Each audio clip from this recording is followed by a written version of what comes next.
device that is susceptible to attacks and cannot handle the higher volume encrypted DDoS attacks. Different types of encrypted attacks target your infrastructure, such as TCP SYN floods, SSL negotiation floods, HTTPS floods, and encrypted web attacks. As part of its hybrid attack mitigation solution, Radware offers a unique patent-protected mitigation solution that supports all common versions of SSL and TLS and protects from all types of encrypted attacks. In the case of an HTTPS flood attack, Radware's perimeter attack mitigation identifies suspicious traffic using behavioral analysis and then sends only that traffic to the out-of-path encryption device for decryption. Then, through a set of challenge response mechanisms applied only to the suspicious traffic, the attack is identified and mitigated. If the user passes all the challenges and is authenticated, a new SSL and TLS session is created, which is allowed to reach the origin server directly. This unique deployment model introduces zero latency in peacetime and minimal latency under attack, only on suspicious traffic and limited to the first session per client. Radware's solution is also the only solution that supports asymmetric deployment environments where only ingress traffic flows through the solution. This capability is crucial in cloud-based deployments, such as within scrubbing centers or service providers and multi-home deployments. In the case of an encrypted web attack, slow attack, evasive attack, or encoded attack carried over HTTPS, Radware's WAF, deployed out of path, analyzes the advanced encrypted attack and uses unique messaging to send attack for threat for high-speed mitigation at the perimeter, enabling full WAF-level HTTPS protection at line speed with no added latency or risk to legitimate users. As both stateful devices, the SSL TLS decryption device and the WAF are deployed out of path. This enables a stateless deployment that cannot become a target of DDoS attacks. Through its patent-protected unique technology, Radware offers the only mitigation solution in the industry that provides full, scalable, lowest latency protection from encrypted attacks.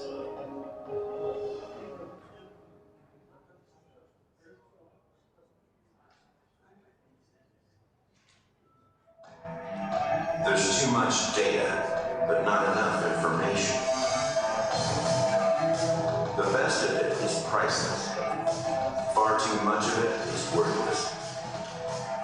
Or worse. What if you could identify the information that's just taking up space, costing you time, money, and exposing you to risk? What if you could focus on the stuff that really matters? Where availability meets insight, where information meets action, this is where Veritas meets the challenge. Know what you need, know what to delete, so efficiency and performance go up while your risks and costs go down.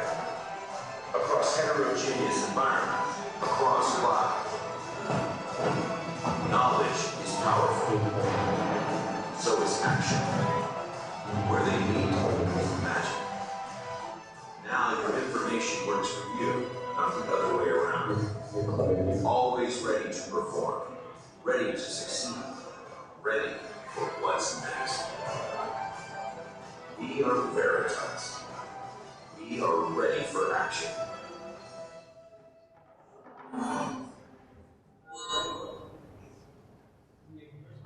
While you're watching this, I'm hacking your computer. Grabbing your data, stealing your customer secrets. There's an army of us, relentlessly undertaking your patchwork of security. Think the spots. You haven't so far. The next wave of the internet requires the next wave of security. We're ready for you.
It's 1 a.m. and you're still awake. You're worried about a wide-scale breach. That day, your CEO asks you, "Are we secure?" And you struggle to answer. Secure? How can you ever be secure? You're working with a security Frankenstructure that fits together like ice cream and anchovies. Ugh, disgusting. Legacy hardware, new cloud apps, personal mobile devices, IoT. Secure? You just need to be effective to compress the time between detection and remediation. But how? Well, start with automation. And response times plummet faster than this ballsy guy for a free fall from the stratosphere. With Cisco, you can detect malware on a remote laptop and block it across all your networks instantly. Then you have to open up the APIs. You're not facing a threat. You're facing a threat landscape. It's huge and complex, and it's too much for any single vendor. Open architecture lets you snap in technology that solves your problems on the go.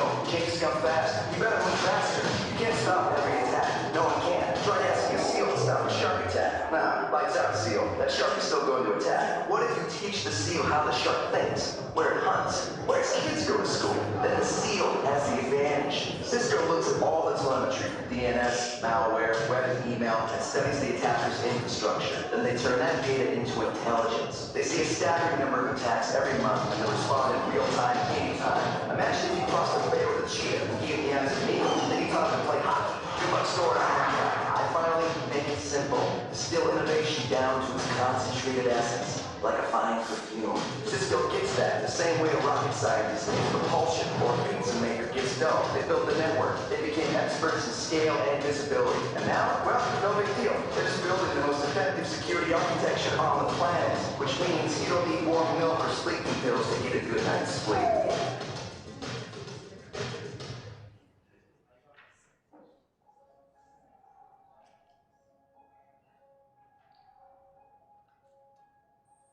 Cybercrime is about profit and making money. And cyber criminals make money on your data. Whether it's personally identifiable information, payment or healthcare information, or your intellectual property, your data means money to cyber criminals. Cyber criminals make money 3 ways. They launch denial of services attacks against the infrastructure and apps that front the data. They exploit vulnerabilities in applications to get to your data. They compromise insiders to access your most sensitive data and steal it without raising any alarms. To protect yourself, you need to be able to do 3 things. Halt DDoS attacks against your applications and infrastructure, both the low and slow and volumetric kinds, to keep cyber criminals from disrupting your digital business. Stop cyber criminals from exploiting your apps by blocking technical attacks, abuse of function, and user credential compromise. Discover your sensitive data in the cloud and on premises, and monitor who accesses it in order to find compromised, careless, and malicious insiders. Imperva gives you all of these capabilities by focusing on DDoS protection, application security, data audit and protection, and breach detection and containment, ultimately protecting your data, the one thing that matters most. Imperva's market-leading solutions include Incapsula and SecureSphere for DDoS protection, Incapsula, SecureSphere, and ThreatRadar for application security and threat intelligence, and SecureSphere, Skyfence, and CounterBreach for data security and breach prevention. With Imperva, you can trust that data throughout your organization will be protected with solutions that you can deploy quickly and manage easily, and that grow smarter over time, staying a step ahead of cyber criminals. Imperva is your partner in cybersecurity and compliance. Imperva, security for what matters most.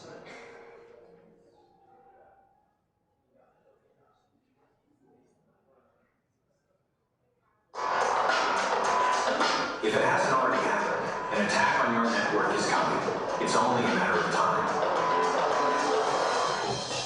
And today's security threats are coming from well-organized groups, even nation-states. On any given day, these groups have the resources, expertise, and persistence to overwhelm your organization. And the growing numbers of mobile devices and cloud services provide them with more opportunities for attacks. At the same time, your team struggles with an increasing volume of traffic to inspect, in more security alerts than they can investigate. And you are tasked with tightening defenses while balancing budget and operational efficiency. Detection has its own set of problems. No method is perfect. Eventually, there will be a breach. Given today's security challenges, what's the safest and smartest approach to email security?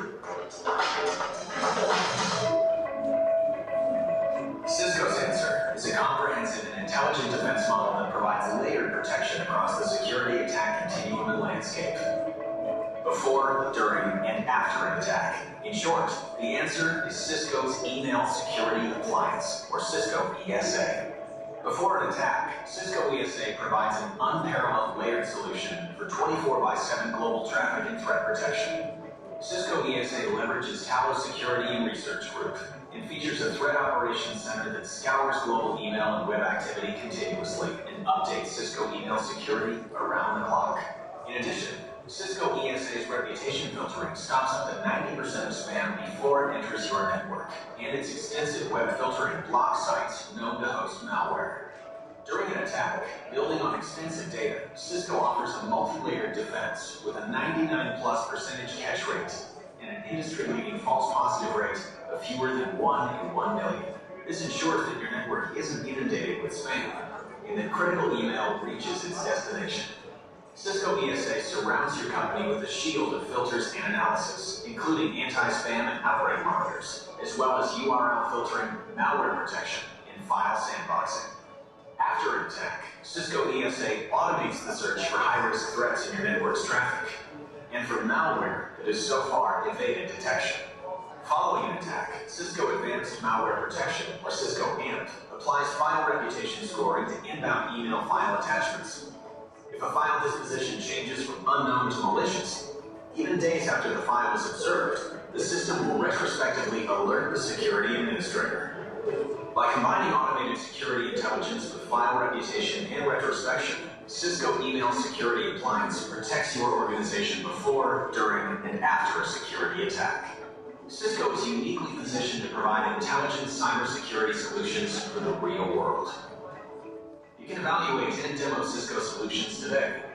To get started, contact your Cisco account manager or visit www.cisco.com/go/ESA.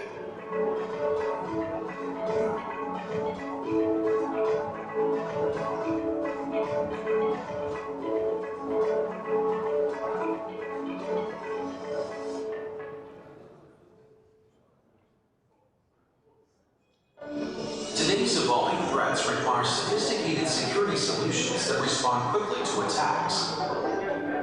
It's no longer about on-premise or cloud-only protection, but a true need for a synchronized hybrid solution to protect from a wide combination of attacks over long durations. But not all hybrid solutions are created equal. At the core of Radware's single-vendor hybrid attack mitigation solution is defense messaging, a unique messaging capability that synchronizes traffic statistics, attack information, loading policies, and baselines across the various elements of the solution to create a truly integrated system. Let's see how the system scales when fighting volumetric attacks. Radware's on-premise attack mitigation device detects a network attack at the organization's perimeter and immediately starts mitigation. In parallel, using defense messaging, it updates Radware's DDoS Cloud Scrubbing Center with traffic baselines and attack footprint. When the attack volume increases and threatens to saturate the internet pipe, traffic is redirected to the Scrubbing Center. Since the Scrubbing Center is already up to speed on traffic baselines and the attack itself, it can start mitigation immediately and accurately. The attack is mitigated in the cloud with no delay, keeping the organization protected at all times. In the case of a complex web-based attack, Radware's web application firewall, which can be deployed out of PAD, detects the attack and signals attack information back to the perimeter device to mitigate the attack at the perimeter, providing high-performance mitigation and a no-risk, no-latency deployment. Similarly, when a stateful DNS-based attack is detected by Radware's APC, it communicates the source back to the perimeter device to block the attack. In this way, application-level attacks can be detected close to the application by the stateful device, but mitigated at the perimeter before it enters the organization's network. Defense messaging also works to further secure premise data centers. When Radware Security Cloud detects an attack, it can alert worldwide so they can block the attack. Through unique defense messaging, Radware offers a synchronized hybrid attack mitigation system that enables you to detect where you can and mitigate where you should, resulting in the highest accuracy and protection with minimal impact on application service level.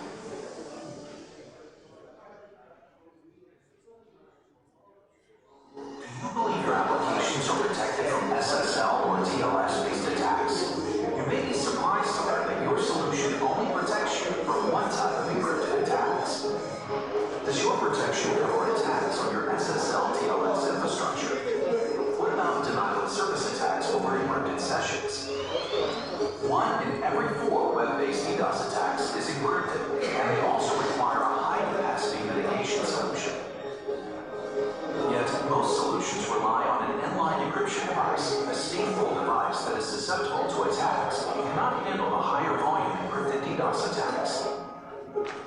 Different types of encrypted attacks target your infrastructure, such as TCP send floods, SSL negotiation floods, HTTPS floods, and encrypted web attacks. As part of its hybrid attack mitigation solution, Radware offers a unique patent-protected mitigation solution that supports all common versions of SSL and TLS and protects from all types of encrypted attacks.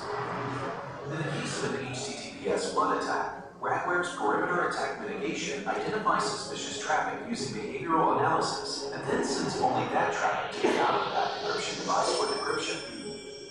Then, through a set of challenge response mechanisms applied only to the suspicious traffic, the attack is identified and mitigated. If the user passes all the challenges and is authenticated, a new SSL and TLS session is created, which is allowed to reach the origin server directly. This unique deployment model introduces zero latency in peacetime and minimal latency under attack, only on suspicious traffic and limited to the first session per client. Radware's solution is also the only solution that supports asymmetric deployment environments, where only ingress traffic flows through the solution. This capability is crucial in cloud-based deployments, such as within scrubbing centers or service providers and multi-home deployments.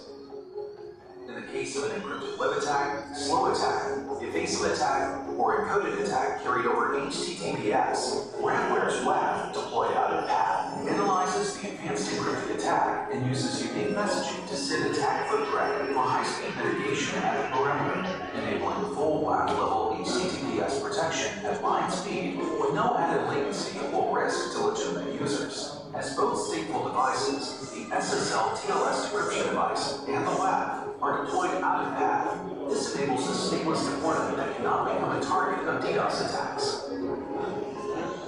Through its patent-protected unique technology, Radware offers the only mitigation solution in the industry that provides full, scalable, lowest latency protection from encrypted attacks.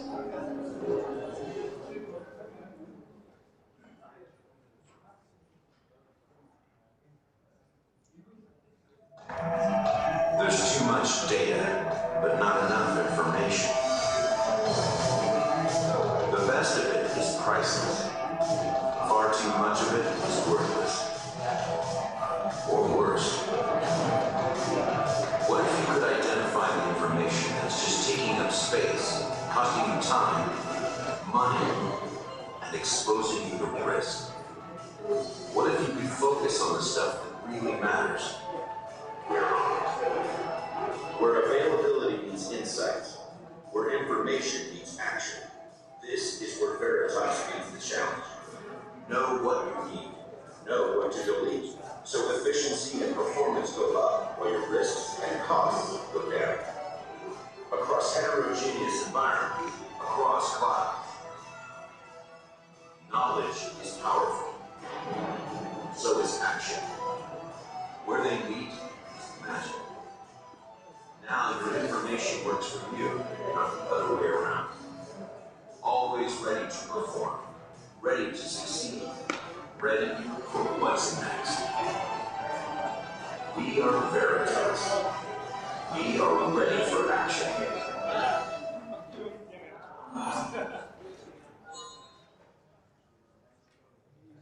While you're watching this, I'm hacking the code.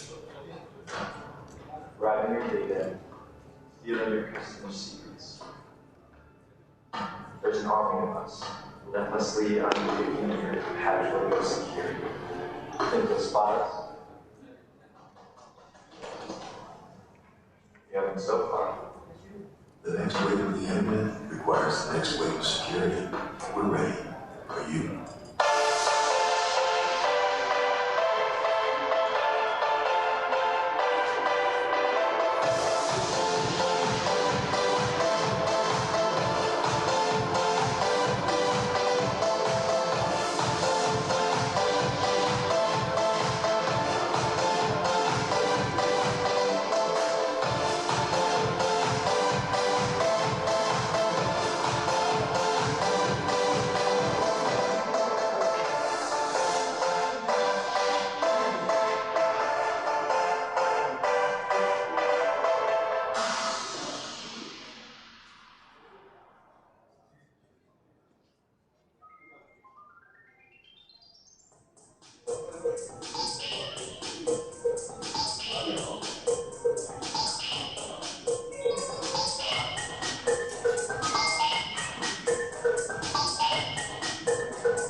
It's 1 a.m. and you're still awake. You're worried about a wide-scale breach. That day, your CEO asked you, "Are we secure?" And you struggle to answer. Secure? How can you ever be secure? You're working with a security infrastructure that fits together like ice cream and anchovies.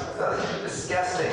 Legacy hardware, new cloud apps, personal mobile devices, IoT. Secure? You just need to be effective. To compress the time between detection and remediation. But how? Well, start with automation. And response times plummet faster than this policy guide than a free fall from the stratosphere. With Cisco, you can detect malware on a remote laptop and blind it across all your networks instantly. Then you have to open up the APIs. You're not facing a threat.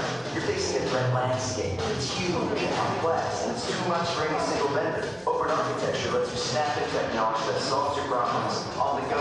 Changes come fast. You better move faster. You can't stop every attack. No one can. Try asking a seal to stop a shark attack. Nah, lights out, seal. That shark is still going to attack. What if you teach the seal how the shark thinks, where it hunts, where its kids go to school? Then the seal has the advantage. Cisco looks at all the telemetry from DNS, malware, web and email, and studies the attacker's infrastructure. Then they turn that data into intelligence. They see a staggering number of attacks every month and respond in real time, anytime. Imagine if you cross the fatal achievement, APIs unique, and you thought to play hockey. Good luck scoring. And finally, make it simple. Distill innovation down to its concentrated essence, like a fine perfume. Cisco gets that the same way the rocket scientists did propulsion or pizza maker gets dough. They built the network. They became experts in scale and visibility. And now, well, no big deal. They're just building the most effective security architecture on the planet, which means you don't need warm milk or sleeping pills to get a good night's sleep.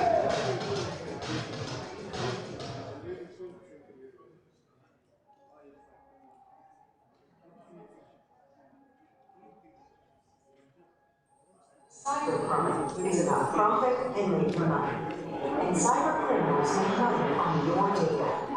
Whether it's personally identifiable information, payment or healthcare information, or intellectual property, your data means money to cyber criminals. Cyber criminals make money 3 ways. They launch denial of services attacks against the infrastructure and apps that front data. They exploit vulnerabilities in applications to get to your data. They compromise insiders to access your most sensitive data and steal it without raising any alarms. To protect yourself, you need to be able to do three things. Halt DDoS attacks against your applications and infrastructure, both the low and slow and volumetric times, to keep cybercriminals from disrupting your digital business. Stop cybercriminals from exploiting your apps by blocking technical attacks, abuse of function, and user credential compromise. Discover your sensitive data in the cloud and on premises, and monitor who accesses it in order to find compromised, careless, and malicious insiders. Imperva gives you all these capabilities by focusing on DDoS protection, application security, data audit and protection, and зарим зочдлууд ийм учраас ಈ сарсагчлаа. Imperva's market-leading solutions include Incapsula and SecureSphere for DDoS protection, Incapsula, SecureSphere, and ThreatRadar for application security and threat intelligence, and SecureSphere, Skyfence, and Counterbreach for data security and breach prevention. With Imperva, you can trust that data throughout your organization will be protected. Solutions that you can deploy quickly and manage easily, and that grow smarter over time, staying a step ahead of cybercriminals. Imperva is your partner in cybersecurity and compliance. Imperva, security for what matters most.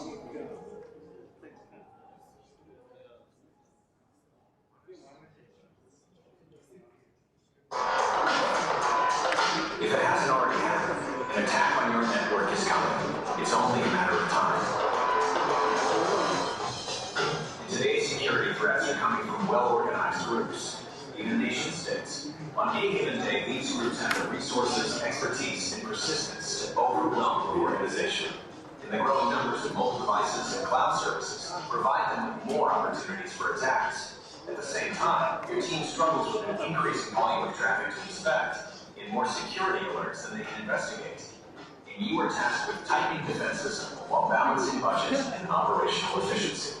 Detection has its own set of problems. No method is perfect, but eventually there will be a breach. Given today's security challenges, what's the safest and smartest approach to email security? Cisco's answer is a comprehensive and intelligent defense model that provides layered protection across the security attack continuum and landscape. Before, during, and after an attack. In short, the answer is Cisco's Email Security Appliance, or Cisco ESA. Before an attack, Cisco ESA provides an unparalleled layered solution for 24/7 global traffic and threat protection. Cisco ESA leverages Talos Security and Research Group and features a threat operations center that scours global email and web activity continuously.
Сайн Cybersecurity 2016 он үлдсэн зочдод төлөөлөгч тав энэ өглөөний энийг хүргье. За, энэхүү формыг хамтлагч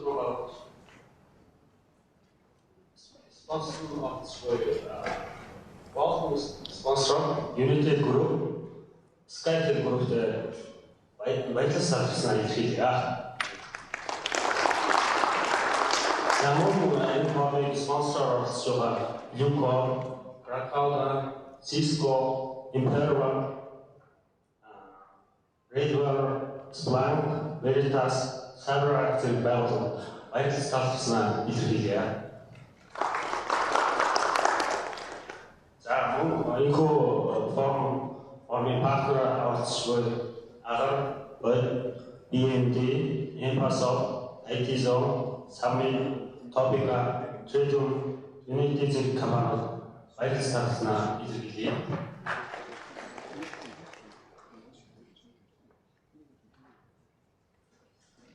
За, өнөөдрийн формын хөтөлбөр маань тав хүн хэлснээр харж байна. Бид нэр 9 цагаас эхлэх ёстой байсан зарим зочин төлөөлөгч маань хоцорч ирсэн 30 минутаар хоцорч байна. За, 9-с цагийн хуваарийг дагуулж 9-с 9:30 хооронд нийтийн үйл ажиллагаатай холбоотой ихтгэлүүд 9:30-аас 12:45 хүртэл Cisco, Imperial, Splunk зэрэг вендоруудын ихтгэл энэ донд бол 10:30-аас 10:45-ны хооронд copy break буюу 15 минутын засаглалтай байгаа. За, 1 цагаас 2 цагийн хооронд өдрийн 1 цагаас 2 цагийн хооронд ланч буюу эдийн засаг барина. За, ланчаас өмнө бид нар групп фото авахын туслахын зураг тэр зургийг тайзан авахулсан бүгдээрээ. За, өдөөс хойш хөтөлбөр маань 2-оос 4:30 хооронд ихтгэлүүд маань Radware, Veritas, Unicor зэрэг вендорууд ихтгэлүүд явуулна. Энэ донд 15 минутын copy breakтэй. За, ихтгэлүүдийн дараа хаамагнаас өөрсдийн туршлагаас хуваалцвал тэрний төсөл мэдээж ихтгэл тавьсан вендоруудаас асуулт хариулт явуулж өнөөдрийн хөтөлбөр маань дуусгана.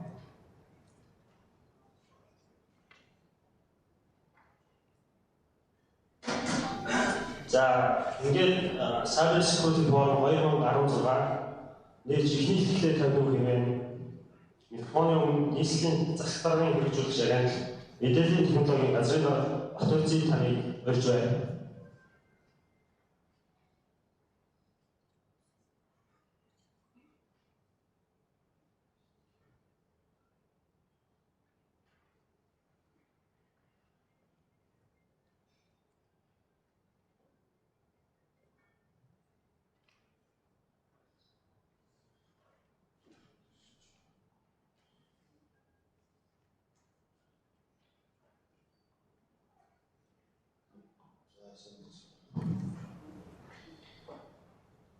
Smart Alliance гэж анализтэй хамтарч ажилладаг. Олон Улаанбаатар төлөвлөлт хамтарч байсан. Хамтардаг. Байгууллагч өндөр бэлтгэн үйлдвэрийн авсан. Тэгэхээр өнөөдөр Smart Alliance гэж юм төвчгийн юм. Нууц аюулгүй байдлыг хангахын тулд хамгийн зөв шийдэл сонгох байна. Мөн хоолой болгодог юм ажил хийж байгаа. За үүний дөрөв сав хүнийг сэргээх төвшөнтэй нэг бичлэг байгаа. Хамгийн хүчрэг дэлхийн хамгийн хүчрэг зэвсэг юу вэ гэсэн бичлэг байна.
Дараагийн бичлэгийг бас сонирхолтой байсан. Энэ дөнгөж 7 хоногийн өмнө болж буй эдгээр секундын зөрүүтэй кибератакууд байгаа. Орооны энэ дээр Монгол харагдахгүй гэхдээ одоо харагдсан бүлгүүд бүх улсаас ямар ч улс руу хоорондоо байнгын секунд тутамд нэг юм атакууд бүртгэгдсэн байна.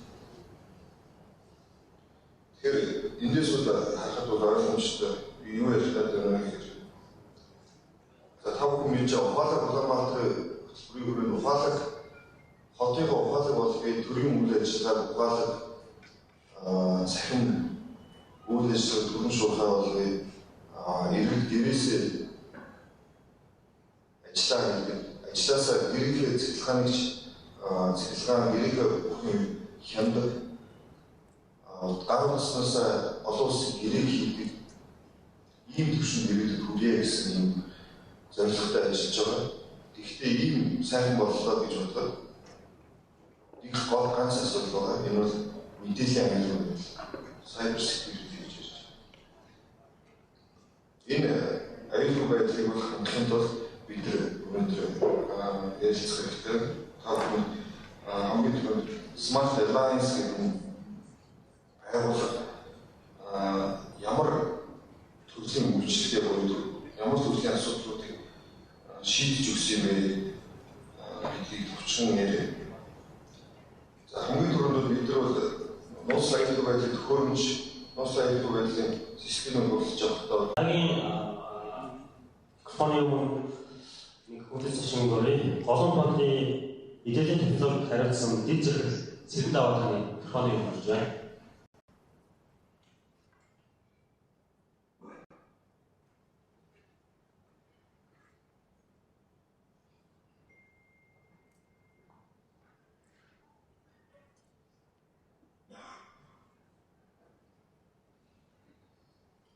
За үгсэн өглөөний тэгээд намайг энэ хэлтгэлээр дээр өнөөдрийн форум дээр банкны салбартах сорилтын талаар баг зэргийн мэдээлэл өгөөч гэсэн. Тэгэхээр юуны өмнө энэхүү киберсекьюрити арга хэмжээ зохион байгуулагч нартай мөн энэ тохиролцсон ирсэн та бүхэн талархал илэрхийлье.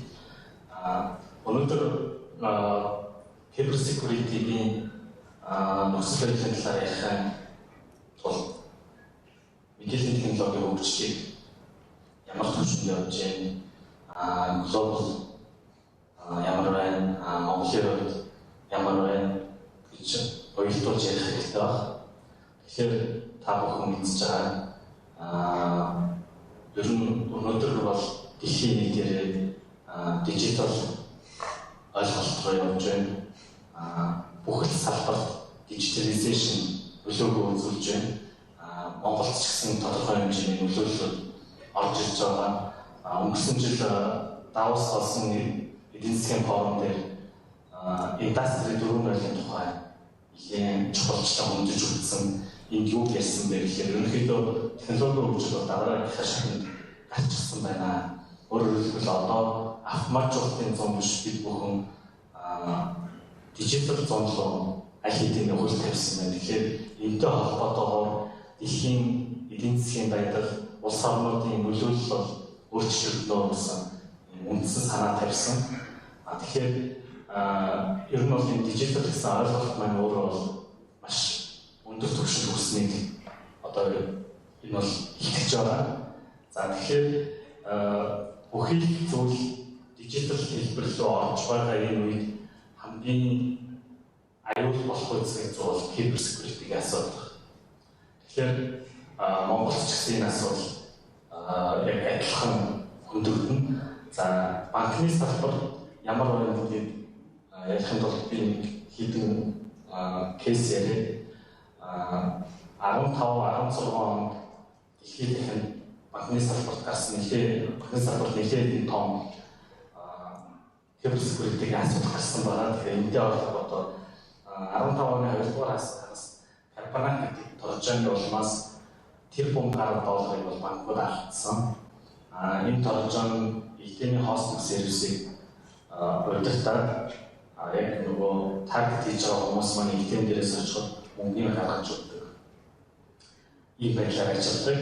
За энэний дараагаар HSBC, Англи HSBC дээр DDoS-ийн нэлээд том атак болж хагас өдөр үйл ажиллагааг зогсоосон байгаа.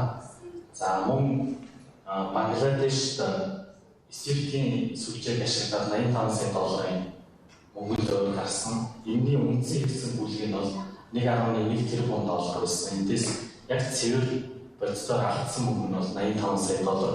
Бусд нь бол банк хоорондын холбоо ашиглаад зогсоосон гэсэн үг. За хамгийн сүүлийн жишээ бол юунд Японд Африкаас сулгаалагдсан картын мэдээлэл маш богино хугацаанд 12 сая долларын гарсан байна. Тэгэхээр ер нь бол гадна талд банк руу чиглэсэн банк санхүүгийн байгууллага руу чиглэсэн хандлага бол улам ихсээ байна. Энийг бол цаашаа бол улам өндөр түвшинд орчныг харж байгаа. Яг гэвэл банкны салбар бас энэ дижитализацийн хэлбэр рүү маш хурдтайгаар орж байгаа. Ганц банк биш, ялангуяа стартап финтех компаниуд мөн энэ салбар руу их хурдтай орж байна. Тэгэхээр нэгэнт бүхэл банкны үйл ажиллагаа цахим нөлөөлөлөөр шилжиж байгаа үед бол энэ хөл төрлийн аргалууд бол улам ихснэ гэж харж байгаа. Монгол яг өнөөдрийн байдлаар ямар байна гэхээр ер нь бол зүгээр улсын хэмжээгээр энэ цахим аюулгүй байдлын талаар мэддэг бол нэлээд сул байгаа гэж үзэж байгаа.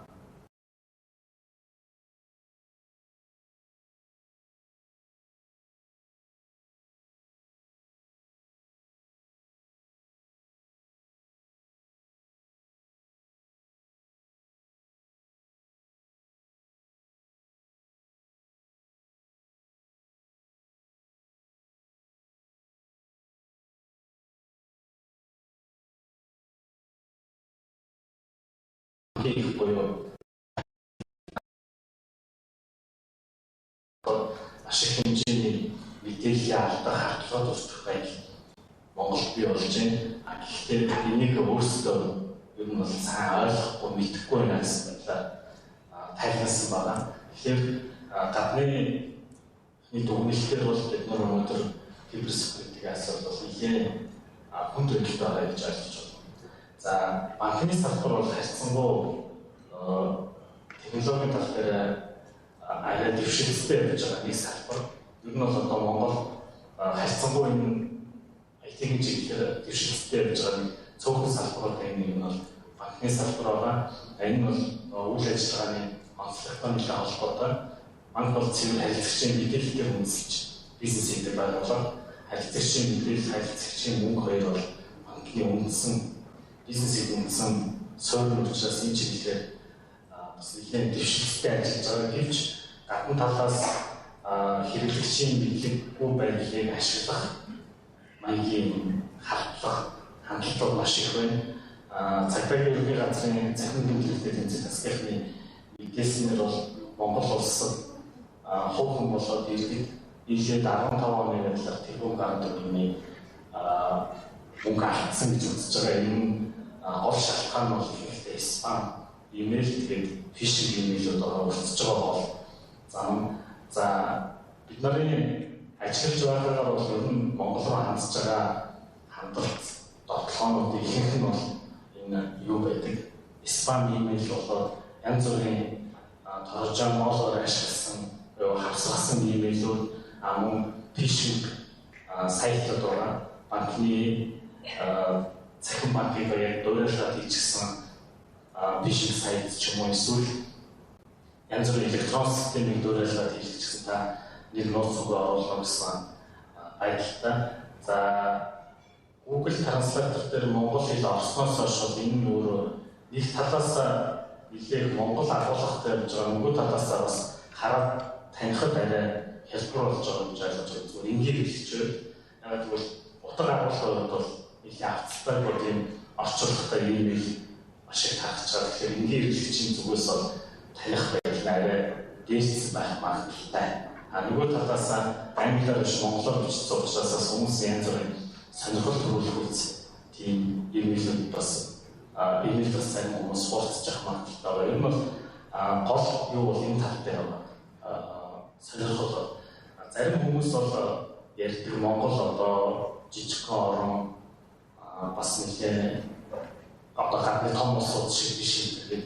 Гэхдээ өнөөдөр яг энэ цахим орчинд бол Монгол тийм одоо юу гэдэг бусдаас ялгах ямар нэгэн онцлог байхгүй сайн болоод мó яг бол цахим орчинд бүгдээрээ аль улс байх нь ямар улсын иргэн байхаас үл хамааран бүгдээрээ цахим ертөнцид яг нэг улс шиг нэг орчинд байх учраас энэ бол их өрөөсгөл ойлголт болно. Тэгэхээр ер нь бол бидний хамгийн гол хийх ажлуудын нэг нь бол хүмүүсийн мэдлэг, хүмүүсийг мэдээлэлтэй болгох тал дээр нэлээд ажиллах хэрэгтэй байгаа. Нөгөө нэг асуудал бол мэдээж өнөөдөр илүү төлхөө ярих бах энэ киберсекьюритийн солиушнуудыг илүү ашиглах хандлага хяналтыг илүү сайжруулах чиглэлээр ажиллах хэрэгтэй. Тэгээд би бол өнөөдрийн боорон илүү энэ чиглэл рүү болох гэж бодож байна. Яг л энд оролцож байгаа компаниудын нөгөө чиглэл бүтээлч үйлчлэл бол хөвчлийн IT security solution руу хатдаг. Зүгээр энэ чиглэлээр бол бид нар илүү чухал асуудал бол хөрөнгө оруулалтын асуудал, мөн чадвартай мэргэжилтийн асуудал нэлээд тулгымцсан асуудал болж байгаа. Түүнээс биш харьцангуй одоо Монголын банк санхүүгийн байгууллагууд, телекомууд нэлээд өндөр түвшний тоног төхөөрөмж шийдэл ашигладаг болчихсон. Тодорхой хэмжээний хүмүүстэй хөрөнгө оруулалтыг сургадаг болчихсон гэдэг арай бас боломжийн түвшинд байгаа гэж бодож байна. Тэгээд өнөөдрийн програм та бүхэнд нэлээд сайн мэдээлэл өгнө итгэж байна. Тэгээд өнөөдрийнх нь хурал амжилт хүсье.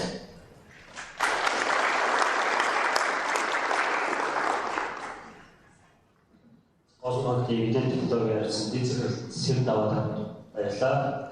За дараагийн хүнд зочныг микрофоны Skype Group-ийн тэргүүн захирал Нар Туяагийн микрофоны өргөж байна.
Cyber Security Forum зохион байгуулж байгаа Cisco компани тэгээд энэ арга хэмжээ Монголд мэргэжлүүдийн түвшинд илүү үр бүтээлтэй байлгах чиглэлд хамтран ирж оролцож байгаа гадаадын энэ том компаниудыг юуны төвд бий байлгаж байгаа хэлмээр байна. Энд бол Cisco-гоос гадна Blue Code, Veritas гэдэг энэ мэдээллийн технологийн аюулгүй байдлын чиглэлээр дэлхийд болохоор топ түвшинд очсон компаниуд манай өнөөдрийн арга хэмжээнд оролцож бид үнэ сонирхол талархаж байна.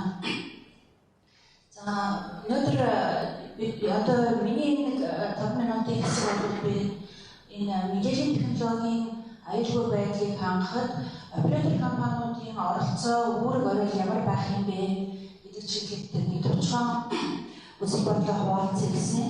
За би Sky Media компаниг төлөөлөн оролцож байна. Sky Tel компани бол одоо орон даяар 3 шүлжээг байгуулжсэн. Sky Media компаниар дамжуулаад бид одоо Улаанбаатар хот томоохон хотуудын орон сууцны одоо 160 орчим мянган айл өрхөд Жапон шүлжээний дэг бүсийг хөргөжсөн байна л да. Тэгэхээр энэ яаж юм бэ гэхээр өнөөдөр одоо түрүүн цэрэг даваа хэллээ. Энэ мэдээллийн технологийн дижитал эрүүн үеийн суурь дэг бүс болоод энэ холбооны одоо үйлчлэл үзэж байгаа компаниудын хүрээнд бий болж байгаа. Тэгэхээр яг энэ утгаараа бид нар нэгэнтээ энэ экосистемийн хамгийн том одоо хариуцлага хүлээж байгаа одоо нэг талын хувьд мэдээллийн технологийн аюулгүй байдал ер нь биднэрт ямар чаленж авчирч байгаа бид нар ямар стратеги байж ажиллах хэрэгтэй юм бэ гэдэг дээр л одоо нэг товчхон үзэл бодлоо хуваалцъя. За тэгээ ер нь энэ мэдээллийн аюулгүй байдал гэж хаана сүлдээд байгаа юм бэ? Зүгээр яг энгийн хэлэх юм бол би одоо сумдаа амьдарч байгаа бол надад нэг сумдаа амьдарч байгаа би гадаад явах гэж паспорт авах хэрэг байхгүй. За одоо паспорт аваад өргөний бүртгэл хамаарахаараа хүн хувийн маш их мэдээлэл аль нэг мэдээллийн дата бааз руу өгч байна. За би мөнгө зарцуулах гэж банкнд данс нээж байна. За дараа нь би хүмүүстэй холбогдох гэж гар утас авч байна. За одоо дараа нь би сошиал ертөнцид холбогдох гээд ингээ харахаар бидний өдөр тутмын амьдрал гэдэг бол өөрөө өдөөсөө хувийн нууц гэдэг юм бол өдрөөс өдөрт багасж байгаа. Тэгэхээр энэ бүх харилцаанд орчгоогоор хүн өөрөө хувийн нууцаа алдах магадлал бол өөрөө тэрхүү одоо өндөрсөж байгаа гэдгээ нэггээр ухамсарлаж явах ёстой болж байна. За цаашдаа одоо түрүүн манай Улаанбаатар хотын Батүнзээ яриад дурдлаа шүү дээ. Одоо бид нар ухаалаг Улаанбаатар хот болно гэдгийн цаана технологийн утгаараа IoT буюу өөрөөр хэлбэл бид нар одоо холбож болох бүх юмнууд шүлжээд холбогдоод ирнэ. За тэгээ одоо жижигхэн SIM суулгачаар surveillance камерууд ингээд хотын энэ тэтгүү тавьчихна. Тэгэхээр одоо чиний хувийн мэдээлэл, сошиал мэдээлэл, гар утасны банкны датагаас гадна чиний үйл хөдлөл хүртэл ингээд томоохон дата баазд хадгалагдах гэж байгаа. Тэгээд ихээр энэ бүгдийн цаана бид нар big data гэдэг ойлголтыг дэлхийд даяараа яриа явуулж байгаа. Тэгэхээр энэ big data хийн одоо эзэмшиж байгаа юм бэ, хийн өмчилж байгаа юм бэ гэдгийн цаана бизнесийн организашнууд за бид нар public service яг бид нар бол төрийн үйлчлэгээ гэдэг нэрлээ сурчсан байгаа. Ингээд public organization-ууд мэдээллийн дата базыг өмсөж байгаа. Тэгэхээр бид нар нэгэнтээ энэ бизнесийн байгууллагууд хэрэглэж байгаа дата мэдээллийг хадгалах уу одоо хамгаалах үүрэгтэй. Гэхдээ энэ одоо хамгаалах үүрэг гэдэг бол ердөөсөө зөвхөн нэг организашнаас хамаарахгүй юм тогтолцоо явуулсан гэдгийг бол энэ зөвхөн мөрөшин хүмүүс та нар бүгдээр мэдж байгаа.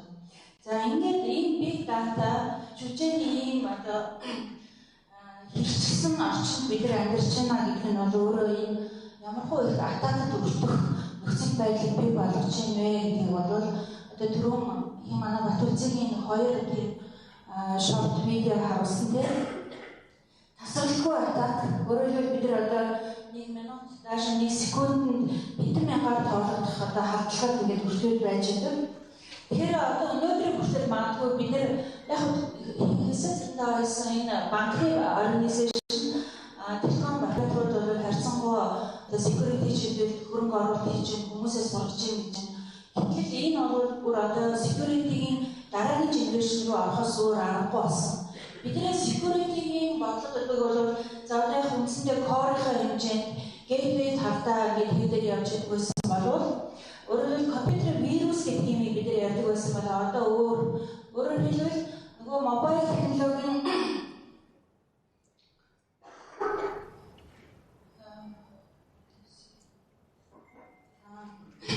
энэ зүгээр хэдхэн юм датаг би шатаад аваад тавьсан.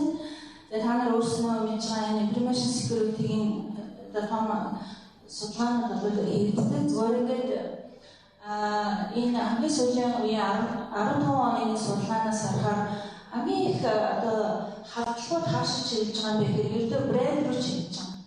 За брэнд гэдэг бол ердөөсөө бизнес. Тэгэхээр ингээд нийт хавтлагын одоо шилдэг энэ статистикаас харахад нэг 81% нь брэнд рүү чиглэж байна гэж харагдаж байгаа. Тэгэхээр энэ брендийн цаана бол тухайн байгууллагын ажилтны мэдээлэл, хэрэглэгчийн мэдээлэл, дотоод бизнесийн мэдээлэл ингээд маш их хэмжээний мэдээллүүд рүү хавтлах хэрэгжижээ. За тэгэхээр тухайн байгууллагын шүлжээг security-г хангаж байгаа одоо provider-ийн үйл ажиллагаа, өөрийнх нь үйл ажиллагаанаас хамааруулаад энэ хавтлагад ямар хэмжээнд өртөж одоо аюул замбаж хуурж ийм вэ гэдэг нь дараагийн статистик гарч ирж байна. Тэгэхээр одоо магадгүй нийт хавтлагын одоо 81% нь брэнд рүү чиглэж байна гэх юм бол одоо түүнээсээ дахиад 45% нь жинхэнэ incidence аюул замбал учруулдаг хэмжээнд бол одоо өнгөрсөн жилүүдэд бүртгэгдсэн байна л да. За тэгээд одоо түрүүн би дурдсан байж байгаа ер нь бол зөвхөн компьютерийн вирусээр асуудал байсан. Өөрөөр хэлбэл одоо бүх харилцаа мобайл руу чиглэжсэн. Тэгэхээр одоо гар утас мобайл девайснаас нийгмийн бүхий харилцаанд явагдаж байгаатай холбоотойгоор гар утаснаас өөрөөс нь орж ирж байгаа нөгөө вируснууд нөгөө өртнүүд чинь бидний одоо хамгийн том аюул замд болоод хуурж байна. Тэгэхээр бид нар шүлжээний одоо жишээ нь мобайл оператор за спешиал хаагүй core-ийн төвшөнд бид нар security strategy гэж ярьдаг байсан бол одоо access шүлжээнийхээ төвшөнд стратеги тодорхойлох хэрэгтэй болж байгаа. Access шүлжээ гэдэг нь маань өөрөө юу хийж байгаа юм бэ гэхээр бидний нөгөө юу араб шүлжээ, бидний жипон шүлжээ болж. Тэгэхээр одоо за 3G-ийн 900 бол бид нар ер нь интернетээр аялах боломжийг хүнд олгосон. За LTE яг ч гарч ирж байгаа юм бэ гэхээр видеог одоо хүмүүст стандарт хэмжээнд үйлчлэгийг өгөх гэж LTE хөрөнгө оруулалт хийж байгаа. Дараагийн юм IoT буюу одоо бид нар бүх эд юмсыг ингээд холбохын тулд одоо narrowband гэдэг дараагийн технологийн шинэ стандарт эзлэхэд тэрний шүлжээ байгуулах гэж ярьж байна. Тэгэхээр одоо энэ цаана шүлжээний стратеги бол оператор компани хувьд дандаа тэр access шүлжээнийхээ талд бид нар шүлжээний стратеги яаж зөвхөн шүлжээний хөрөнгө оруулалтыг одоо шүлжээний үндсэн элементүүдээр хязгаарлахгүй дандаа security-ийн давхар сар нь яаж явж байгаа вэ гэдэг шалтгаанд одоо ажиллах ёстой болж байна. За тэгээд дээр нь энэ зэрэг таваа гэсэн банкны зарим статус хийхийг дурдж байна. Тэгээ ерөнхийдөө бол энэ одоо кибер гэмт хэрэг гэж ярьж байгаа тийм ээ. Кибер гэмт хэргийн хамгийн том одоо байр бол мэдээж банк. Мэдээж мобайл одоо төлбөр процентыг бүлгээ. За тэгээд харахаар бол түрүүний дурдсан кейсүүд ингээд одоо базаад энэ статистик гарсан болов уу гэж би бодож байна. Зөвхөн 15 онд бол энэ одоо кибер гэмт халдлагуудаас хамаарсан банкны салбарын одоо алдагдал бол 45% өссөн гэдгийг статистик ярьж байна. Тэгэхээр энэний цаана өөрөө тэгвэл яг энэ одоо алдагдлыг хүлээхгүй байхад бол бид хамгаалах хэрэгтэй. Ердөө урьдчилан сэргийлэх хэрэгтэй. Тэгэхээр одоо ерөнхийдөө энэ security чиглэл хийжсэн хөрөнгө оруулалтууд бол өнгөрсөн жилүүдэд нэлээд тийм зарцан байдалтай. Энэ яг global recession гэдэг олон хүчин зүйл байсан байх л да. Байсан бол нөгөө талаа ингээд одоо альва гүйлгээ санхүүгийн гүйлгээнүүд энэ мобайл хэлбэрлүү маш их хүчтэй шилжиж байгаа холбоотойгоор энэ чиглэлийн security-ийн хөрөнгө оруулалт бол маш их өсөж байгаа юм байна.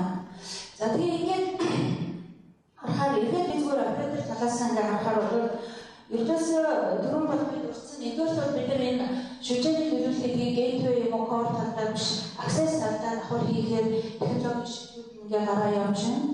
За мэдээж маш их одоо урсгал бол ердөө дэлхийн интернетийн эдийн том нөгөө гигант руу урсж гарч байгаа шүү дээ.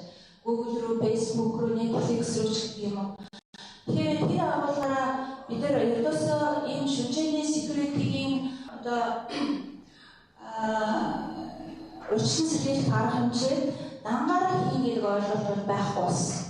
Тэгм учраас энэ дотоодын одоо бидний энэ экосистем харилцан оролцох бүх талуудтай хамтран ажиллаж ижил энэний одоо аюулгүй байдлын урьдчилан сэргийлэх төвшин тодорхой хэмжээнд нэмэгдүүлж чадах юм аа гэж харж байгаа. Тэгээд тэр шалтгаалаа өнөөдөр энэ Улааны одоо салбарын интернетийн үйлчлэл явуулж байгаа байгууллагууд бол бүгдээрээ Google-тэй, Facebook-тэй, Netflix-тэй тодорхой хэмжээнд бид нар гэлжийн төвшин болны хамтран ажиллаж байна.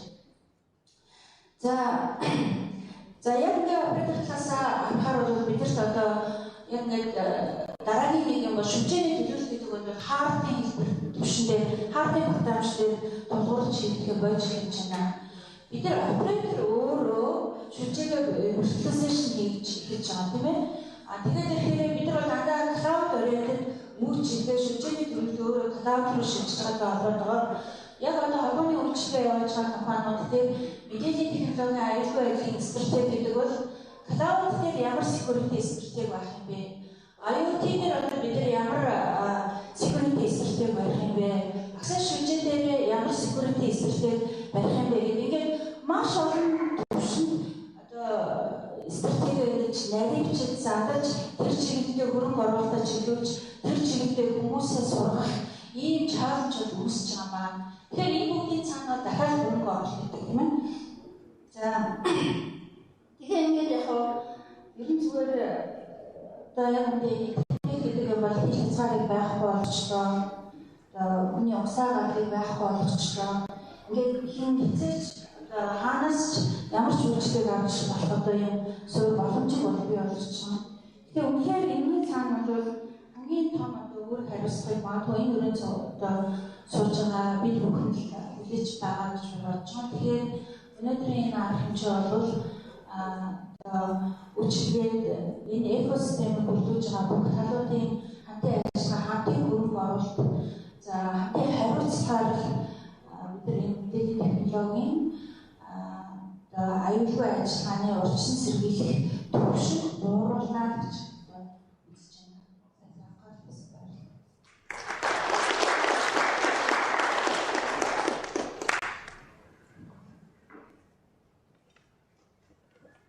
Специал тэргүүдийн захирал Наран Янанд баярлалаа. За дараагийн хэлбэл маань Cisco Victor Chong, Director Security Solutions, Cisco.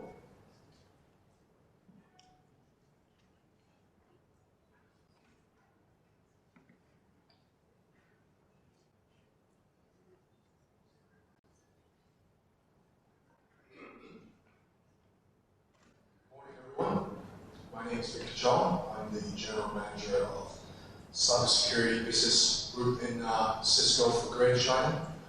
I'm very honored to be here in Mongolia today and wanted to share some ideas with you on how Cisco sees cybersecurity. I think in cybersecurity today, it really comes down to this question. I think we're asking ourselves a lot of questions, but at the end of the day, you really have to ask yourself, are we safe? Is your environment safe from today's cyber security threats? And it seems like a very simple question. You're sitting there, and think, simple question, right?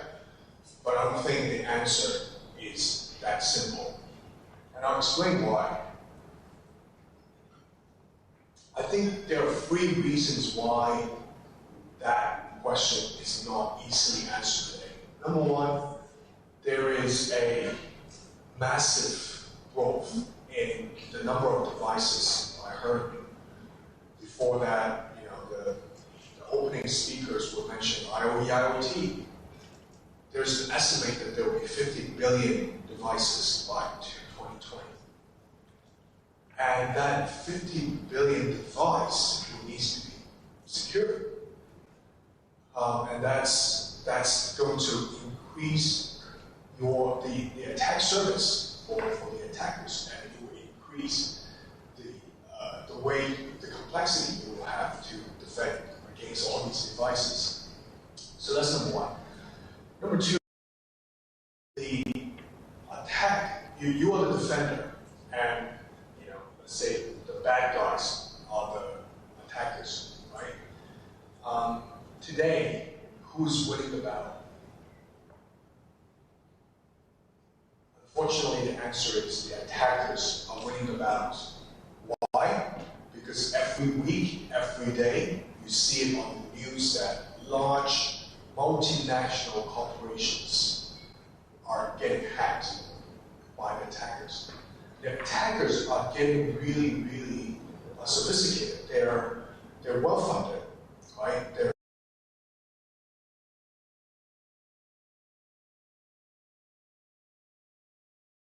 proof of point. They're an organized crime, well funded, and the attacks are a lot more sophisticated, right? Certainly, in the SP service provider world, DDoS is still a major threat, and it will continue to be. But DDoS is really about just denying your service, right? Blocking other people accessing your environment. It's not really that sophisticated. It's quite simple. Great effect, simple. But today we're talking about attacks. The attackers will plant a malware. They will breach your network, first of all. They will, right? They will find a way to breach into your network. And then the malware will sit there for months just to spread itself, just to get a higher authority, administrative rights. And then it would do some major damage, like stealing your customer data, like stealing important trade information, competitive information, right? And then they would take it out, and they would sell it, or they would put it on the market without even knowing. And this whole process would take months, right? It's that level of sophisticated attacks that we're talking about. Thirdly, I think us in the defending side, the industry has responsibility, because the industry has been very complex and fragmented. I ask around everybody I talk to, how many security products do you have in your environment? And usually, the answer I get back is anywhere between 30 to 60 different types of environment, different types of devices in your environment that you have to operate, right? And this complexity is not good news for you. It's actually good news for the attackers, because the more complex you are, the devices not working together, it creates opportunity for the attackers to attack you, right? So I think if you look at these 3 driving factors, that's really going to shape your cybersecurity, the way you approach cybersecurity today. And here we are, the state of security. Incremental capability, but mountains of complexity. And so that very problem is going to create a security effectiveness gap for you. And let me explain a little bit more about that. So as I just mentioned, the more devices you have in your environment, and you think about it, right? A lot of them actually, overlaps in what they do, right? So their capabilities is not proportional to the number of devices and the number of solutions you have. The capabilities eventually will plateau. But the complexity of managing all these different devices, all of these different solutions, it's going to cost your operations team a lot of time and a lot of money, and at the end, you're still getting attacked, right? So, what problem are we trying to solve here? We're trying to make this graph that looks more like this, right? As you increase the number of solution devices, and you will have to because the attacks are getting more sophisticated, you want to make sure that the capabilities are proportional to the complexity. And so you will constantly be gaining, not losing, from deploying more and more solutions in your environment. And how do we do that?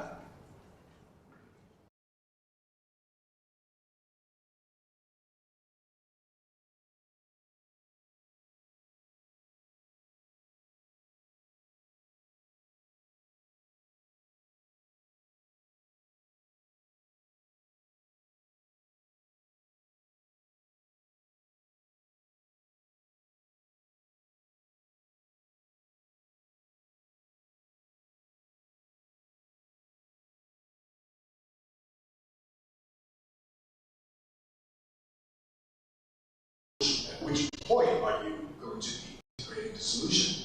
It's a human being.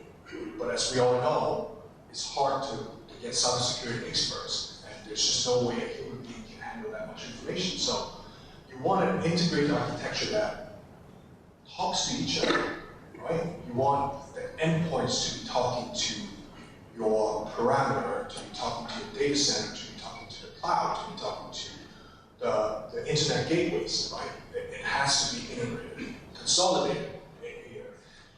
There's no point deploying devices that pretty much does the same thing. It just adds on to more cost and complexity. You want a consolidated approach. And then finally, automated. Again, today's attacks are so sophisticated. If you just rely on human beings to detect, right?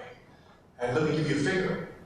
On average, a malware, in the industry average, a malware stays in a company's environment for an average of more than 46 days without being detected, right?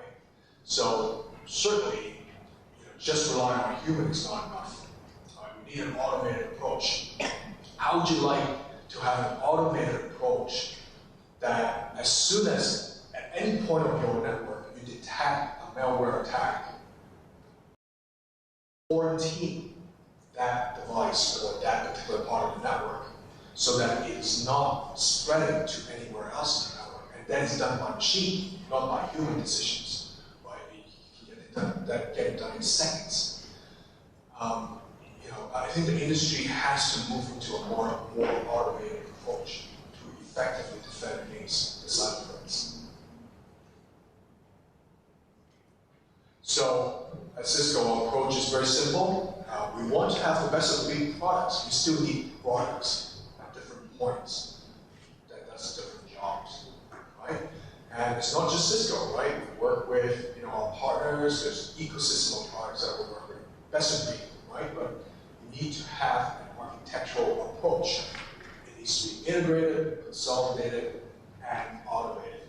That ties together. Your call will be disconnected. And also, not only that, I believe there's also 2 additional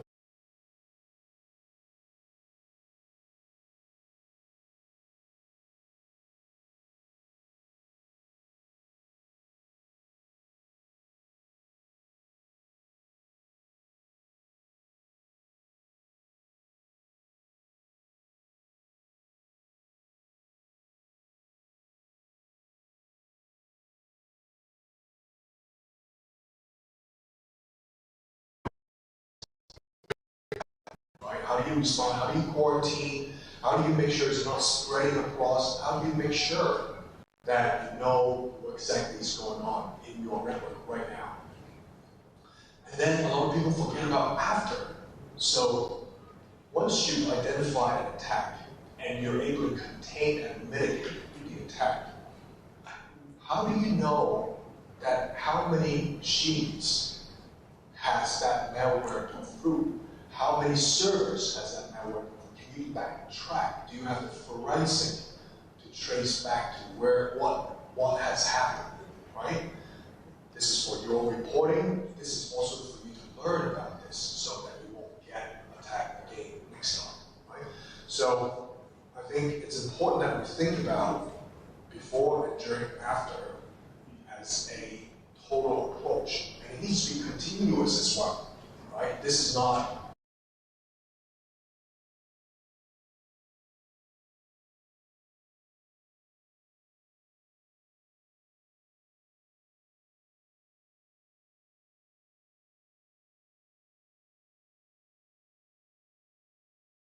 bad, you know about it right away. And the other, I think, a very important factor of, for you to think about what is an effective solution in cybersecurity is not just the product or solution itself, right? Because that is a machine. The machine needs to be powered by intelligence, right? And the intelligence comes from people who wakes up every day researching about cyber threats.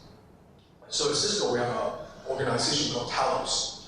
Talos is, we have 250 cyber threats research engineers who wakes up every day studying what's going on in the world today in cybersecurity. Right? They study the malware that are happening. They actually proactively go after these attacking groups, right? Predict their next moves. And it is this type of intelligence that feeds into the architectures and the best-of-breed products that I talked about that is going to provide you with the effective security. And then we talked about effective security. I also want to talk to you about total security. I'm going to track a little bit because, again, perimeter defense is very important. Think about more than just protecting the perimeter, right? So you need to think about internal network security, right?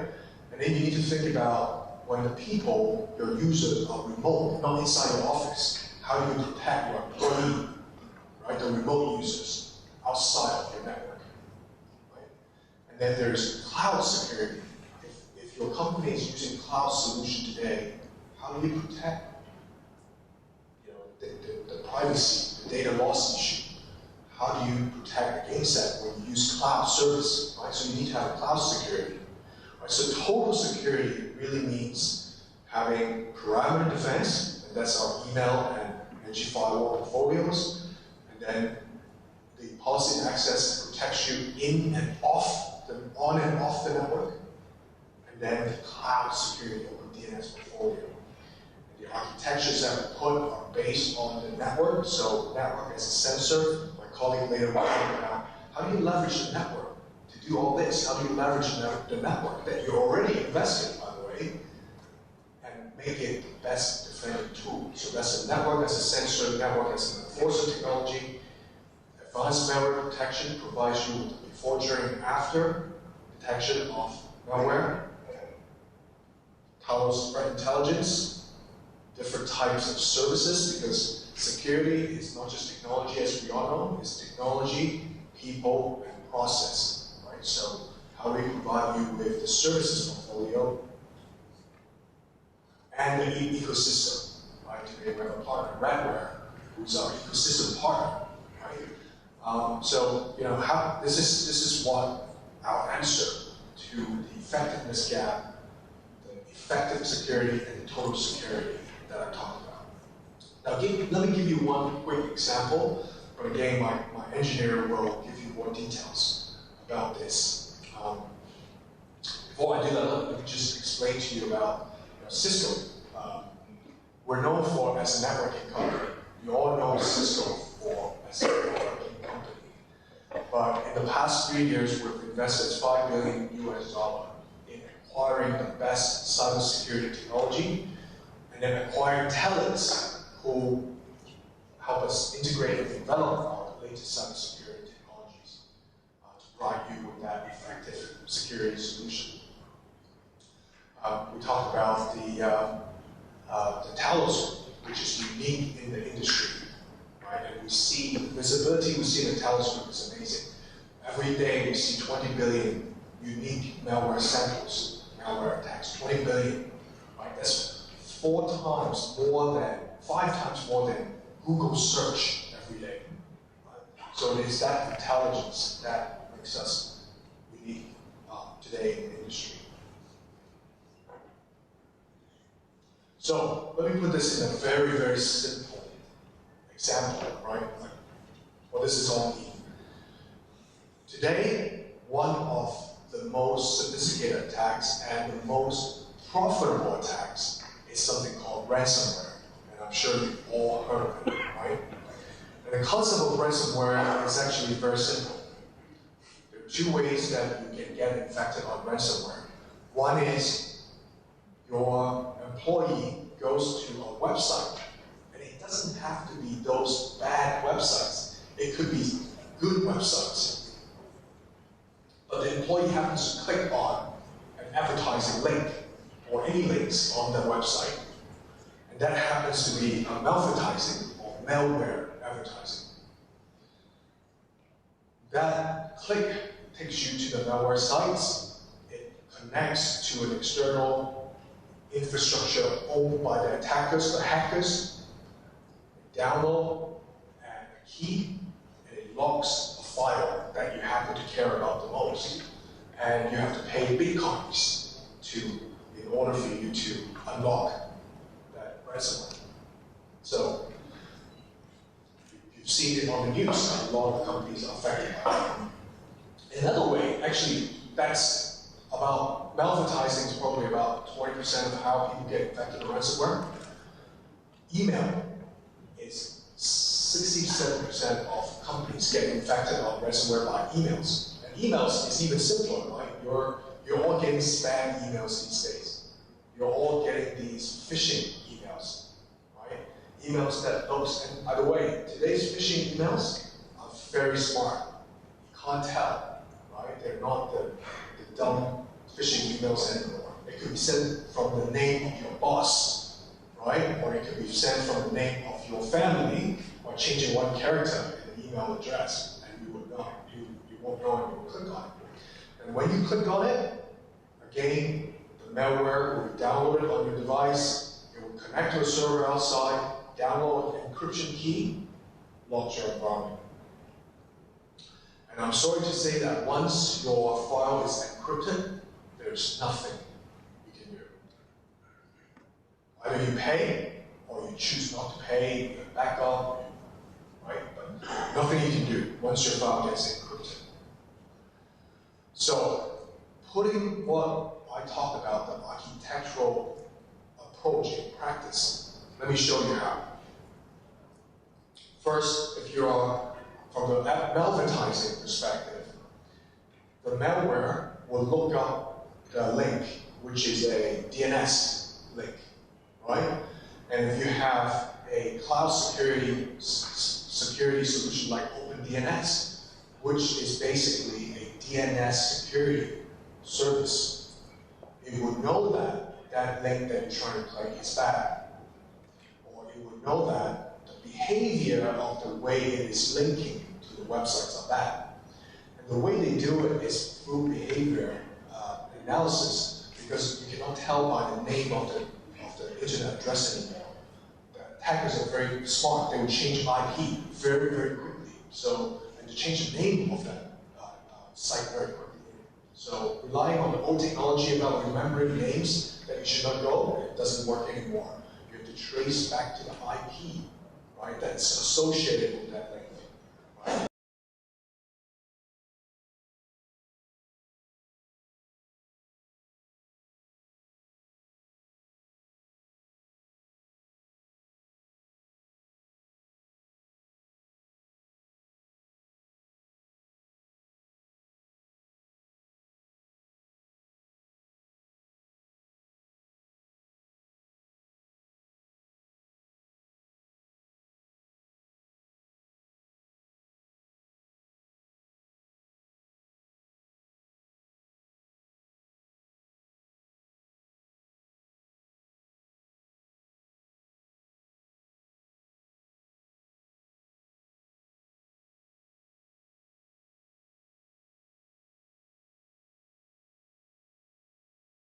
Your call will be disconnected.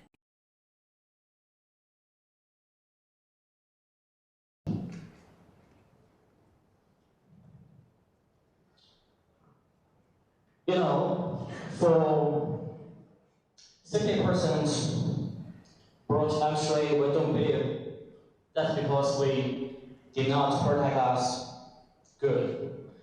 And usually the damage, some kind of damage from hacker, from the threats, we can calculate and evaluate. But there is another part very important to us. We cannot evaluate this kind of damage. We call it brand damage.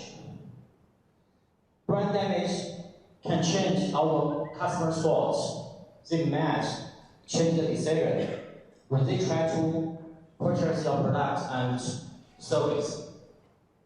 They need to protect themselves first, and you must be an enterprise. They think you are secure enough. So, how to do? What shall we do to get secure in this age?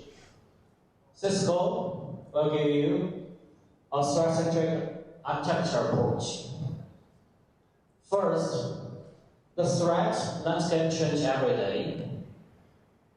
If you have new application or software connect to internet, you have new device connect to internet, then attacking service change. And today, hacker became another threat actor. They are not a single person. They actually are organization. And because they can make money, so they can hire many experts. They have good education and very smart. They could use very complicated, very smart method to hacking your system. Leverage social engineering to know about what you are interested in. I send you email as a base. You might click the link in the email, then you got compromised. So how to do to help us on this threat-centric threat defense architecture? First, there are 3 points for this architecture. The first is visibility. You cannot protect what you don't know. At first, we have to know what in our network. Then we can make a decision what kind of policy we can use. So visibility is very important in our network. Another thing is, for visibility, most of us from us, we need to know us. For intelligence, actually is another perspective from enemy, from internet. Some of them might be our customer, some of them might be not. So we call security intelligence. We need to know the reputation, the category of those kind of traffic to make decision. With visibility and intelligence, we should leverage those kind of knowledge, statistic, information to make decision, how to control, how to do enforcement. For enforcement, it's better to have rapid response and smart intelligence and remediation automatically. Make it simple. That's the target you should do. Then, at Cisco, how to build your visibility in your network. You know, in our network, actually, we can separate them to two parts. One is inside trust network. What does that mean? That means most of parts connect to this network actually from us. They can connect to network from any point, where the LAN, wireless, and VPN, and any device. So for this part, it's not simple to capture or monitor the traffic only in a single point. It's not possible because the range, the area is wide. So what to do? We need to leverage the power of network. Another part outside of network. At this part, the outside is untrust. We don't believe them. We cannot control them. And another thing is, in the outside, actually we connect them in a single point. So we can do is we can have a firewall, deep inspection to get every detail. So with this to prevent from threat. The traffic from internet or to internet actually usually is DNS, URL, IP, email, and those kind of things have something behind. Reputation, some of them actually has been added to blacklist. And category, what kind of category of this URL, DNS, those kind of things we call it intelligence, security intelligence. In the network, we have what device connects to internet, connects to network, who connects to internet network at one time. We have those kind of things, we call it context inside network and outside network security intelligence. With Cisco, we have plenty of product solution to help you on this. With ISU, we can control and have visibility about the context of network size. What device, when, connect to your network, on which area, on which switch, what switch, on which port. Then, after they connect to network, they will have communication. We leverage the network. We use the network to send the flow information and use Spills Watch. This product collects the traffic, collects the flow information, and do analysis for you to find potential risk in your network. And with this method, you don't have blank points in your network. Let's go to the outside. In the edge, we have firewall, NG firewall. And NG firewall also leverages the security intelligence from our Talos, a security intelligence center on the internet. And if you have email, okay, we have email security plans to help you to block spam, block phishing link, phishing email, and ransomware. That's Cisco architecture approach, and also give you visibility and control. Let me give you an example why visibility is very important to help you on security. In this page, actually this information from Cisco next next generation firewall product, Cisco Firewall. We call this host profile. Host profile, NGFW will monitor every packet pass through this product and do analysis and build a host profile to show you every endpoint in your network shows the information. It will tell you what is this host belongs to, who this host is belong to, and operation system, what kind of service is running on this host, and also application as a client. The best thing is we can give you the host, every host vulnerability. With this information,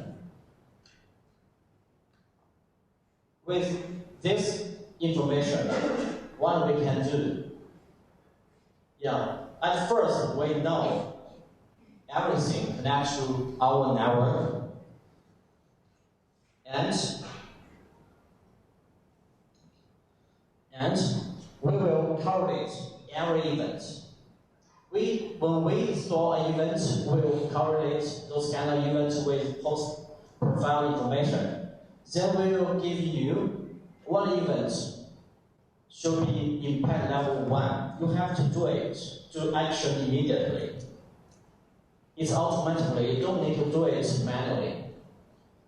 And also we'll post a list, what host got compromised. If you click the host, then we will give the list what kind of threat this host has been compromised. You just single click to gather every detail. It's very smart and simple. We call it indication compromise. That's usually when we do security, actually we just want to find which host got compromised. Okay, we have already given you. Another thing is very important. When we know, usually how do we do the policy in our network? We won't do it every day because we don't change the policy every day. But in your network, the application and software and service change every day.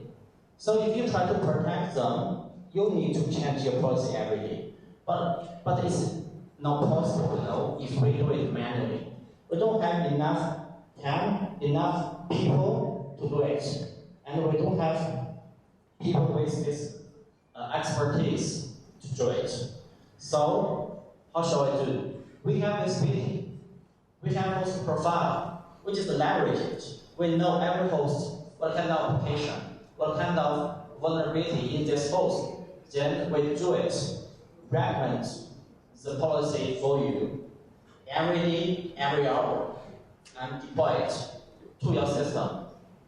You don't need to do anything, but you got secure.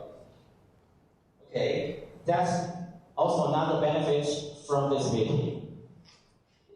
This is also from Cisco Firewall, next generation firewall.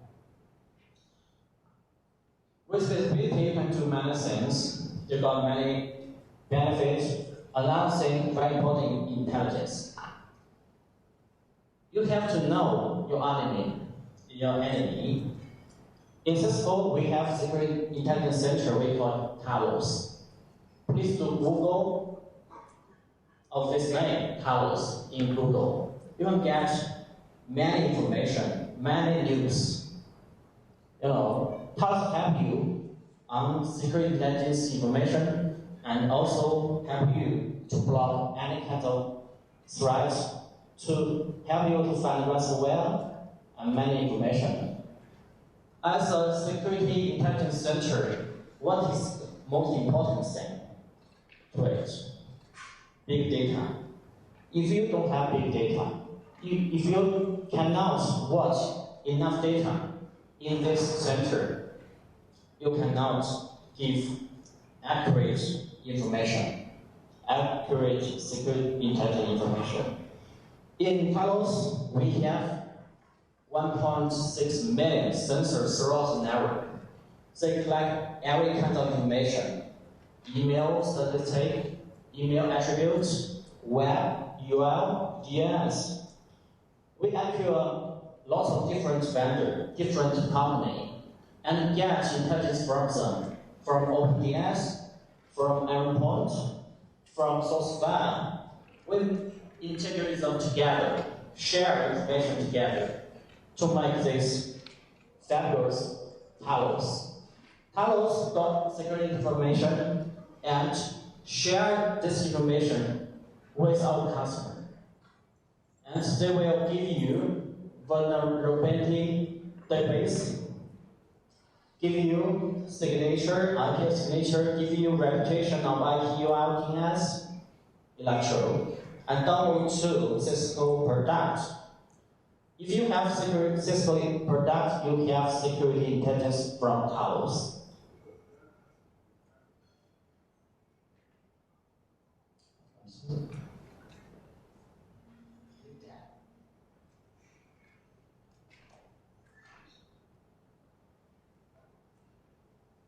I'm sorry, that's a laptop.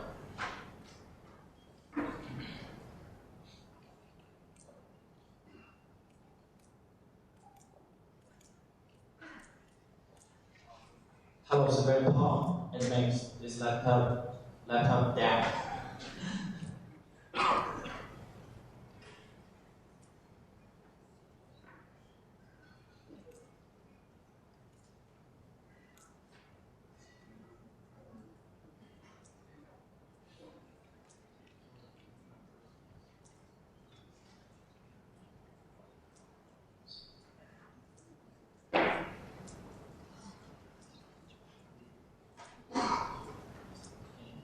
So wait 1 minute, and we might change another laptop.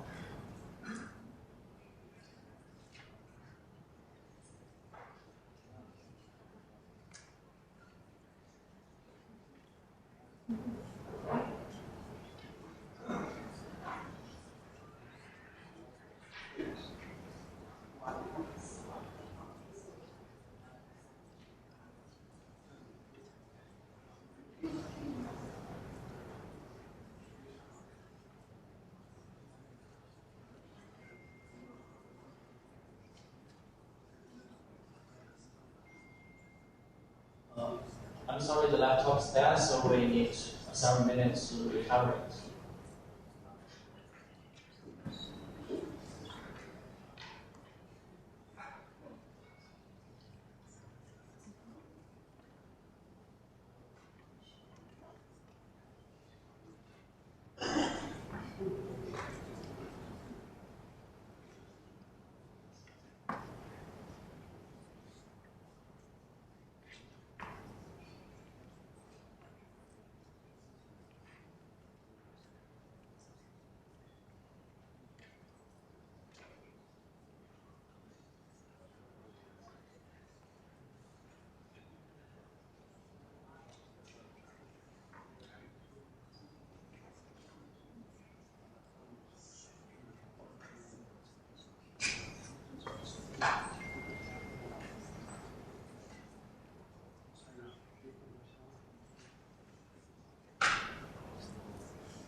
How do I think Apple is the most stable laptop throughout the world? I will change my mind. Okay.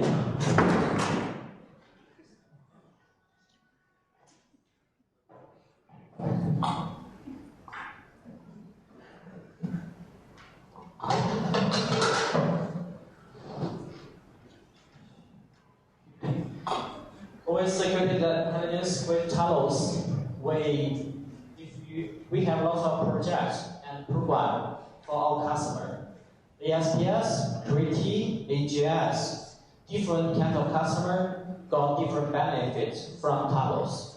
You can join different projects. If you are a service provider, you can join ASPS. If you are enterprise, you can join Gritty. If you're suffering with some critical security issue, and you have already joined this project, you can contact Security Intelligence Talos Center directly. We will help you on your security issue. That's perfect. And after you have visibility and security intelligence, next thing is enforcement. In our network, I do believe you have many products, many points deploy different products, security products, but they don't work together. Every security product has information. You have too much information. How to leverage those kind of information? It might be very difficult because those information from different company, and you don't know that kind of information enough, and different companies have different technology. It's not easy to share together. So you have to do much effort, waste much time, many people to do it. But you don't have too much time, get a response. Why? Because hacker is very fast. After you done it, they might steal enough data from you. So how to do? With Cisco Rapid Threat Containment Solution, you got visibility, and you could leverage visibility information to get control. Every product, Cisco architecture security solution will open. They will share information with other products, other solution, and integrate every information together to correlate and give you quick response automatically. You even don't need to know the same behind them. And will give you fast response and also give you scalability. And with Cisco ISE for RTC solution, if you have Cisco ISE, there is a role we call it PS grade. It will share every information between different products. It might got information from one device. Okay, I have location, I need application information. Then it will help you get this kind of information from next generation firewall. It's the connecting point to share information. After you get this kind of information, you can do the action, leverage those kind of things to do action on different points. A firewall found some hosts got compromised. How can we kick off this endpoint from network? It just need to send a command to ISE to let ISE, okay, shut down switch port. Kick out this endpoint from wireless. It's quite simple. You don't need to do it.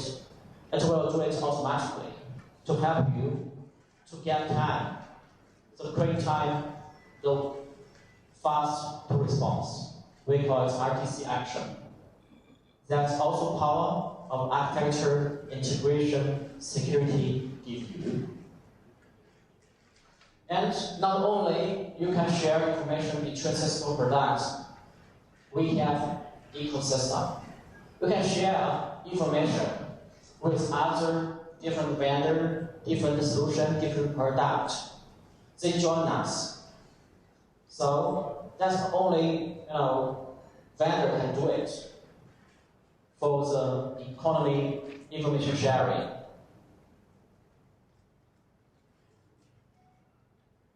And with Cisco, you got integrated threat defense architecture. in different layer. In the enforcement layer, you can do it on your network. You can do it on the cloud, and also you can do enforcement on your endpoint. After that, the second layer is the service layer. Every security service, DDoS, firewall, IPS, web, email, everything. Then we make them to talk each other and share information from global intelligence, from towers. And the enforcement layer will share the telemetry information to the global intelligence. And this way, the global intelligence share information together and feed in your different products. That's part of integrated threat defense architecture. Okay, then I would take some time to talk about the Cisco product. Cisco have lots of different security products. And first, I need to introduce its very important product. We call it Cisco Firepower, new hardware platform, Firepower 9300. The maximum throughput is 240 gig. I support next generation firewall, traditional firewall, electro. And the I/O is we have plenty of I/O module for you. 10 gig I/O module, 40 gig, and 100 gig also. And the max connection per security module is 60 million. We have 3 security modules in this platform. And the latency is very, very small in security industry, 3.5 US. And also we have another platform, Firepower 4100 series. It has 3 platforms, different throughputs you can select, and also 40 gig network module, and also latency 3.5 US. And you try to select a firewall. Okay, you can think about the Cisco Firepower. Cisco Firepower is a naturally generated firewall. It will give you visibility of every endpoint and also give you information of application, reputation, and help you to block any kind of threat from internet. And also, it has a built-in, intelligence. It will share information and give you policy automatically, give you indication of compromise automatically. Yeah, it's a very good product, give you lots of visibility and dashboard. And another thing we have to say, I think most of you ever know or used ASA. With ASA 5500, the low end and the middle end, we support a new image FTD, Firepower Threat Defense Platform. It's a new national firewall software, single image, and also you can just use the browser to type in an IP address of device to manage this device. So it changed ASA. If you try to buy ASA next month, okay, please select this software, FTD. You have another choice. The management console, very, very simple. Easy to set up and give you plenty of visibility and help you on application control, IPS, and also malware block. This is easy device to set up. It's simple, just like a wireless router. If you have ASA next month, please select this software. And it's got every ASA feature, every next generation feature in this small box. All kinds of ASA 5500-X have this feature. Another thing, Cisco Advanced Malware Protection. Yeah, my boss Victor just talked about the ransomware. We have many different solutions to help you answer ransomware, and also this part is the key point to detect ransomware. We call it sandbox.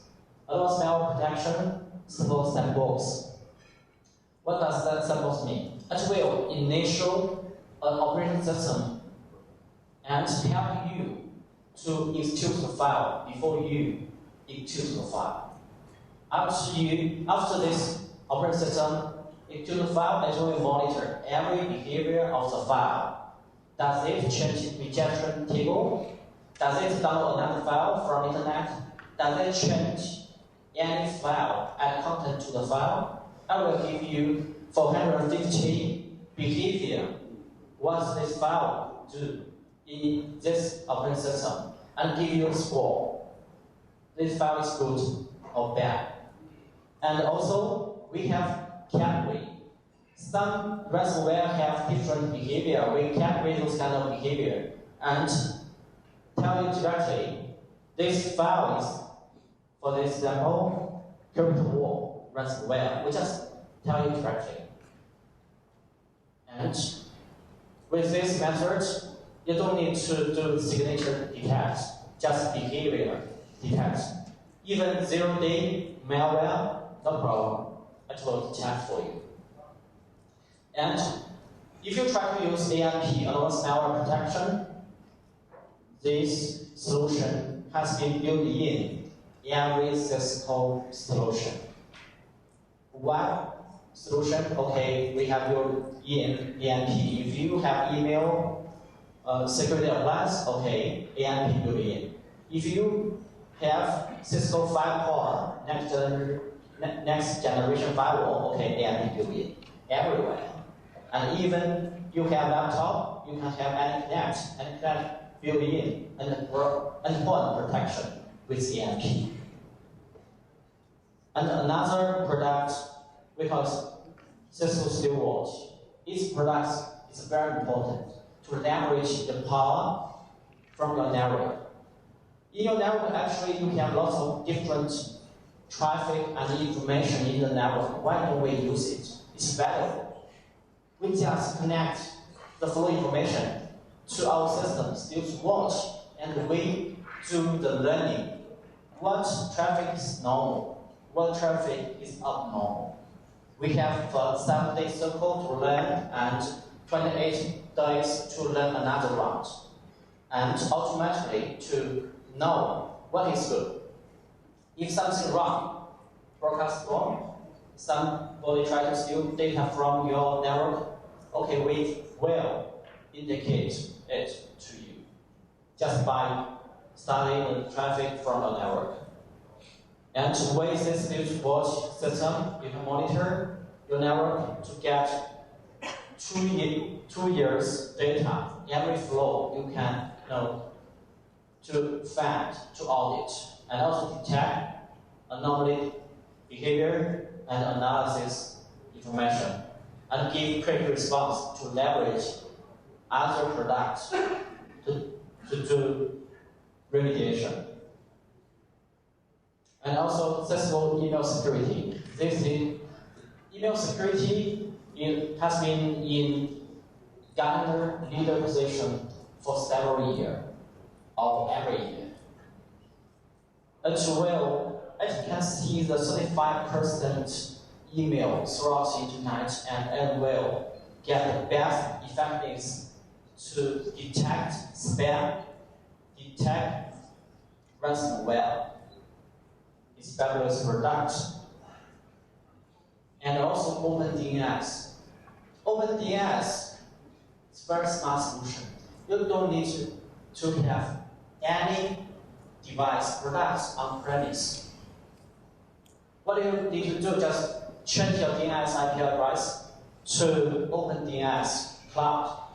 Then you will have a portal to manage policy in your network and got protected by OpenDNS. It's cloud solution, security by cloud. It's my easy to quick turn on and you don't need to buy a product. Another thing is very important, AnyConnect. It's not all VPN. Most of you might have heard of it as a VPN. AnyConnect integrates every security requirement in your network in this endpoint. It have NetConnect to control the network size, have pointer to detect your system, have AMP to detect malware, ransomware, and also have visibility module to send every flow from your laptop, your cell phone, to the flow collector. So with this single image, single software, you got everything. Unique image. Okay, so we talk about architecture, Cisco architecture security solution. Here, if you have network, okay, you can use it. With AnyConnect, you got VPN, unique. AnyConnect, you got visibility of endpoints, you got NAC, and voice. And also you connect to wireline, wireless, and VPN internet. We give you the visibility from SteelSword to give you the flow information. And also IC to control network size and give you visibility about network size. And also, when traffic goes to the firewall edge, we will have firewall, external firewall, to help you to share security intelligence, help you defend threats. And those kind of things, SteelSword, IC, Firepower, they share information, just use RTC solution. Rapid threat containment. And if you have SIEM, fine, we can send those kind of intelligent information, content information to SIEM. And also we can do it automatically. And when your laptop moves to internet, we also can give you protect by OpenDNS and also by cloud web security if you try to access any web page on the internet. With this, you have unified AnyConnect and in-depth line visibility and control. And technology, we can do signature-based detect and behavior-based detect. And in the control plan, we give you IC, file size, SteelSword, RTC, and share data to your SIEM and correlate those kind of information from security intelligence and leverage information from other customers in internet. That total solution, architecture, security approach. How Cisco help customer win? We can help you to detect, defeat malware across great targets.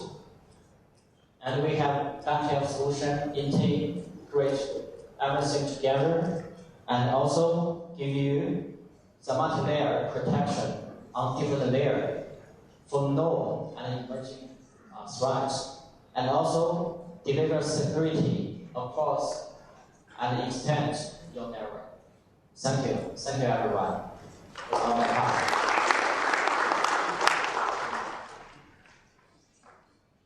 Thank you for speech, Mr. David Lee. So I get out of coffee break product. out of the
Test,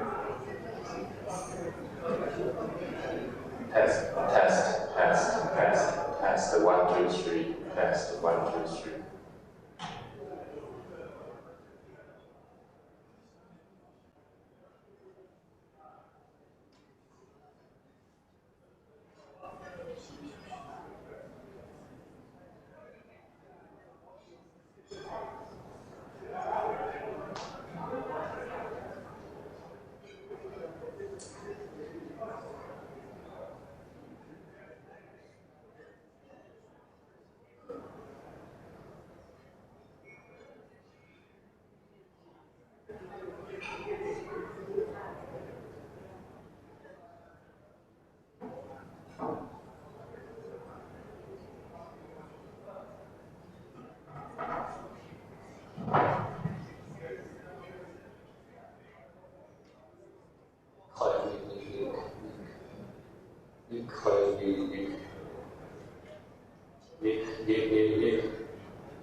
Nie kolejny.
1, 2. 자, манай дараагийн эхлэлүүд эхэлж байгаа төлөө бүгдээрээ танилцуулаад цуглацгаая.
За, гадаа байгаа хүмүүс бүгдээ танхимдаа зөвлөе. Яагаад гэвэл бид нэр хоцорч жоохон хэлсэн учраас цаг маань жоохон давчуу байгаа. Тэгээд дараагийн ихтгэл тавхад бэлэн болчиход байна. Гадаа байгаа хүмүүс бүгдээ танхимдаа явж сууно гэж урьж байна.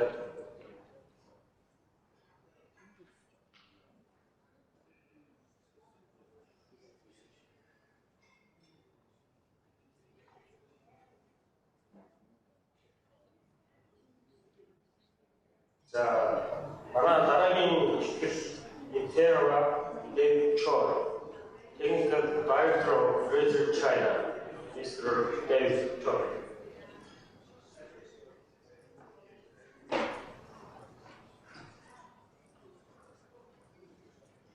Good morning, ladies and gentlemen.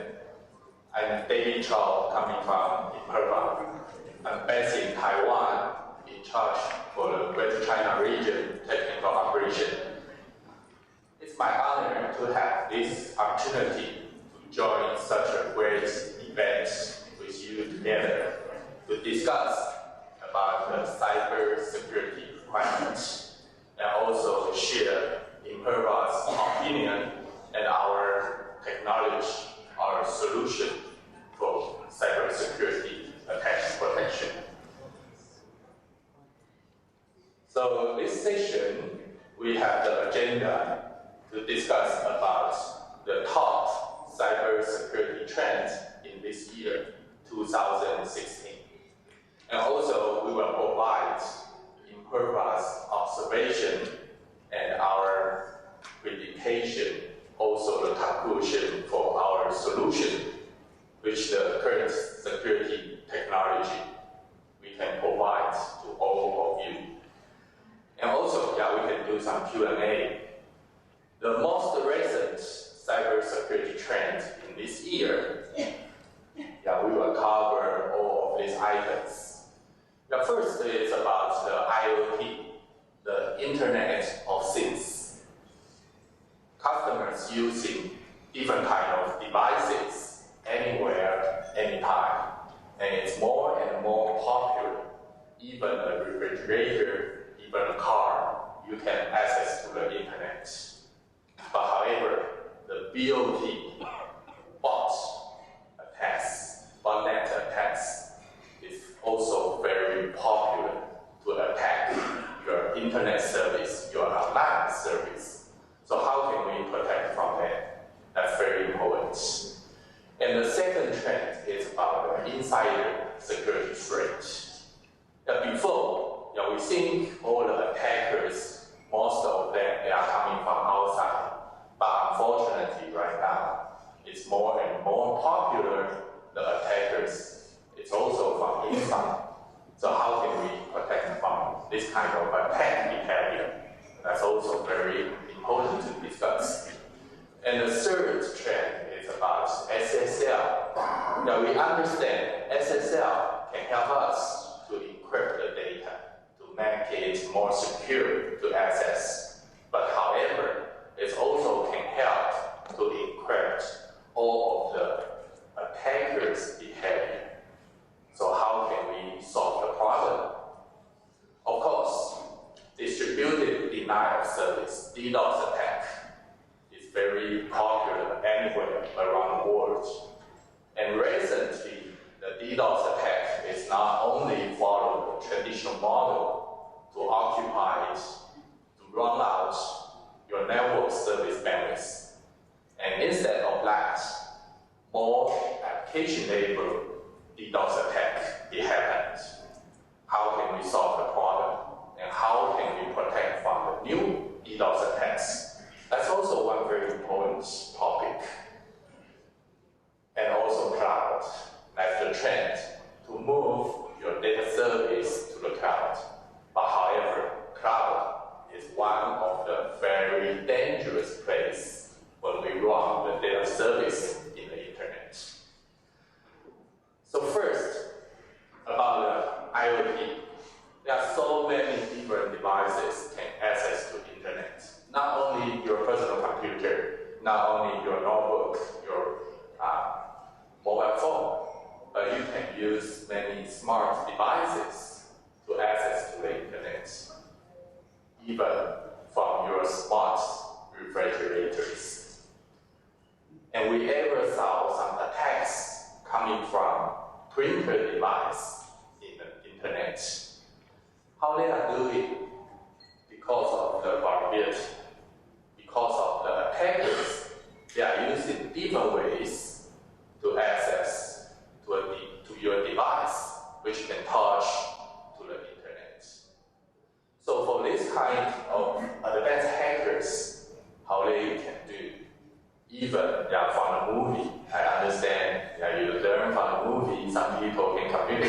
shoes. So if the attacker can attack by the shoes, how can we prevent from that? That's very interesting topic. Attacker is anywhere, possible anywhere, and they hide very well. How can we find out them? And how can we protect from them? Yeah, many attackers, they are using the model for botnet attack, the automatically attack.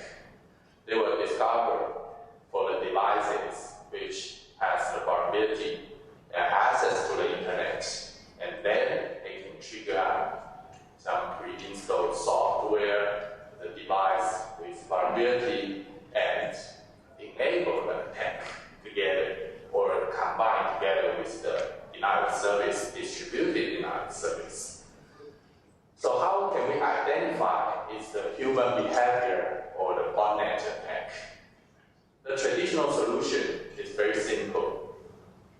The server side is just a check. The client is using the normal browser, for example, the IE, the Google Chrome, Firefox browser or not. But unfortunately, the smart attacker is very good to hide the information by modifying all the headers.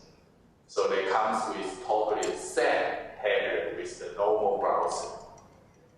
So in Imperva, we have the technology to detect for the botnet source.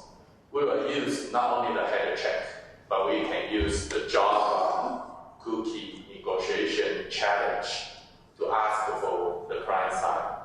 If you can reply my question, dynamically question, to identify you are the human behavior, but not the botnet attack source. And based on this, there are so many bring your own device for customers, for employees inside the company. They can use their own mobile phone, they can use their own PC, they can share the information inside their home and also accessing the office. So how can we control? Not only from the server side, we can protect. From the client side, also we have to take care about it. So later we will discuss about what's the concept for the inside-out access, and also the bidirection outsider-in access behavior control by new technology, new solutions. So our prediction, there are more and more IoT devices be used. But however, we have to centralize target on how to protect our service code. So the most popular interface is used in the web interface. Not only serviced by the PC, but also the mobile device, they can access to the websites directly or indirectly. So we have to enhance our protection, our solution to protect our web application service. And behind all the web applications, there are so many structural, unstructured data stored in the data code servers, which they are database server and file servers. So Imperva also can provide a solution, not only protect from the web application interface, but also cover the database file servers protection. And the second problem, second security trend, cybersecurity security trend, is about the insider threats. If the employee is just want to leave the company, or they are unhappy, or they are attackers, probably they can use their privilege to access the data, do the data leakage, or just get the confidential data from the data center. So how can we check this kind of abnormal service behavior? It's not easy because of probably the computer inside the company, they are compromised. Or the employee, they have the privilege label, but they do careless. They don't care about the access. They didn't do some good security job to protect from the credentials, from the critical access. And also, of course, there are so many malicious software trying to put into the computers in the company. So the outsider in, we consider about the attackers from outside to put in the malicious software, try to get the vulnerability scan results and attack to the system. That's the traditional thinking way. And of course, we would like to keep open to let all the employees to use PC, use mobile phone to cover their office duties, and also when they go back to home, they are using the same device to access to the internet by their personal requirements. But it's the two-way sword. It's good, it's convenient to use, but for security, that's a big problem. We have to take care of it. And not only the traditional outside-in attacks, there are many attacks from inside-out right now. For example, if any people download some new mobile app, some new PC application from the internet, actually, your device will access to the internet. And what's the content you report, you upload to the internet site? Who knows? So right now, there is one solution, which is CASB solution, Client Access Security Broker solution. So in Herba, we also have the solution because Skyfence solution can help to do the inside-out check. We can do the shadow IT to scan for different applications. What are applications this organization is using to access outside to their company work? And based on this scan, we can understand what's the application access behavior model. Is it normal or abnormal, or even some attacks behavior over there? And our predictions for this kind of access is more and more popular, and we have to look in depth into all the access behavior from the handheld device, from the inside and out behavior to control. That's different from last year. That's different from the history. And also the third trend is about data security for the big and small. Before, we always think big targets, maybe they are the most popular target in the internet. But however, right now, it's not always the truth. Actually, the big breach is equal to big price tag. All of the content comes with the value. So why the attackers want to access the content? Why the attackers, they will do the data breach? They have the purpose for dollar sign with price tag. So before we see many attack events, it happens because of this is a big sign. But from this year, we see more and more targets. They are not so big, but instead of that, they are small and they are easy to be attacked. So be careful for all of the small and the medium enterprise organization. They are easier to be as the targets because of there are so many technology can be shared by the attackers.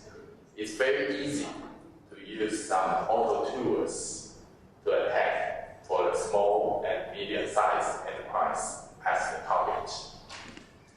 And how can we solve the problem? Because of its from the requirements. You understand cloud service, Amazon Web Service, AWS. It's easy, it's time to market. If the small, medium enterprise, they can just easily to apply the resource, apply the server, and just deploy the service immediately. easy to scale up, but however, behind its convenience, it's very dangerous for the security requirements. So when we go to the cloud, when we expand the service capability so fast, can we consider the security control is also good enough for it? Yeah, that's a big question, and we must think about it. And the next trend is about SSL. It's very popular, be used for the web application service, for the internet access connections. It's a good technology to encrypt the traffic. So SSL can encrypt the traffic and access only by HTTPS. But however, the new cybers, they are dynamic cybers. The ECDH cybers algorithm, they are very dynamic. You don't have the fixed key to decrypt the content. But however, it's good to encrypt all the content, but how about the performance impact? How about the security impact? It's not only encrypted the normal access behavior, but also encrypted for all of the attacker's behavior. Just image, if the attacker's behavior you cannot control, you cannot understand, how can you solve the problem? How can you understand he's doing bad things, targeted to our service? That's a big question. So how can we use the good technology to balance the security encryption and the security detection, inspection? That's a good topic. So in PERMA, we will provide the new deployment model, which we call it Advanced Bridge, which can balance the requirements. We can detect for the ECDH cybers and also the traditional SSL keys by the same service platform for our solutions. And HTTP version 2, TLS, SPDY, PFS, they are widely be suggested to use in a new server platform. So based on our new technology, new solution, we can solve the problem to balance, to check the content, and also make sure it's good enough to encrypt and with good performance requirements. And in this year, ransomware is very popular for attackers, the blackmail, to attack some systems, especially in some government sites, in some big enterprise sites around the world. The ransomware, they were asking for the user to pay for the money to get the passcode, to decrypt all of the content, or you will never be able to access all the content being encrypted anymore. So it's a big problem. So we have to think two things: how to protect from the ransomware attack. First, of course, from the end user side, we have to take care. Not so easy to click any link from your email attachments, from your mobile device, communication content, to prevent to get the ransomware attacks. But however, we still need to have good habits to do the backup, regular backup. And of course, for the service provider, for the content provider, we have to take care for all of the confidential, important message to make sure when attacker access to our content, how can we well protect from it? This kind of attack is caused very much in this year for several different events. And right now, denial of service, distributed denial of service is becoming as one of the attack service. You can easily to buy some attack from the internet to attack some specific target, especially for your competitor or enemy. So it's very dangerous for this kind of attack. Before, the DDoS attack is focused on the network layer. The attacker, they must pay much effort to prepare and start enable the attack. But right now, attackers can easily use very lax bandwidth and distribute this kind of attack program, the source existing around the world in many different countries, many different places, by application-level attack. So it's more difficult to protect from it. But however, if we have any technology solution can help to protect from it, Imperva have Encapture solution which can protect from the global CDN architecture.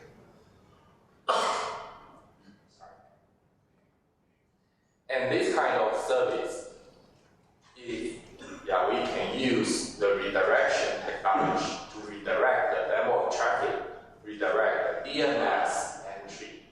We can protect from this with very efficient cleaning center service model. And our prediction, for this kind of DDoS attack is getting more and more popular. So we must well prepare before the attack it happen in our site, our service data center. And the data application, they are moving to the cloud from last year. We saw many different cloud environments, as I mentioned before. Amazon Web Service, Microsoft Azure, or even Google Cloud, IBM Cloud. And in different countries, there are many public cloud, private cloud, or even hybrid cloud. But however, just like before from the history, when customers moving our servers from private data center to the colocation, shared hosting data center, the first major consideration is security. How can we make sure it's very secure to move to the cloud? So most of our customers, they will think, before move to AWS, before move to Microsoft Cloud, is it ready for the security control?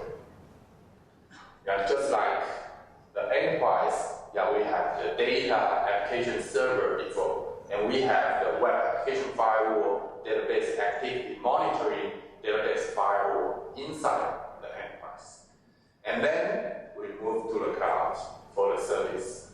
We also have to move our security devices, application security devices, into the cloud. And in the cloud, it's easy to do the expansion. So the solution must be able to expand the service capability in a cloud environment. So how the solution can help to dynamically to scale up, auto scale up, is very important. And not only this, but also the software as a service SaaS. They will use the shared infrastructure to do the service for multiple users. And there are so many cloud applications, Office 365, Google Dropbox, online service, they are cloud service. This kind of cloud apps, as I mentioned, how your employee access to this application to the cloud, not only from the service viewpoint, but also we have to take care about the inside and out. What's the content you send to the cloud?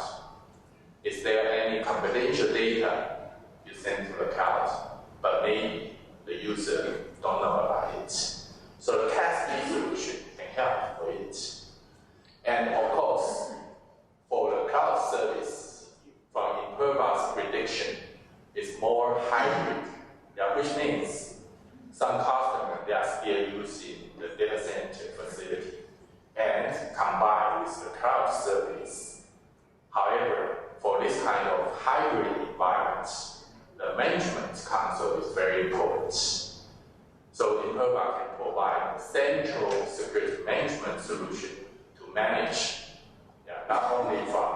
data center, not only from the cloud, not only from the shared environments, but we can hybrid, we can control all of them by a central maintenance interface.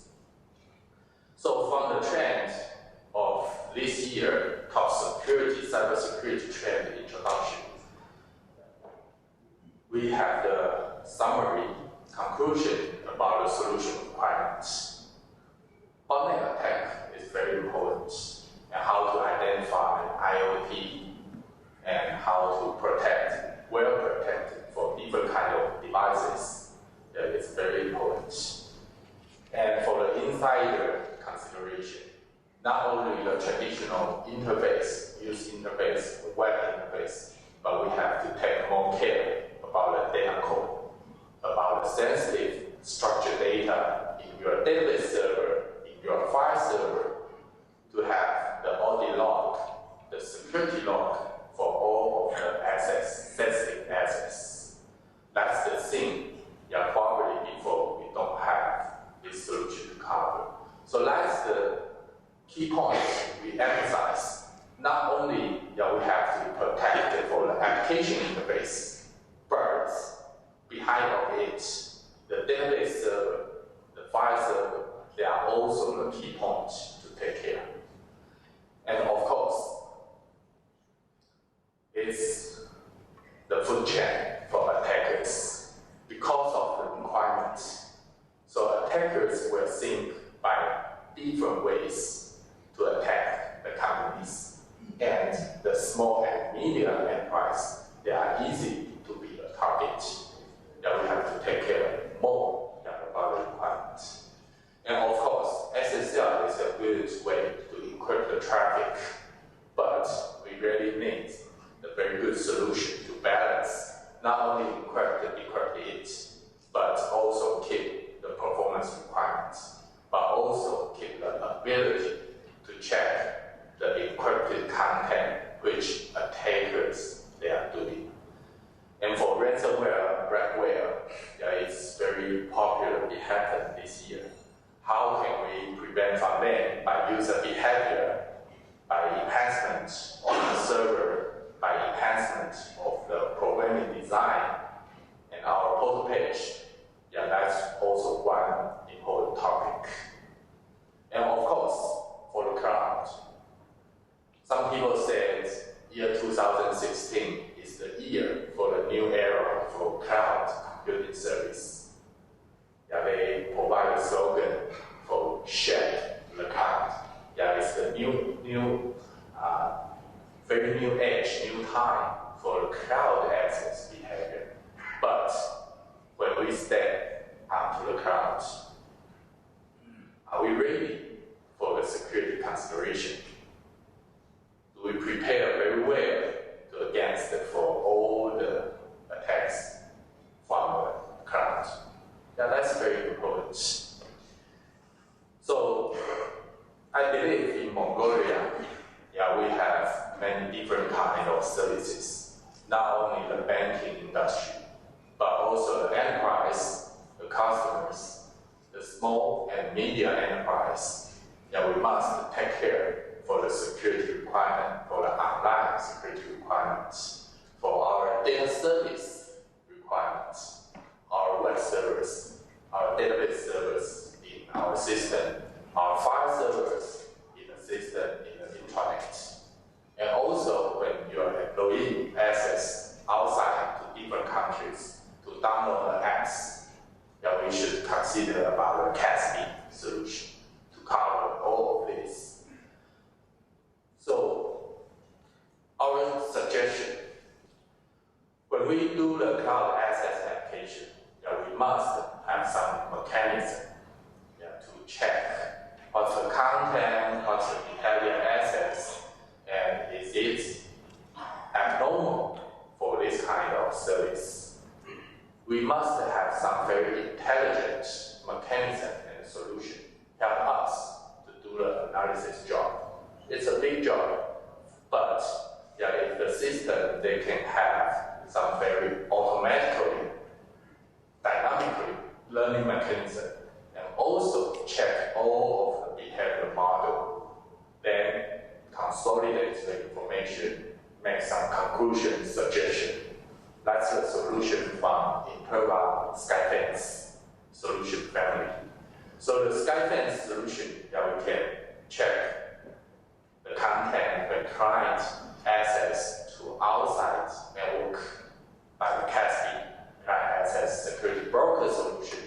So the Skyfence mechanism will check what's the access behavior transparently from your client user when they access to the internet.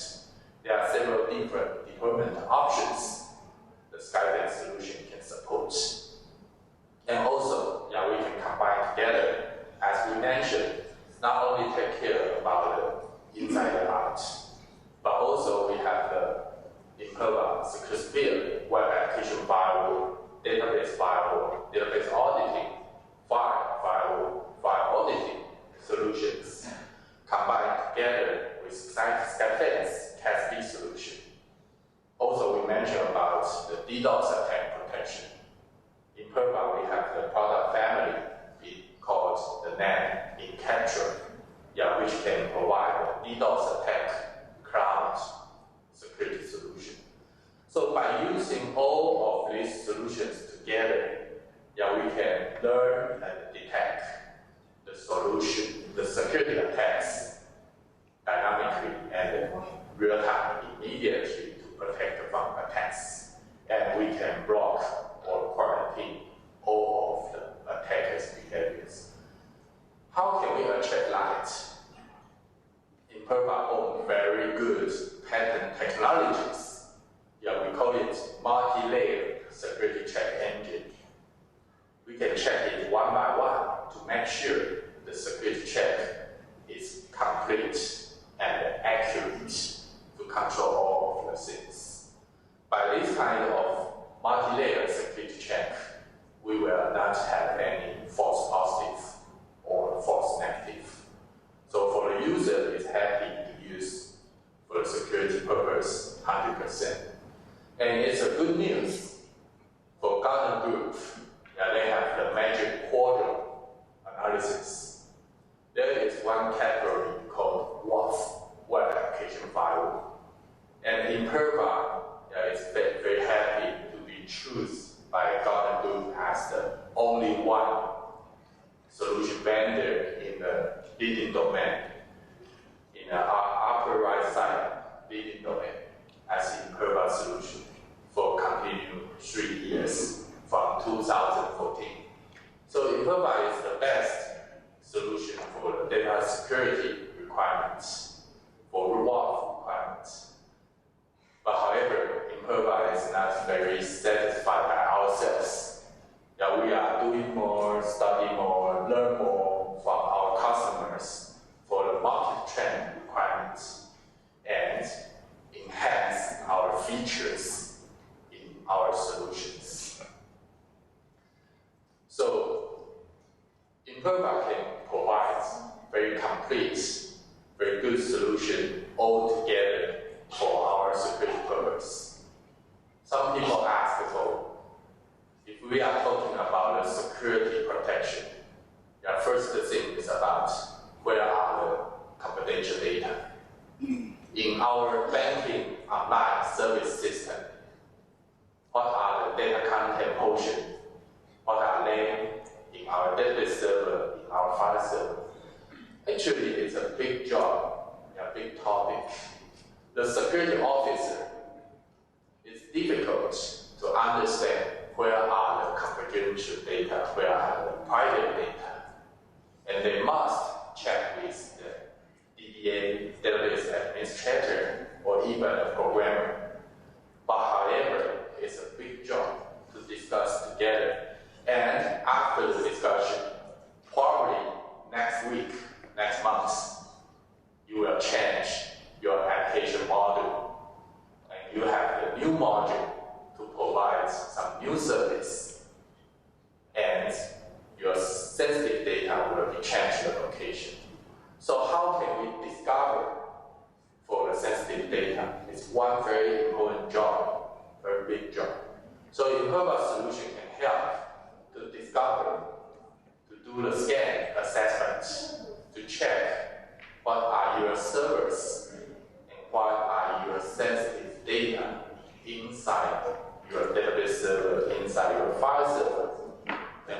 categories for it. And also for web application servers, we can do the auto-learning dynamic profiling job. So we can learn from the traffic, but not ask for the programmer, ask for the webmaster to get the structure. So based on this pattern technology, we can easily do the discovery job, to discover where are the sensitive data. And the second important step is about protect. How can you protect your data service dynamically and apply the solution? For example, if we have 10,000 customers, probably the security policy is more than 20,000 because of even the same customer, they have different security policy, different policy rules for different application module. So that's very difficult for different application systems to customize for it. So for an Imperva solution, we have the default security policy setting, which means you don't have to take care for any customized one, any advanced setting. Our solution can plug and play, can protect them from attack by default security policy. But however, if the application is very customized, our solution can provide the interface, can create the security policy very detailed by customized policies. So the protection is the second portion, which is also very important for all of the customers. And the third requirement is about the compliance. In Mongolia, many banks, I believe you are facing to meet the compliance for PCI, for the standard compliance right now.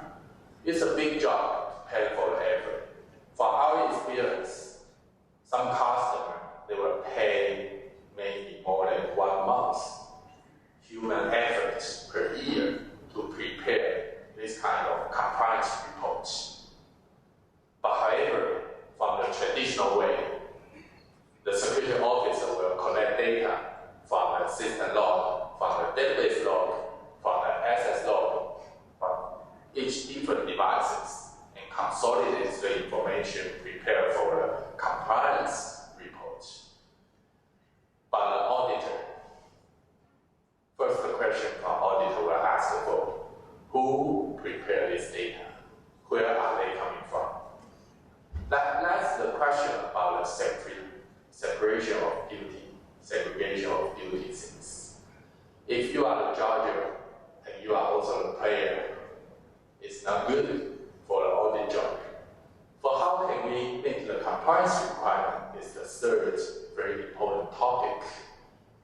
Can you use a very smart solution, very good system to auto-collect all the information and consolidate? And this information can be trusted by different parties or users. Security officers probably they don't have the background, the experience for database programming language. They don't know where are the data. For the DBA, they understand how to manage the database system, but they don't know the security policy. For auditors, they understand the audit requirement, but usually auditors, they are not technical background. So how can you provide very good content of the audit data to be trusted by different parties of customers, of user requirements? That's very important. So from Imperva solution, we can provide the reports which can meet the compliance requirements for PCI DSS, for SOX, for MLS, for HIPAA, the healthcare related compliance requirements, or even customized compliance requirements. And our management interface, the graphic user interface, and our default report engine can generate pretty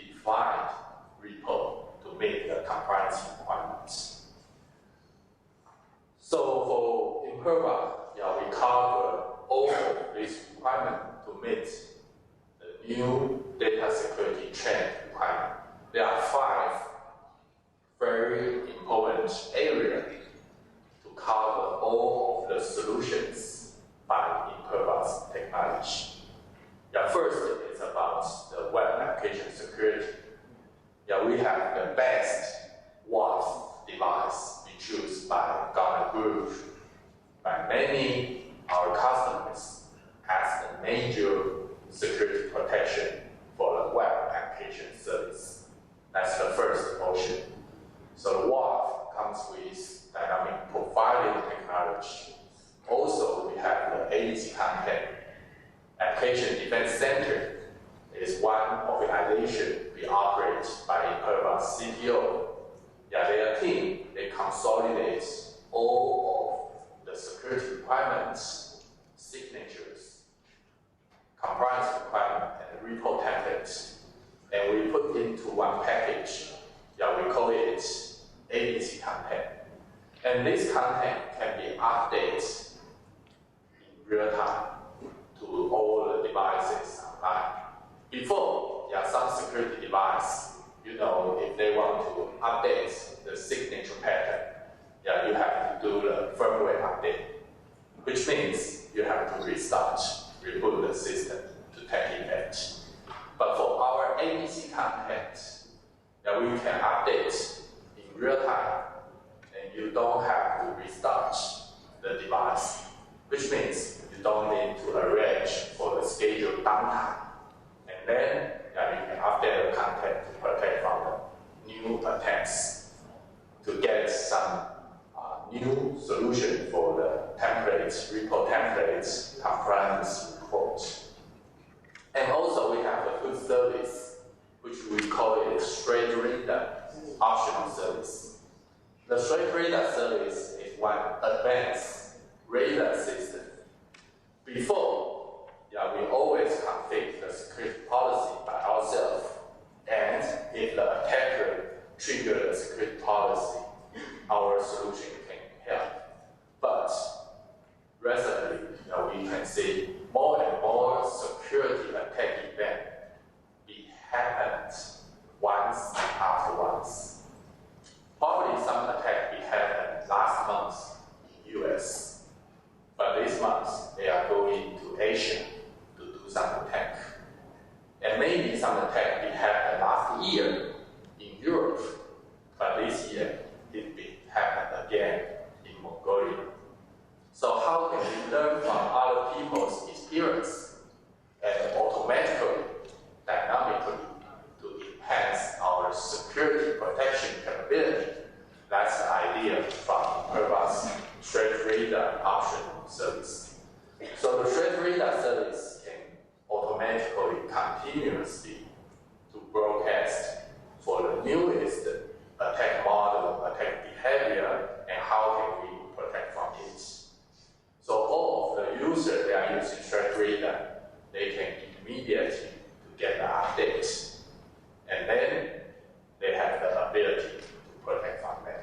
And also we have the IP geolocation identification, malware check, malware source identification, and Threat Reader, we have the bot protection service, anti-fraud solution, and we have the optional for community defense, which means in Threat Reader virtual social community, they can exchange their using experience and share the information to other people and enjoy other people to update the newest attack pattern. And the second portion in the security, which is database security solution. Compared to web application security, actually, if there is any database security event that happen, it's more seriously because of which means customer may lose at least several thousand, several million of data records. But unfortunately, for database access, our application server must have some privilege to access to the database. They must use the privileged user. For example, backup process.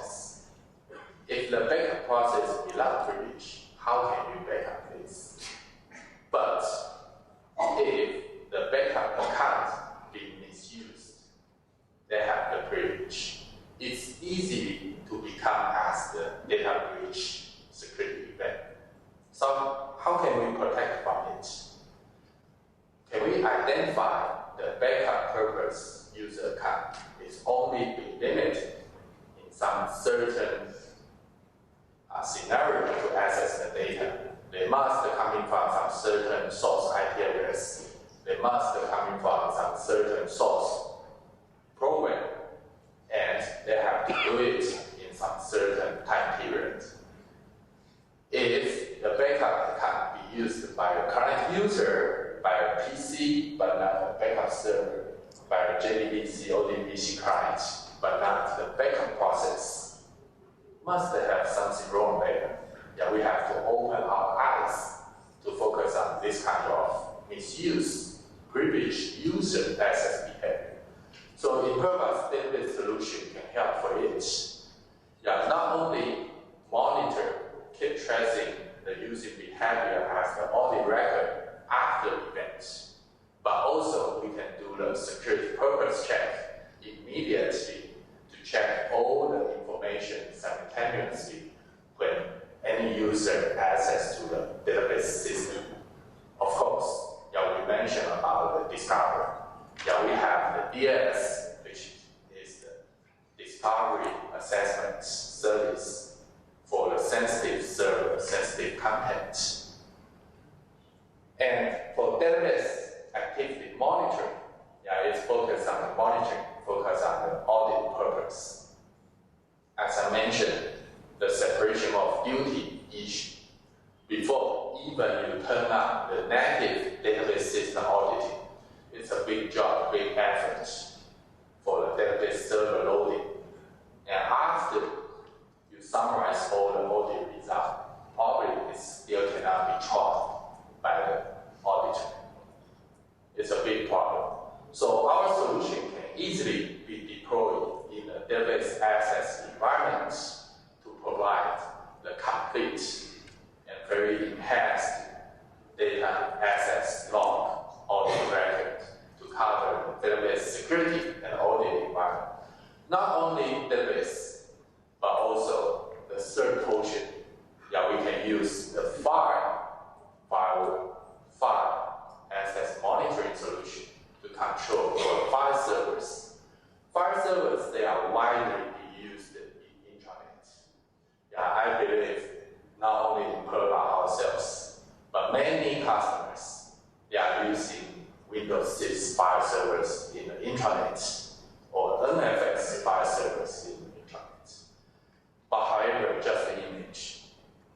In a shared environment, where any employee change the content, change the price list in a file server, and then other people download access for it, what's the impact? Yeah, it's very serious. But however, do we have any good solution to monitor for the file server access, control for the security requirements, even for SharePoint access requirements? So our third portion of the solution, yeah, which is file security, file auditing solution. And also we have the DDoS attack protection solution. Yeah, the DDoS attack protection not only focus on the network layer, but also the application layer. So we have the Incaptra service solution, which can easily to redirect the network traffic by the BGP GRES number tunnel, or even a single IP redirection for the network layer cleaning center. So Incaptra can help to clean. And for the application layer, yeah, we can redirect the domain name www.imperva.com to redirect to Incaptra Cloud service. And then Incaptra Cloud will help to clean for the application layer security. And one new trend of the DDoS attack, attackers will not only attack for the network bandwidth, they will not only attack for your application layer service, they attack for your DNS service. Yeah, that's one new attack model. For example, when any PC client customer, they want to access to the Imperva website, they want to go to www.imperva.com and resolve for the IP address.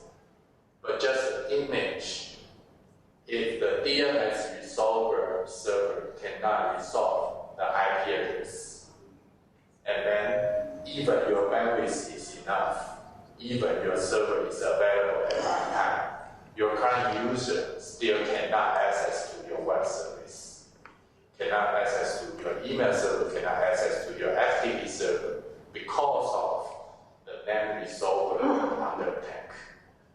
So our solution can also cover to protect for your DNS resolver, DNS servers.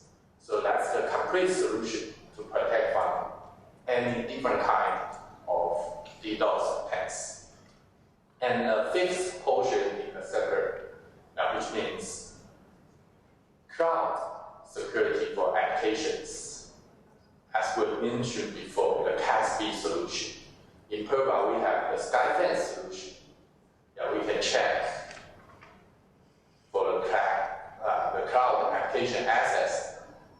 As we mentioned, when the current user, when you're an employee inside the company, when you want to access to the cloud, what's the content upload? What's the content? What's the sensitive data? Probably can get some data breach event, security event.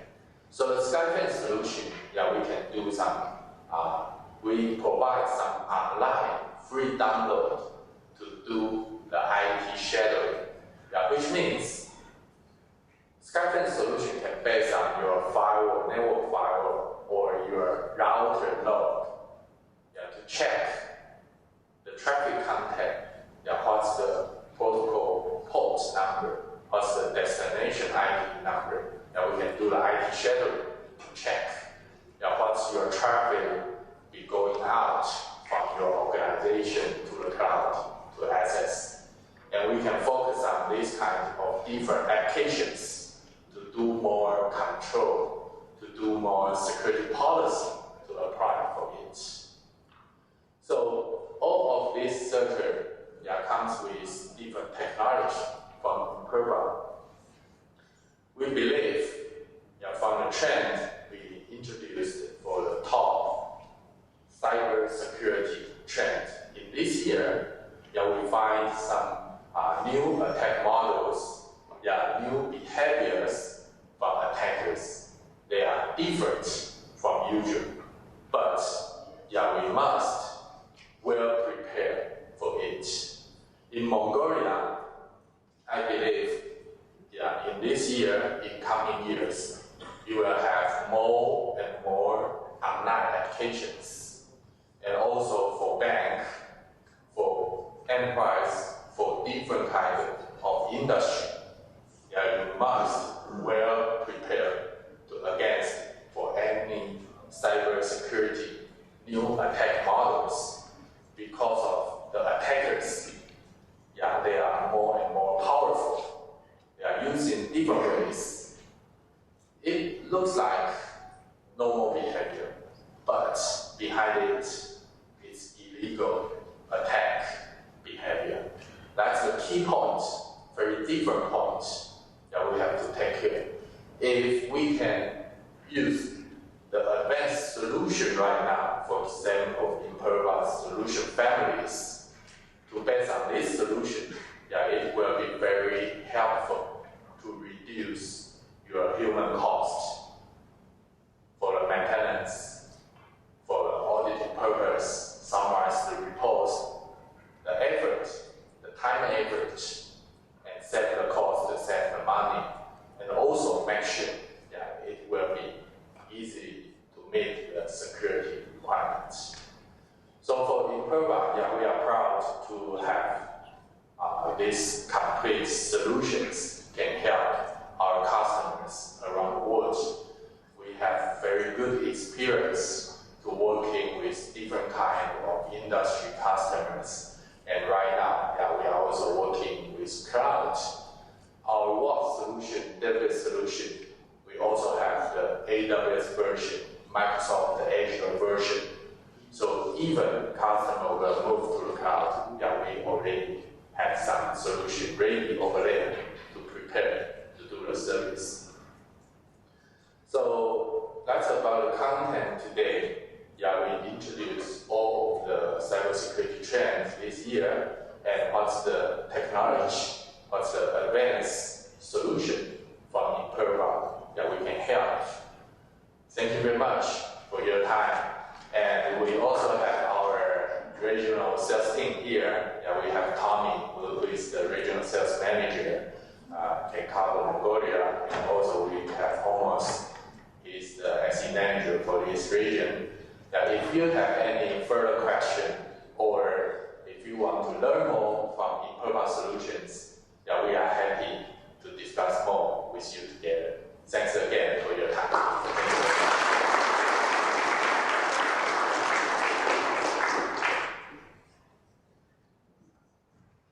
Thank you for speech today, Mr. David Cho from Pedro.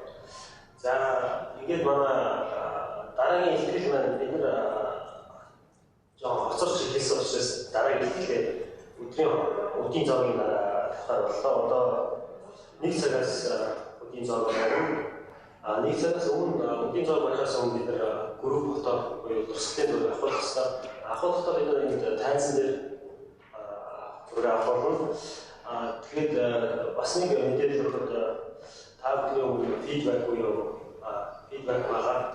Энийг бүгд ямар нэг одоо зарим хүмүүс ажилтаа гэж магадгүй хэрвээ явахаас өмнө өглөө үүдэн байгаа хүмүүст өгөө өглөөч өгсөн хүн бол гарын өгөх юм байна.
그때 벌써 단신에 오르고 저희가 벌써 머슴저라고 말해서 산대였다 고모스서 잘못 고모스는 앞에 단신을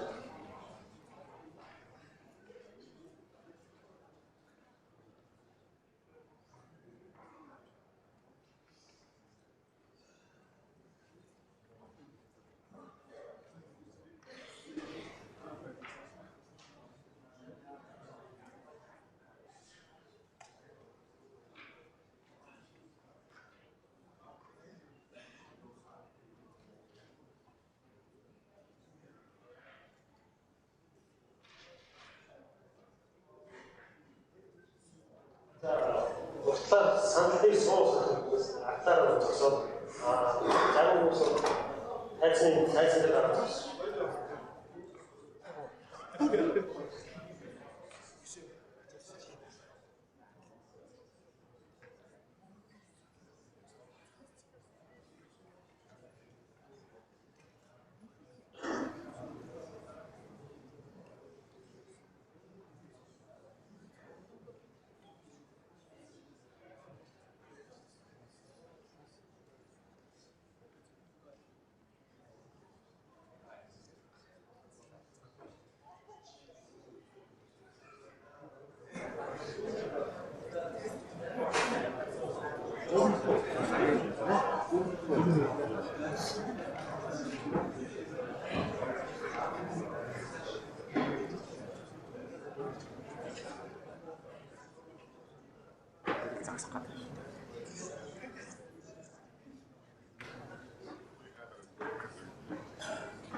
자, 인기 코식은 어떻게 해야 되나?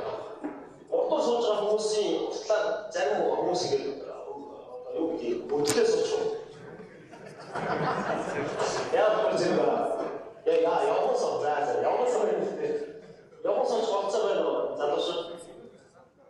야, 이게 갖다 줘 이렇게 되니까 이 다른 수다 이거 다 갖고 와야 되겠네. 대지대라고 나와.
알아서 수업자부터 못하는 게 이 소자 хүмүүс의 못하는 영어 소초 그거를 막 보여주고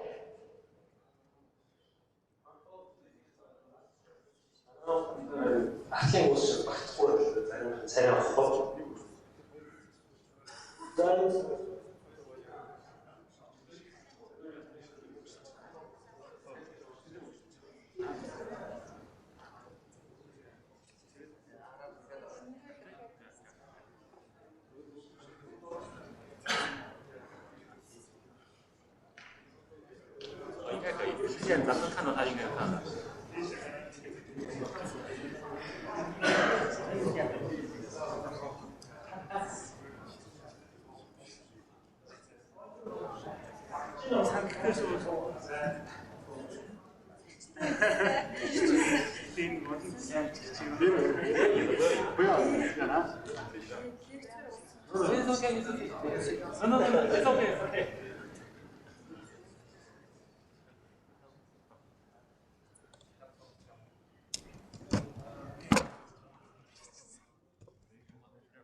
Ready?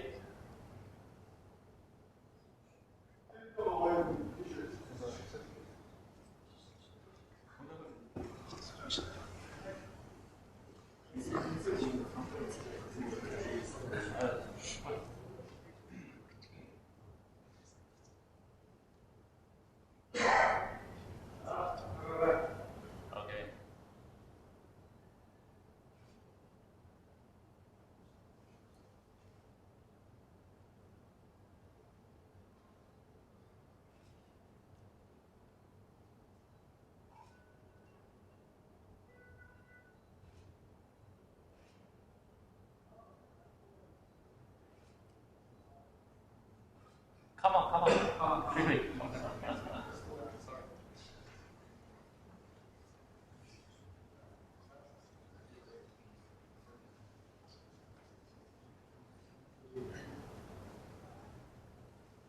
Okay.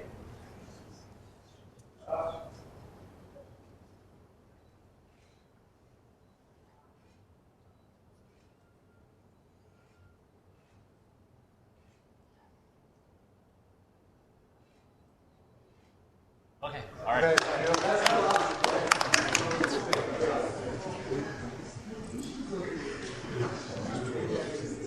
Эдийн засгийн хугацаа маань 1-ээс 1:40 хооронд байгаа.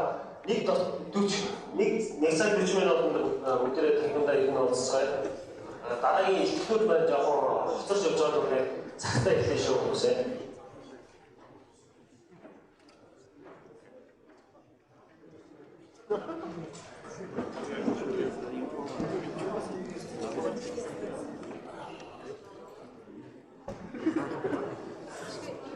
Thank you.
说是转货，就是。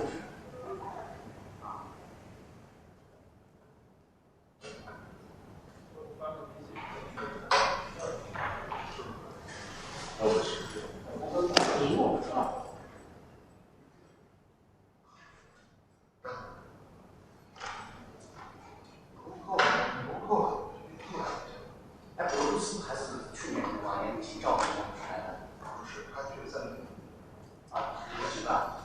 来新哥们，然后说。어디서 잡았다?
That's what this is.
뭘 먹을 것은 가르쳐 주고 스타.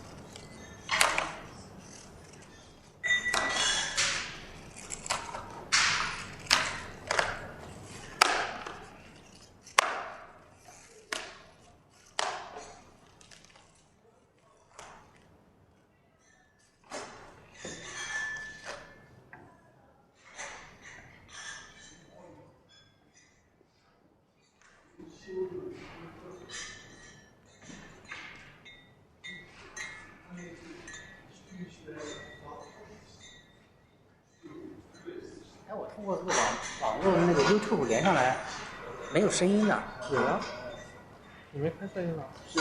哎。不是。啊，听着了，那都对。现在都有声音。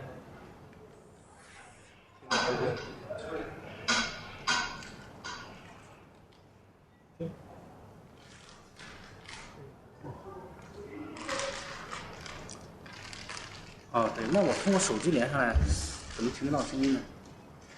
说话先直播。啊。这也没个人听。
啊，完了啊，然后那个。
Баярлалаа.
이거는 좋은 것 같아 봤는데 나는 것 같아 넣었을 때.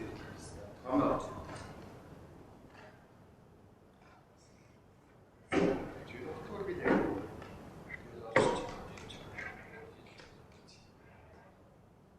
대정은 장을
technology.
За манай дараагийн хэлбэрэд тавмын тогтвол гадаа байгаа хүмүүс бүгдээ тогтшоор ажиллаж байна.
Ben, calma, pô.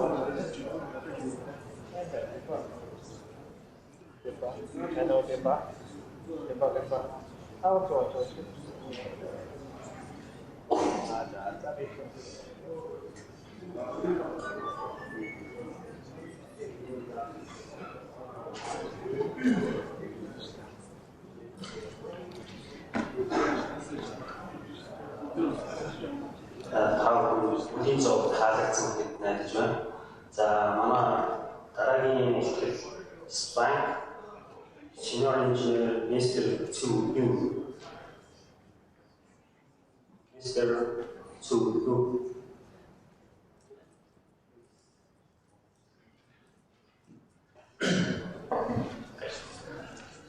Thank you.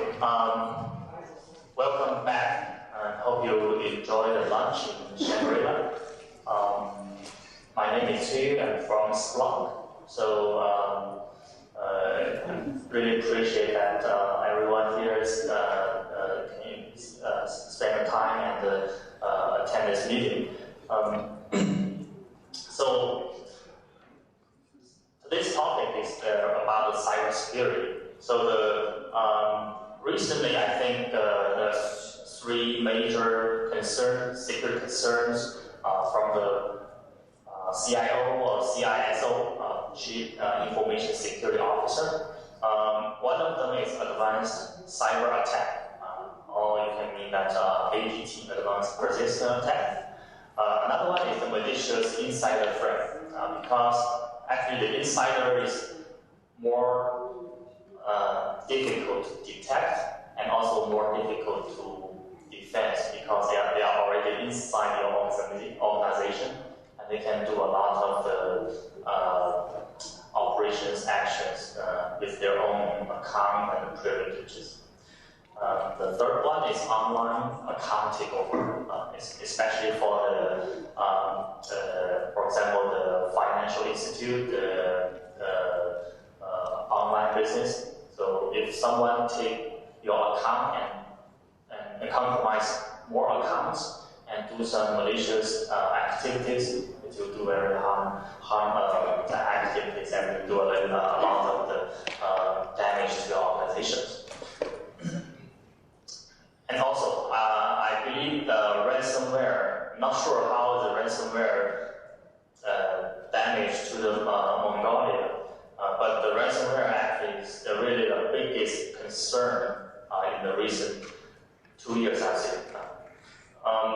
As you can see this graph, the left one is from last year. And you can see the trend. And this year, 2016, a lot of the banking trojans, if you see some news in the previous months, there are also some ATM, the security incidents happened in other countries. So that means that a lot of the trojans, the backdoor software inside the ATM systems, and basically they get all caches just stand in front of the ATM machine, and all caches just automatically pops up. Okay. The ransomware actually affect both the enterprise and also the personals.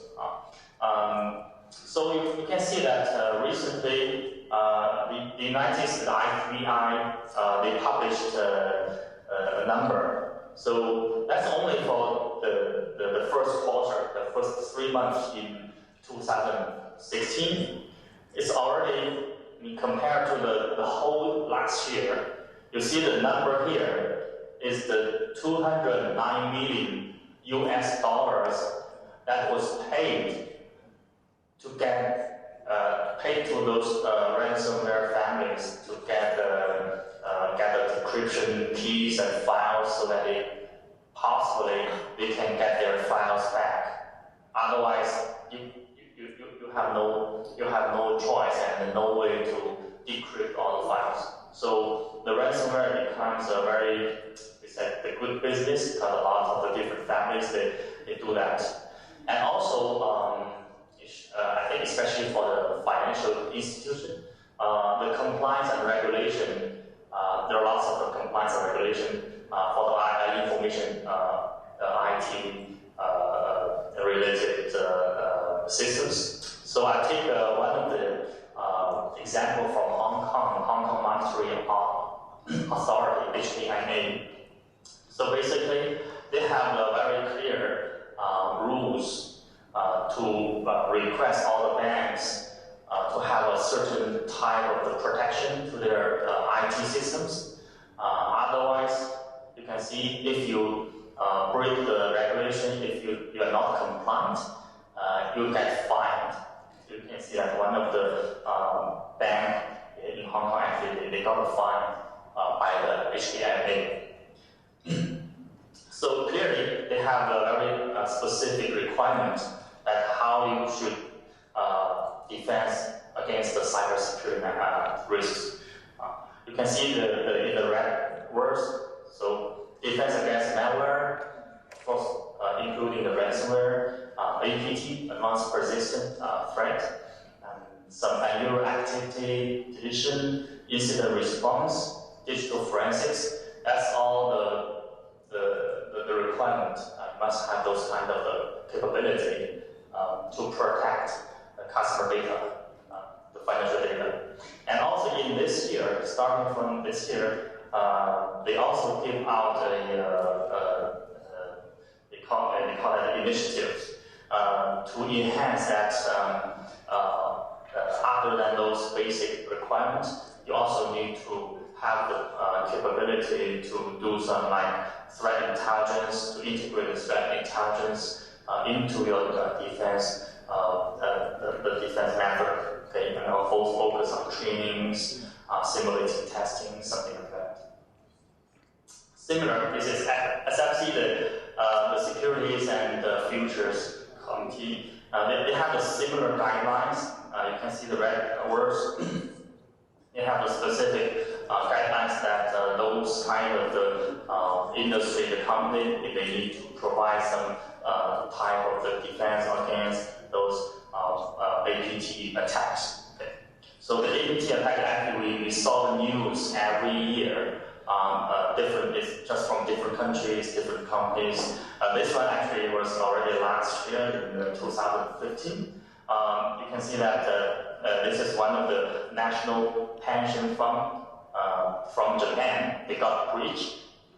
The thing is probably starting from a malicious phishing email, maybe a spear phishing email, and later on, the whole database was compromised and a lot of the data was stolen, and not sure how much the damage will be, but it's a national the fund, pension fund for the retirement, so still very huge impact for socials.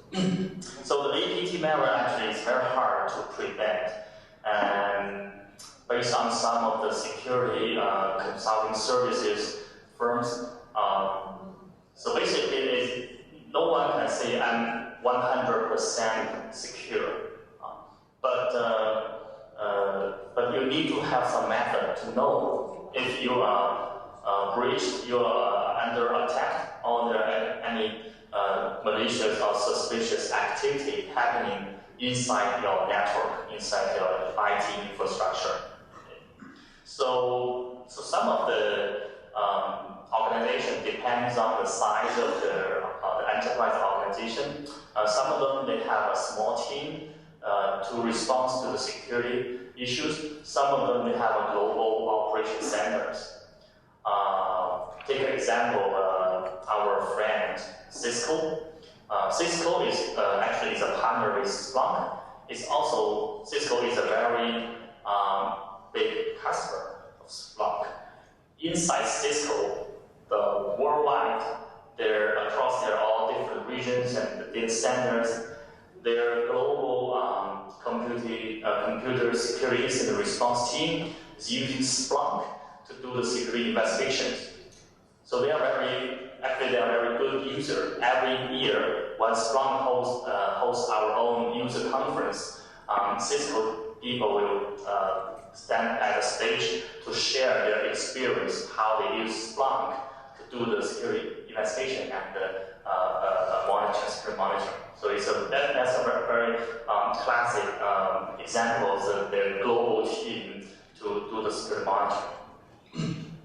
So basically, for those security analysts, what they need, first they need a real-time capability. That means you cannot wait too long. You need to, if you want to react fast, you want to detect fast, you need a real-time capability. And also you need to process a large volume of the data, right? And also you need to have ability to analyze the complex patterns based on those large volumes of data. So security is also a big data, in a big data situation, you need to handle those large volumes of data to do the security analysis. So that's what Splunk is currently positioned. Splunk is in the security landscapes, Splunk is the security nerve center. So basically, we are not firewall, we are not email security, we are not web application security solutions. We are actually based on all the security solutions. Splunk is acting as a nerve center. Okay? You have a lot of the different data sources from your endpoint protection, from your firewall, from your IPS, IPS, even you got a lot of the different threat intelligence sources. Splunk can be the security nerve center to help the team to do the analysis, to do the correlation, and want to focus on what is going on, what's the security situation, and how should I respond to those incidents. Okay.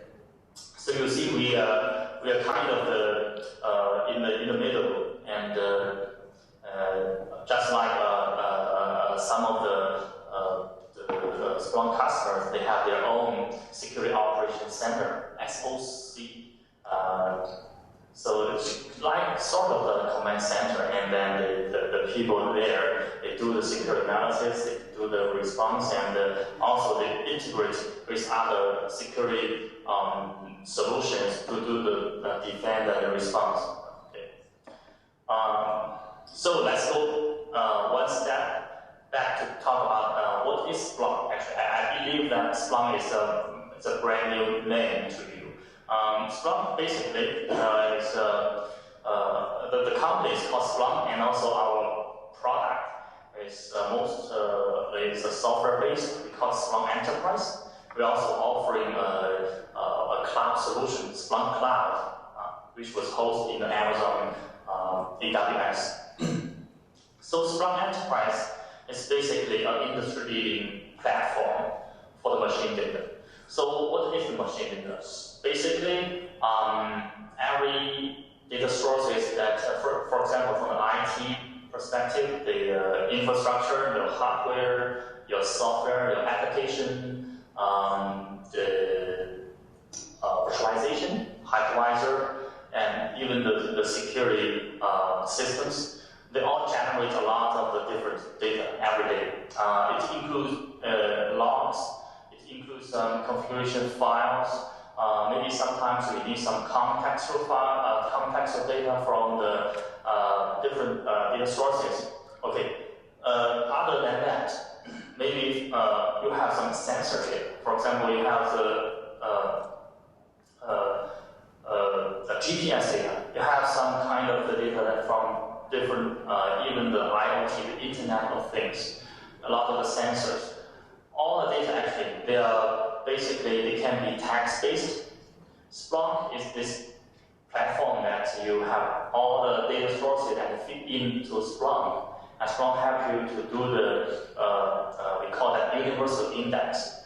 So this based on this, you can think about like Splunk is like a Google, but it's inside your enterprise, inside your organization, and then whatever you have the data you just send into Splunk, and then you can start to use that to do some ad hoc search, just like you do it every day in the Google search. You can do that to do some analysis, monitoring, and also the visualization to get the value from all the data.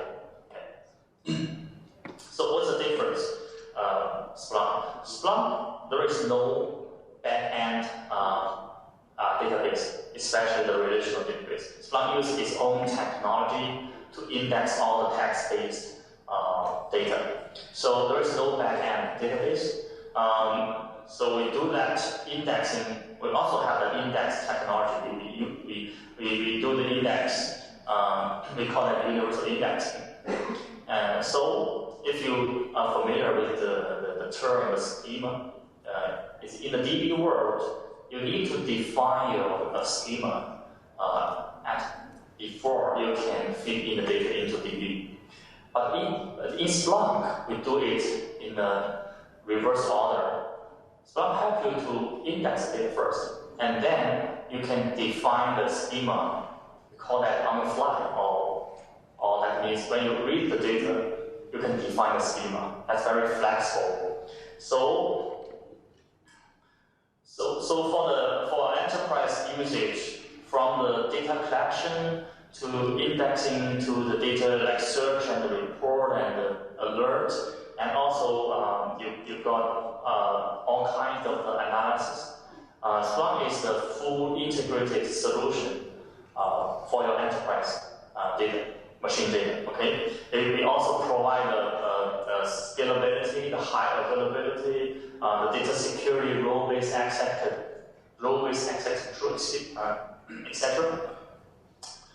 It's very easy to use. So I give you an example, like what the traditional way and what's the Splunk way to deal with data. You can see in the left, traditionally you need to define a schema first, and then you have a lot of the different, whatever you call it, a connector or adapter. You need to process data and convert that data into a standard normalized structured data. And then you can fit into the DB, and then you can do the query, and then you can do the reporting, etc. But in Splunk way, it's totally different. It's very easy for you to fit in the different type of the data. They can look very different, but don't worry. We do the universal indexing, and then based on those raw format data, you can start to use that data. You can do the search and reporting and monitoring and all the analysis based on that. So it's very easy to use. So basically, when the user they use Splunk from a reactive way, they can do the ad hoc search, do the investigation, do the troubleshooting. If they want to be more proactive, they can define their own condition criteria for the alert and action. They can also define their own visualization and provide the operational visibilities. Some of the users, they also use Splunk to do some business analytics situation. So it's not like the traditional BI tools, but in this BA area, we actually collect the data in the real time and to process the data in real time. And then from those operational data, we got the business value and then show that result. I'll take a very simple example. For example, if we have a conference like today, or maybe we have a multiple session in multiple rooms, perhaps someday we have some you can have some code, you can scan that. Okay, I want to attend this session. Then all the data actually, when you do the scanning, when you do some of the, so for example, I do a survey here, and then all the data actually can be real time, feed into Splunk, and then you get the result, and know how many people in which session, and what's their feedback, something like that. Okay. So basically, actually, Splunk can be used in a variety scenarios. The traditional IT operations, application deliveries, of course, security is one of the major use cases for Splunk. I believe 40 to 50% of the Splunk usage is for the security area. And also, like I said, you can do some business analytics, and even for the IoT, I think that will be the next wave of data, let's say, generate a lot of data, and Splunk can be the perfect platforms.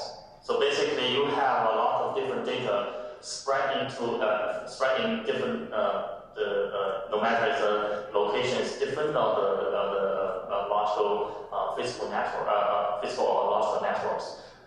We can collect the data using different methods, no matter it's GCP based, UDP based, or file based, or even we need to do some script to generate some data. It's no matter what kind of the method you use, just collect the data and send into Splunk, and then you got the index by Splunk.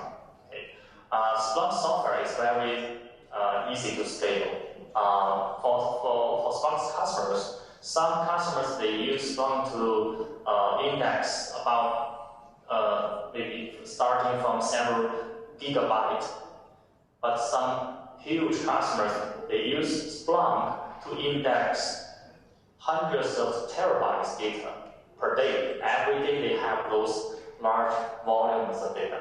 So in Splunk, we can use multiple instances, multiple PC servers to support this huge amount of the data. So the concept is very similar to what those search engine companies use. Okay, there is no big storage. There is no superpower, high performance servers. We use just commodity Linux or Windows PC servers, but it could be thousands of servers, even tens of thousands of servers. They are working together to support those huge amounts of data. Okay. And also, if you have multiple locations, multiple data centers across different, even in the same city, have different locations, don't worry. Your data can reside in your local network. You don't need to centralize all the data into one place, and then you can do that. Okay? In Splunk, you don't need to do that. Your data can be separate in different locations. As long as the networks are connected, you can starting from one point and search across all the data, or you can specifically define that, okay, I only want this data center or maybe those data center, or I can have the multiple staffs that they have the role-based access control. My network team, they search the network data. My server team, they use the server data. It doesn't matter. You can have your own planning, but it's very easy for you. We have already built in that capability, and very easy to do the data management. High availability is also one of the cool features inside Splunk. Okay, so basically we'll do the data replication across different Splunk instances. So that means if you have one or maybe multiple instances that is unavailable, you can still using the rest of the instance to get the 100 piece of the data that is available for you to use, and use your time to do the restore or backup or whatever to fix the problem. But by the high availability, you don't need a separate third-party software. Splunk already provide those built-in features for you to use. So that's why we can support huge customers that they can deal with the daily volume like hundreds of terabytes, and also we can provide high availability for them to use all the data across the world, actually, it's global user. So basically for Splunk Enterprise itself, you can see that we are a universal machine data platform, okay? As long as text-based data, Splunk can handle that. We are a real-time architecture. So the data was real-time collected. We do the real-time index, and then you can start to use data instantly. Okay, schema on the fly. That means that you don't need to predefine the data structure. Okay, you don't need to pre-process the data. Use the raw format, and then you can, after the data was indexed in Splunk, you can use that. You can define your own format in the real time. Okay, so it doesn't change the raw event, raw format, but you still get the structure later. We call that late bind model. Okay. Inside Splunk, actually, you can do a lot of the agile reporting and analytics. Splunk actually have a set of the command that's supporting all the different usage. So just like you use the SQL to access your database, in Splunk, you also provide this set of the command or language. You can use that to do very complex, even very complex analysis that can be achieved by Splunk. It's scaled from a desktop. Even you have a laptop here. For example, all our my own colleagues, we have installed a Splunk in a local laptop. You can show the demo. Of course, you can do some analysis in my laptop. But it could also scale to the data center globally to handle the hundreds of terabytes data every day. So scalability is very critical. And also, more important, is fast time to value. That means you have the data here, okay? You have Splunk here. Instantly, you can get the data into Splunk and starting to use that, no matter do some like investigation search, or you do some analysis and reporting visualization. It's very quick. So it could be very quick. It's not a long-term project.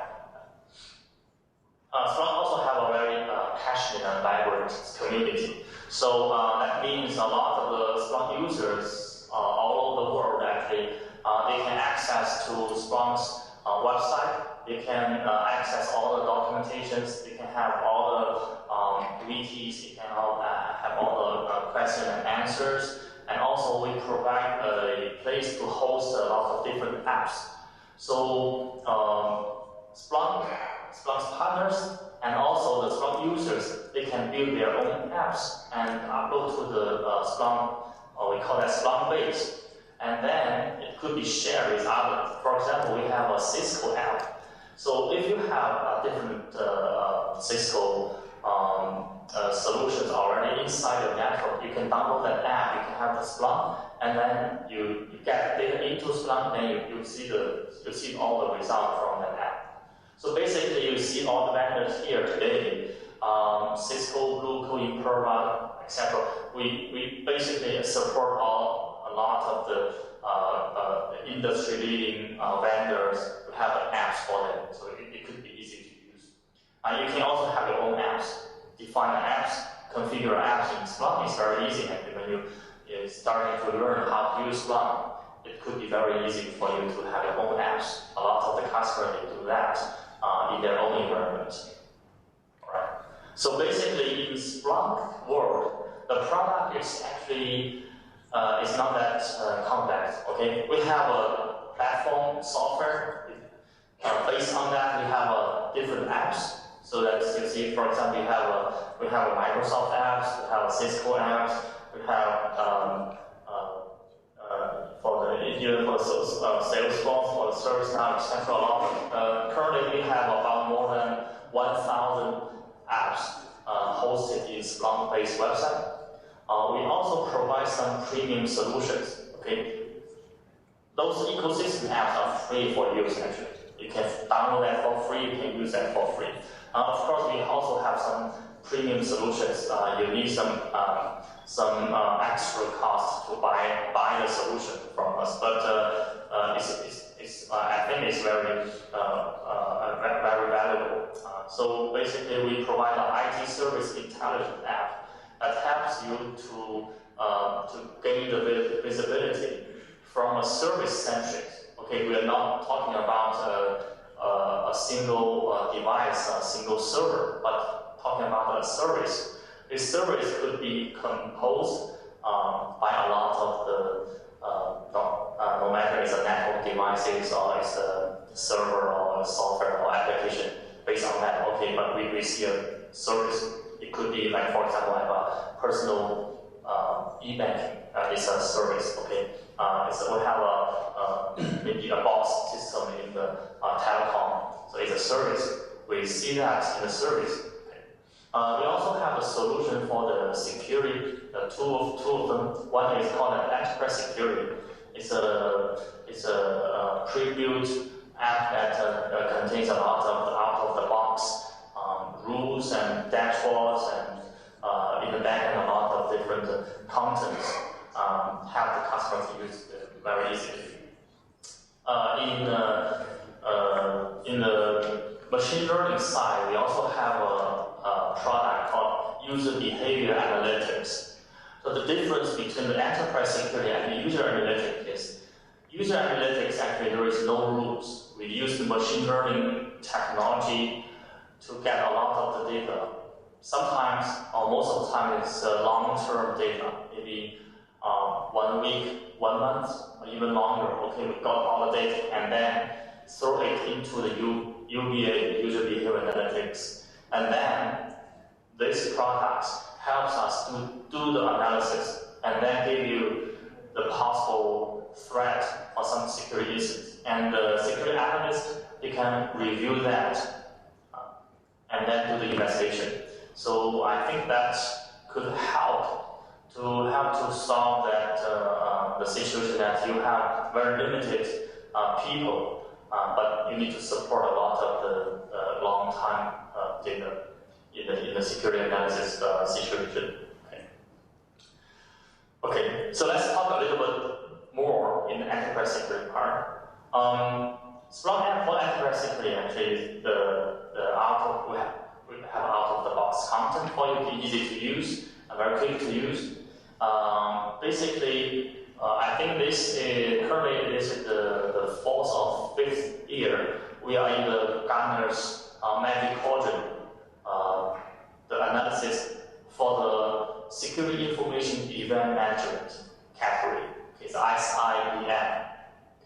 But Splunk is a little bit different than the traditional SIEM, okay?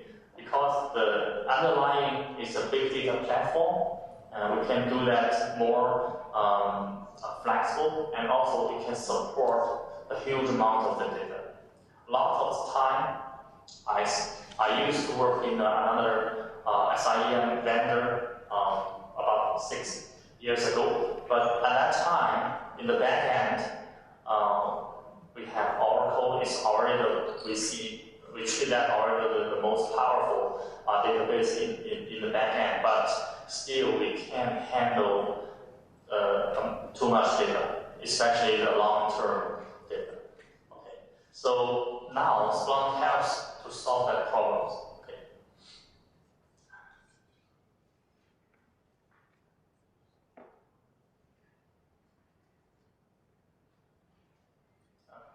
Sorry.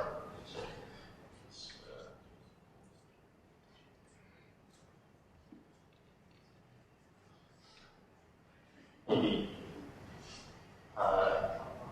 Yeah, I guess what happened in the morning, it happened again in the afternoon, but don't worry, we have backup. But anyway, in August this year, the Gartner, they have their latest SIEM report. If you are interested, you can go to Splunk.com website. We have a copy of that report. You can see this year, actually, the Gartner treat Splunk as the most visionary vendor. That means, although the market share we are not the largest, but in the technology part, Splunk is the leaders. Even in the leaders quadrant, Splunk is the leader. And also, this year, Gartner, they have 3 categories analysis for the security capabilities. Okay? The basic security monitoring, the analysis for the APT, the advanced persistent threat, and also the category for the incident response. In all the 3 categories, Splunk is ranked the #1 for all 3 use cases in those categories. So you can see that the technology in the back end, underground, the Splunk is very different actually from all the traditional scene. Currently, you can see that IBM, HP, Intel, McAfee, and another one called Logarithm. But those are the vendors in the leaders quadrant. But Splunk still, I think, now they become the next one. Okay. Let's see, maybe we.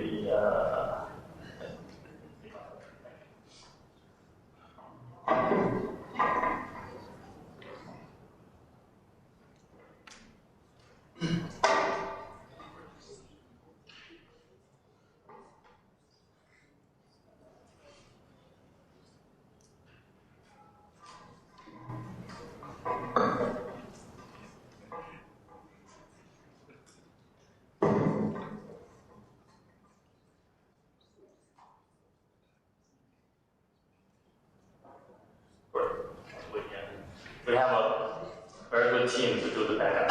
Thank you. Okay, so basically, in recent years, actually, Splunk was treated as a different. We got different recognitions. Okay? In the Splunk Enterprise, actually, we awarded the best fraud prevention solution in the US. Splunk Enterprise Security is the best ICIEM solution, and also the Splunk UBA I think should be very good for the machine learning part. Okay. So basically, I show you one of the situations how APT goes on. You can see that if a malicious attacker they want to attack an organization, so basically there are several starting points. One of them is using the phishing mail.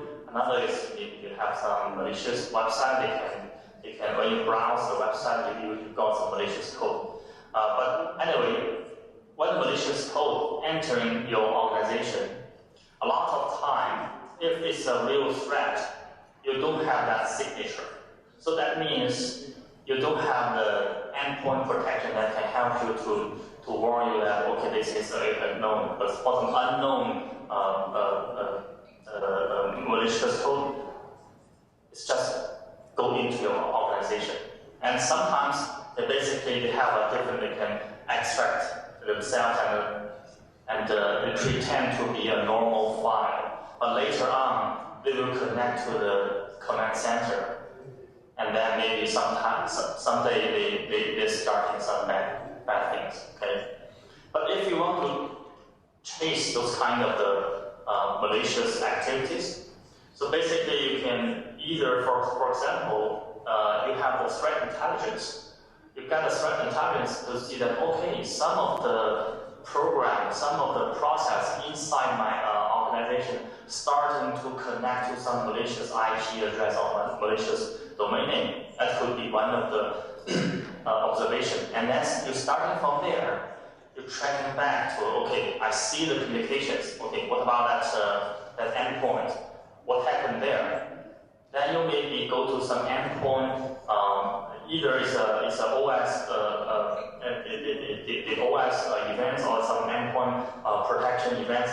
Then you see, okay, what happened there?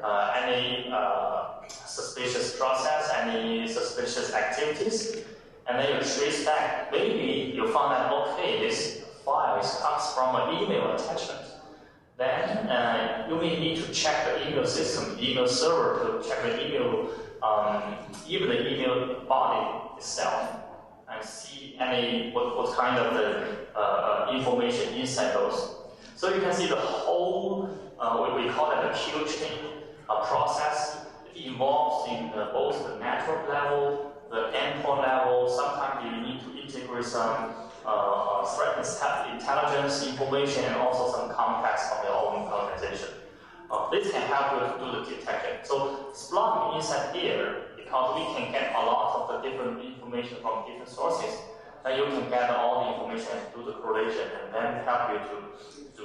For example, in Splunk we can consolidate all different type of the threat intelligence information. Okay, in the enterprise security itself, we already embedded over 30 threat intelligence sources. And also, for example, one of them is a Facebook threat exchange. It's one of the valuable information that you can do the threat intelligence using this threat source. And also, sometimes actually you also need to do some analysis based on the statistics, not the signature, not the rules. But sometimes you see that, okay, why the URL of this HTTP access is different, it's strange. They're deviate from the norms. Okay, and sometimes you found why there is a very strange DNS query. Is that some sort of the DNS tunneling? Is they are starting to use the DNS service, but to transfer some files out of my organization? It could be very, from a data leakage perspective, it could be very dangerous.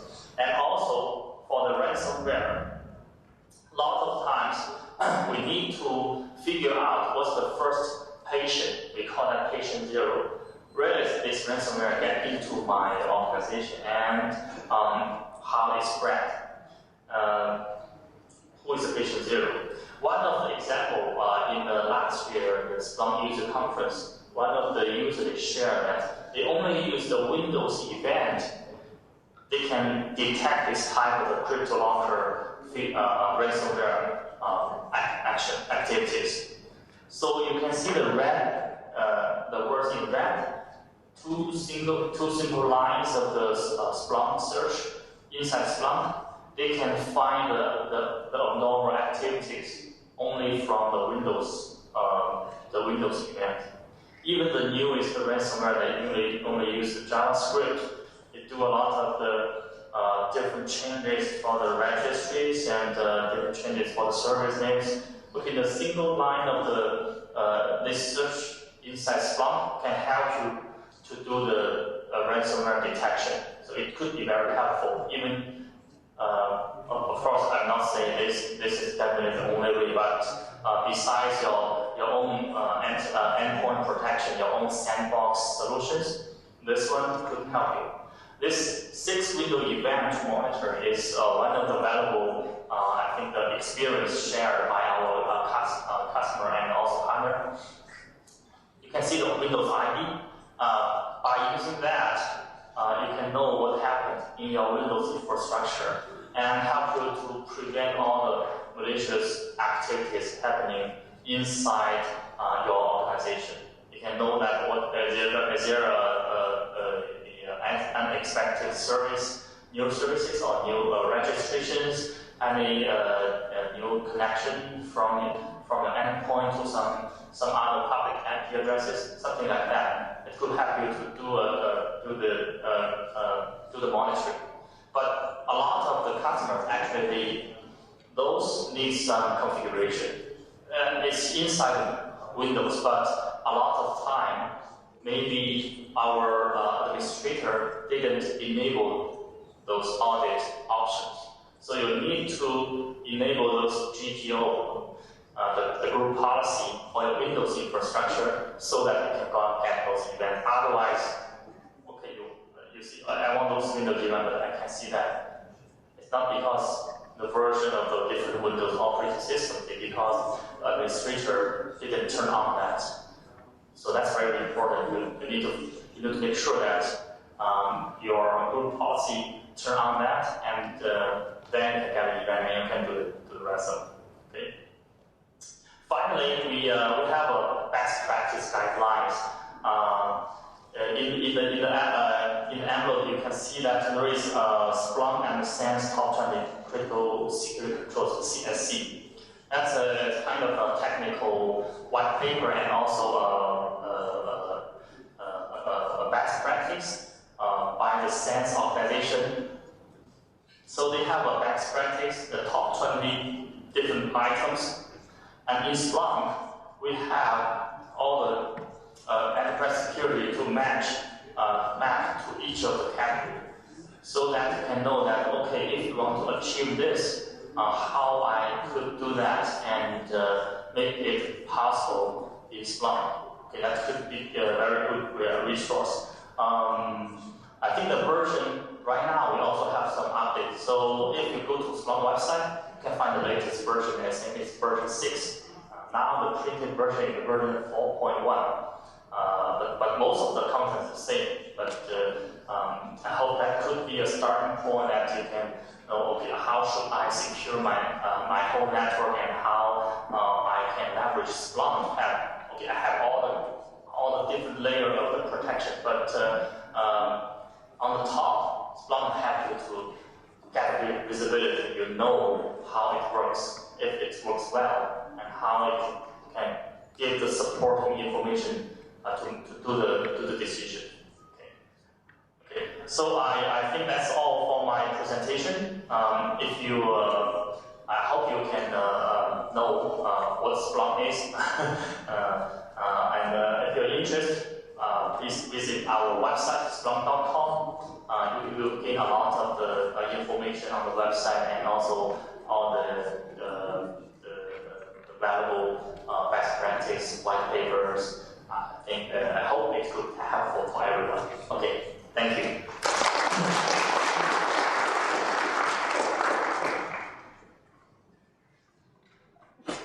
Thank you for the speech, Mr. Tsui. Дорогие эксперты,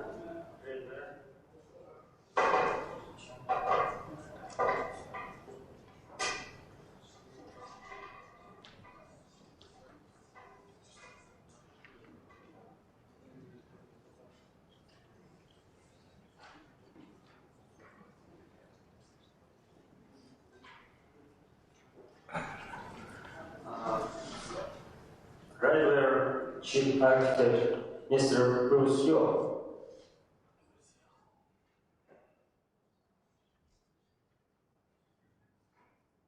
Good afternoon, everyone. My name is Bruce. I come from Broadway. Today, I will talk about the security issue for the online business. And hope the security issue will not trouble you and the business continues. So let's talk about Broadway first. So who is Broadway? Broadway, we are the company who focuses on the application availability through two major solutions. One is the ADC, Application Delivery Controller, and the other one is AMS, Attack Mitigation Solution. And also we offer the cloud security service. And we are awarded for 2016, the SC magazine. And our company revenue is around 200 million a year.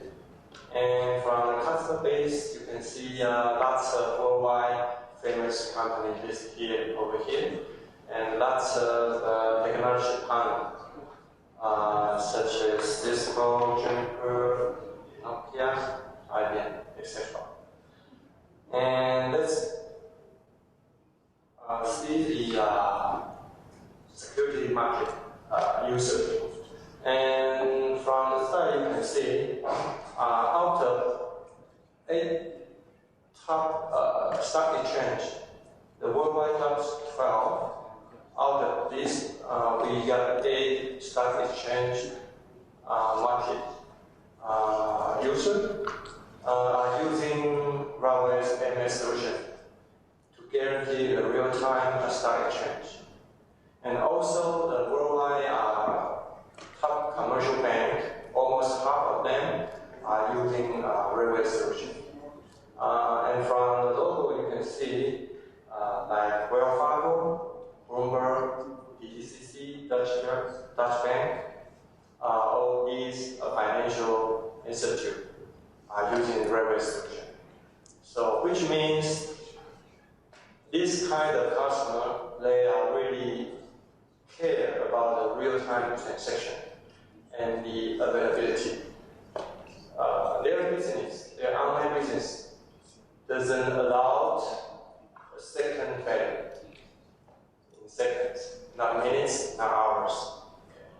And from the middle, you can tell lots of online business, including PayPal, eBay, and Twitter. All these famous companies are also using Broadway solution, security solution, to protect their online business. And talk about the carrier side. Top 10, out of top 10, half of them are using Broadway MS solution to provide the service to their customers, and include Verizon, Level 3, AT&T, and also Cisco. Cisco got its own cloud and is also using Broadway solution to provide security service. Okay. And also the cloud service provider as well. And here you can see like Akamai is also using Broadway solution. SAP, the worldwide SAP, their security service is also provided by Broadway. And beside the solution and product, Broadway also offer the managed service, which means our experts manage the device for our customers. So you can see from here, like Harvard, ING, and Carlsberg as well. So we are recognized by the worldwide famous company, and also the vendor, like Checkpoint and Cisco, has OEM from Broadway for the DDoS product, like Cisco Firepower, NG Firewall. So let's take a look at the evaluation of trades now. And according to the Security Survey Report 2015, we can see almost 25% the attack motivation is ransom. So you can see lots of ransom events or the subject we discussed today in other sessions.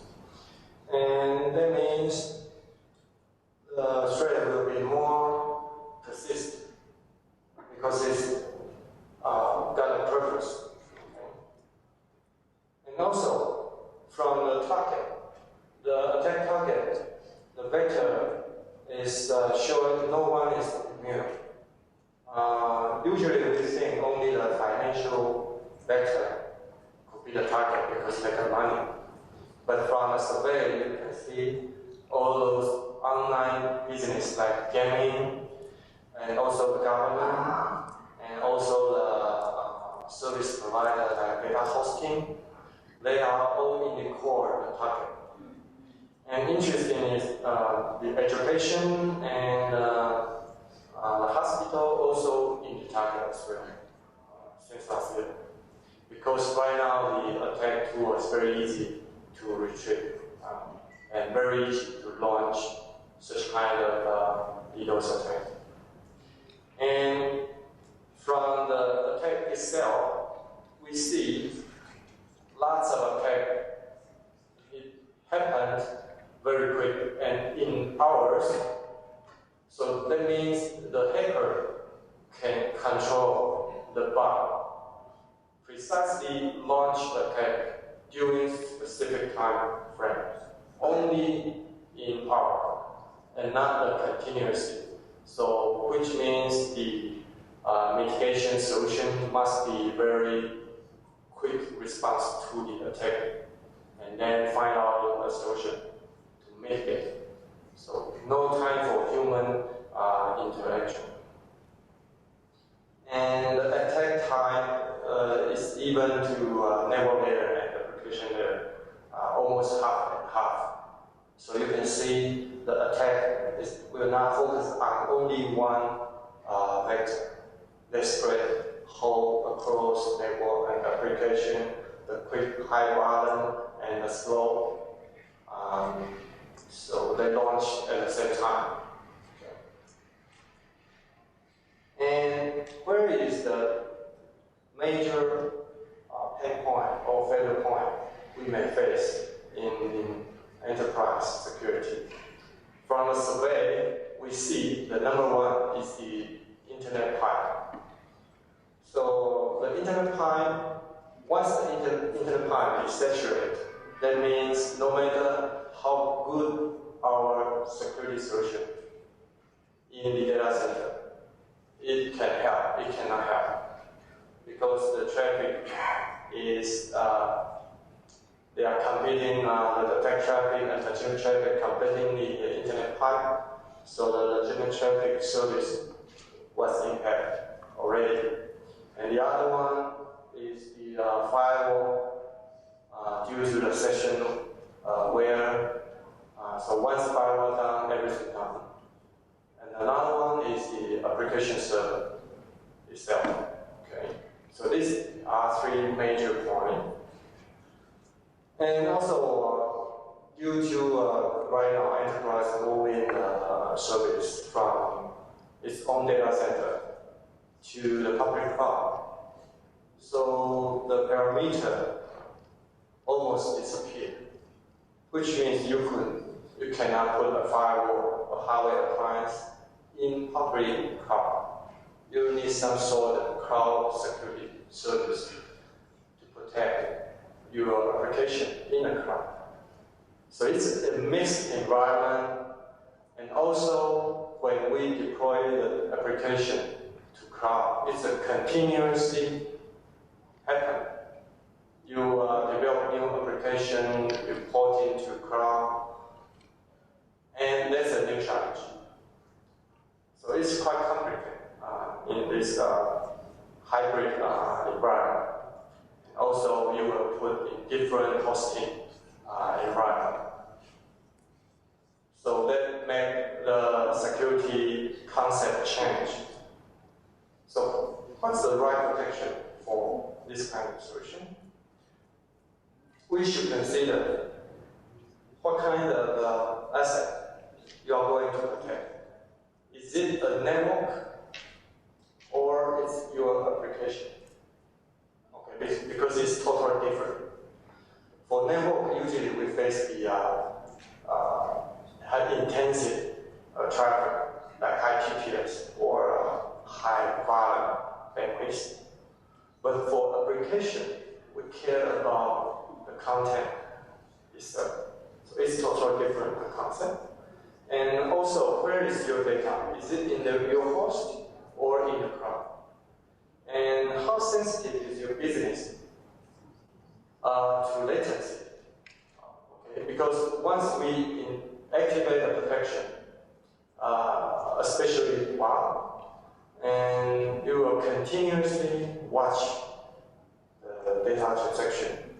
And if your data is very sensitive to time, to latency, and you have to pick the right solution for it.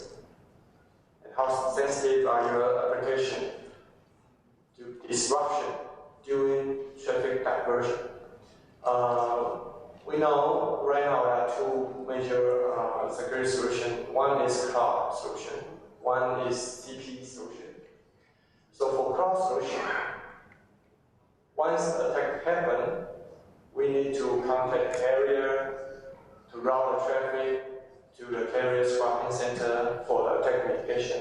And during the time of traffic transaction, diversion, the impact is happening to your business because there were no protection during that period.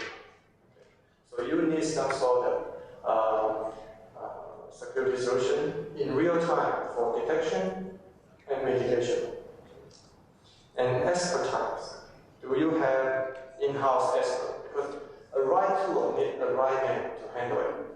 If the tool is good, but you don't know how to handle it, it brings you nothing at all. And security. How sensitive is your data security? Okay. So usually for banking or security company, they will use SSL encryption for the transaction.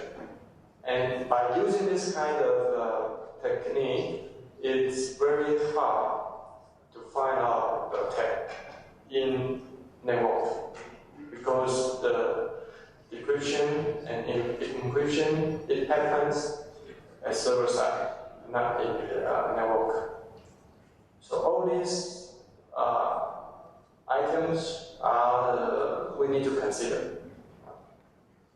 So what's the solution we recommend? First one is the hybrid.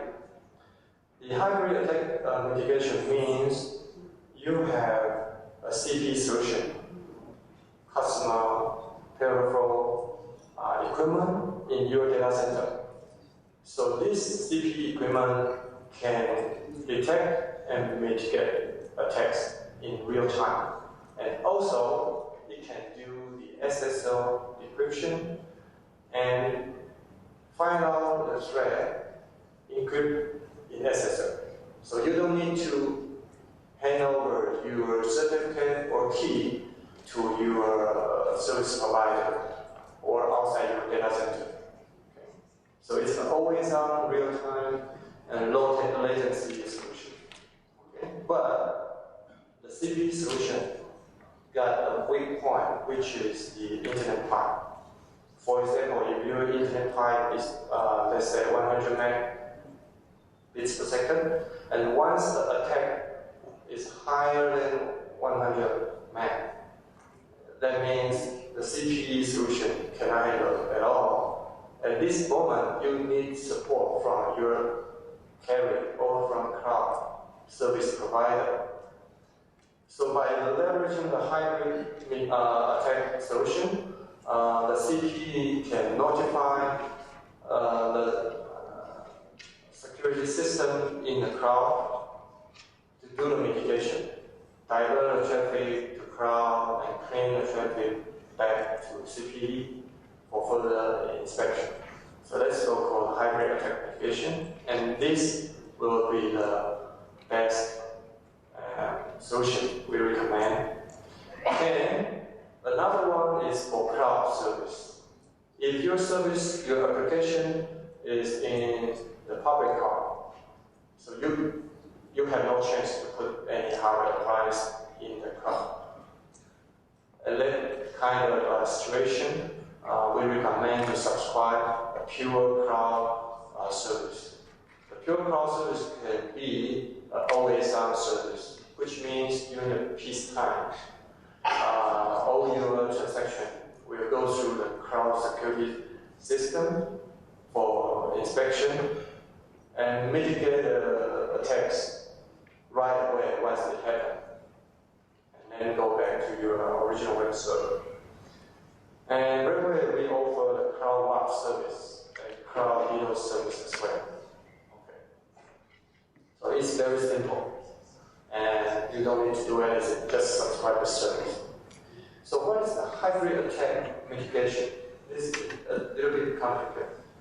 And by looking at the typical implementation of our data center, we can see here I got internet pipe, firewall, IPS, load balance ADC, and server and database. And each one has its own weak point for the cyber threat. Like in a data pipe, if the attack is, the volume is very high, you will saturate the internet pipe. If the session rate is too high, or the session compression is too high, it will overload our firewall. Okay, and if the legitimate request is too much, even though single request is legitimate, but the combination will be too heavy for our application middleware or the database. And then those legitimate requests will overload our service and make the other legitimate client cannot access our service. So that's kind of DDoS. And also more advanced technique is to use SSL encryption, encrypt all those attacks, so they make no chance for the firewall or IPS to inspect the content inside SSL. And also for the APDOS, the attack is showing quite patient and persist. So they also launch a slow and low attack. For the slow and low attack, actually from the network point of view, there are not much high traffic at all. Just you can see the session increase very slowly, and maybe hours later, the session will occupy all our application resource. And also from the database, or the middleware, it happens a lot. It's the SQL injection cross-site script, and also the resource occupation. For example, if we are offering some chip tickets to public for promotion, and you will see lots of bots, advanced bots, automatically to gain those chip tickets. So all the resource will be retrieved by the attacker, but actually your commercial benefit, there's no commercial benefit at all.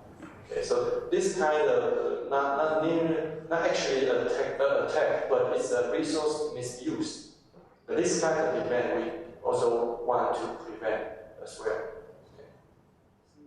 So in various solution, we combine different technology to deal with all these kind of attack threats, which include the cloud security service to handle the internet pipe situation, and also the DOS protection, behavior analysis, and intrusion prevention, and also the decryption encryption protection, and the WAF. So all the different technology provided by a single vendor, Broadway, and to provide a full coverage of those attacks. So why a hybrid solution is needed? If we only use the cloud-based DDoS protection, as I mentioned before, we will have to consider the diversion time and the effective time once the attack is detected. So if we only subscribe the service in the cloud, usually we are the one we find out the attack coming because the service is interrupted, and then we call the service provider, and service provider need to verify if you are truly my customer. So it costs time. It may take 30 minutes, hours to start notification. So during that time, your service is impaired. Okay? So we need a CPE solution on-premise which can detect and mitigate the attack in real time. Okay? And also can deal with different kind of attack. And only when the attack volume is higher than my internet pipe, then I can divert the traffic to the cloud for mitigation. Okay. So we will combine the always-on protection and the on-demand protection. But there's an issue. Because the CPE side, the on-premise devices or solution is handled by our own, so we know what kind of security policy is the best one for my application. Actually, the carrier, they don't know about your application, and they don't care. They care about the pipe, the bandwidth, the PBX. So for the on-premise solution, we can tune a best security policy for our service. But when the traffic diverts to the cloud will use its own policy or method to mitigate the attack. For example, if there are so many DNS requests to your DNS server, the cloud service may only just use the traffic checking to limit the DNS query rate or the UDP GPS. But by this kind of simple mitigation method, it will influence our legitimate request and impact our legitimate service. So we need a way to communicate. So in regular solution, we provide a defense message. Once the attack is going to be higher than the bandwidth we have in our own data center, it will use defense message to notify our cloud service provider to sync the security policy. So we just move the identical policy from CPE, from our own data center, to the cloud. Use the same security policy to mitigate. So it will make sure the availability of our service and application without interfering. And that's very unique. And also in the solution, we utilize multiple technology, include cloud DDoS protection. In the cloud DDoS protection, we offer not only DDoS, but also the web application firewall, okay? And also offer a very experienced team we call EART, Emergency Response Team, to deal with the real-time, real-world attack threat, okay? So you don't need to manage the security service. We have a team to manage it. So this hybrid solution, rather, is the first one to launch in the world about this solution. And there's no protection gap upon diversion because by using the defense message, once the attack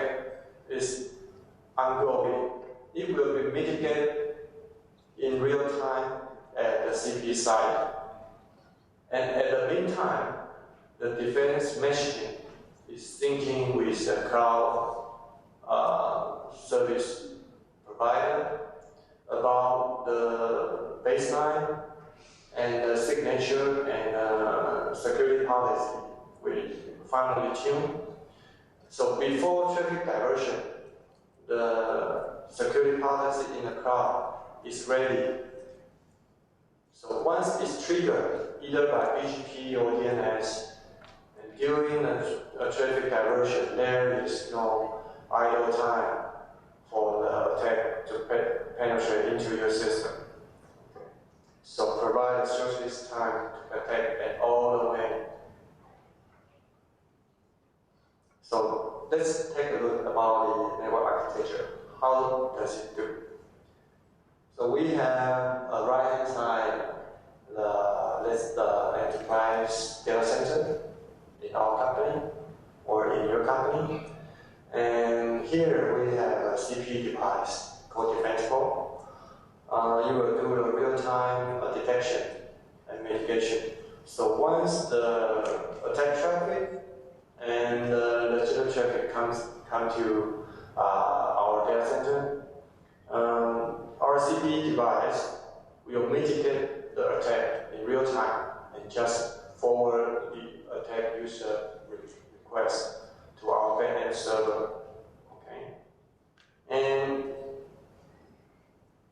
once the internet pipe is going to be saturated, for example, if the pipe bandwidth is 100 meg, and once the attack volume is reaching 80%, which is 80 meg, so before the internet pipe is saturated, the defense meshing is already synchronized with the cloud, and the cloud security device is ready to take over.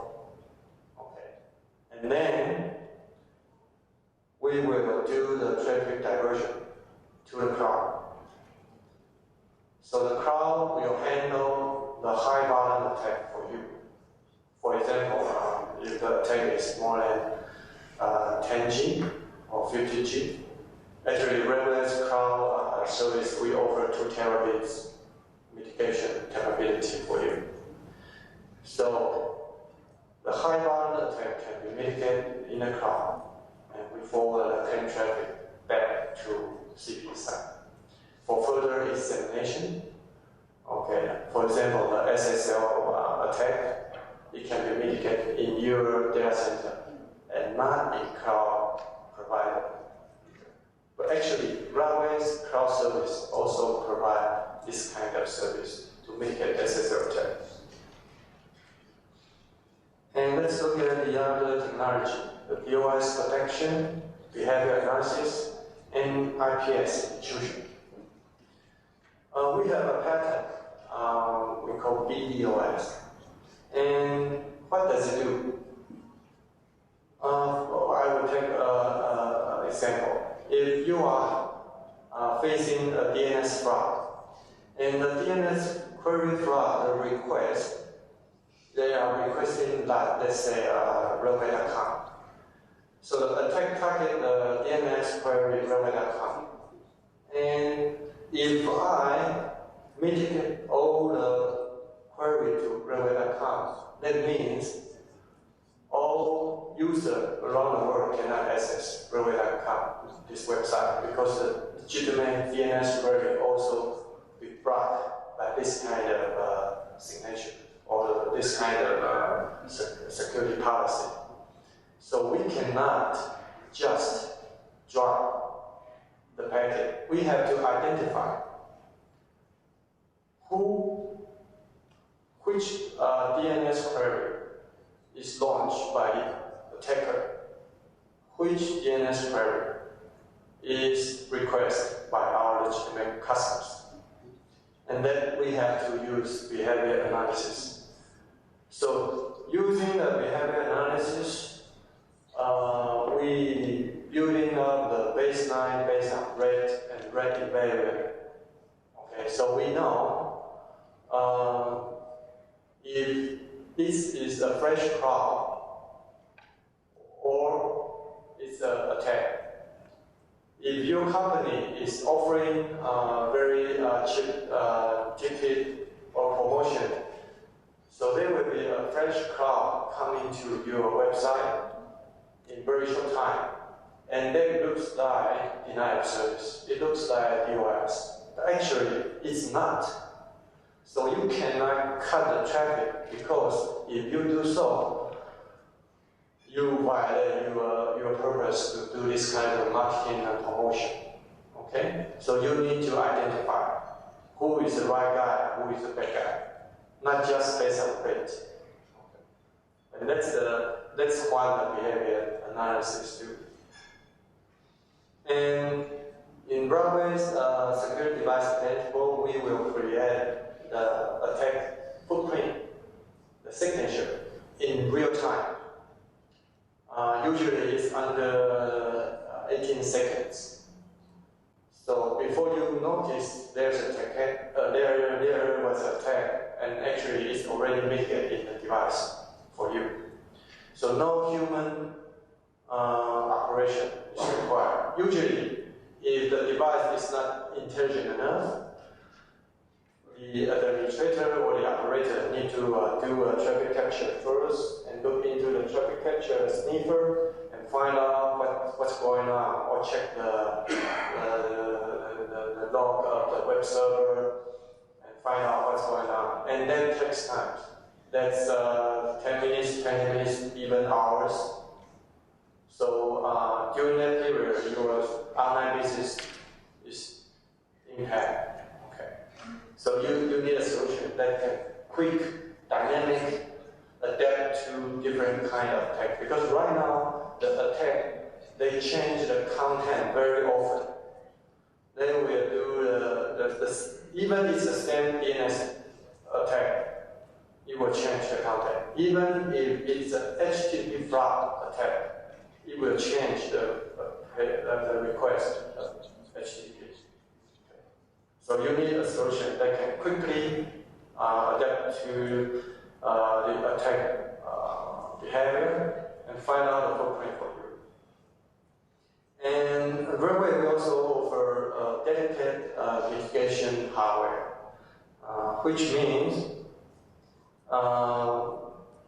all the attack mitigated or blocked by Broadway's device will handled by the hardware chipset and will not cost the CPU resource. The CPU resource is reserved for the legitimate traffic. But for non-railway solution, usually it's a shared resource. So if the attack volume or the PPS is high, and it will occupy most of the device resource, and which means there will be less resource to forward your legitimate application traffic. But for railway device, it's separate. So we have dedicated hardware to deal with the DDoS attack. And we don't count on IP for the mitigation. So it's a bit beyond IP. So when I mention the footprint, what is footprint? Footprint can be a combination of layer 3 header, layer 4 header, layer 4 content, and even the layer 7 content. So for example, if it's a DNS query fraud, the fraud footprint could be, okay, it's a DNS request, UDP 453, and the TTL is, let's say, 150. And the type service is 3, and the DNS query name is www.broadway.com, and the query count is 1. And all different kind of we call parameter can be used logical and or to combine the final footprint and use the footprint for mitigation. And we don't necessarily have to use the IP for the mitigation. So it's beyond IP. So if the attack was coming from the CDN server, because if you have CDN service, all the requests to your web server will see the same IP address from CDN, because the IP the true client IP behind it. It includes the genuine client and the attackers. And sometimes if the application came from the mobile internet, the mobile internet user, they are using the same IP provided, is netted and access to your web server. So you cannot count on IP address to do the limitation. You cannot say, okay, per IP can have one request per second only. And this is not good. This is not a good policy for you. And talking about the encryption, we can handle the SSL layer thread and also the content encrypt in SSL. So if the HTTP page file is launched and encrypted in SSL, which is very common. Right now, all the web applications are going to use HTTP 2.0, which is SSL based, and all the financial, the banking, the security, they are all using SSL. So you have to have some sort of solution to handle the SSL. So Redway has a very good SSL mitigation, which will not introduce latency. We only inspect the first request, and we will not be the man in the middle. We will not look all the transaction data because they violate your privacy. We will look into only the first request. Okay. And you don't need to export your certificate to us. And the last one is the WAF. WAF, we have automatic policy tuning generation, and one cool thing is we can identify the device fingerprint. What is the fingerprint? If everyone in this room using the hotel internet to access Redway.com, the source ID will be the same. But if I am attacking Redway.com, Redway.com knows you are not the attacker, only me is the attacker by device fingerprint. What is device fingerprint? If you will tell if my notebook has how many RAM size, what's the browser plugin, do I have a mouse, what's my resolution of screen. So this will be the device fingerprint. So by the device fingerprint, I can tell which one is the bad guy. So I don't care about the IP address.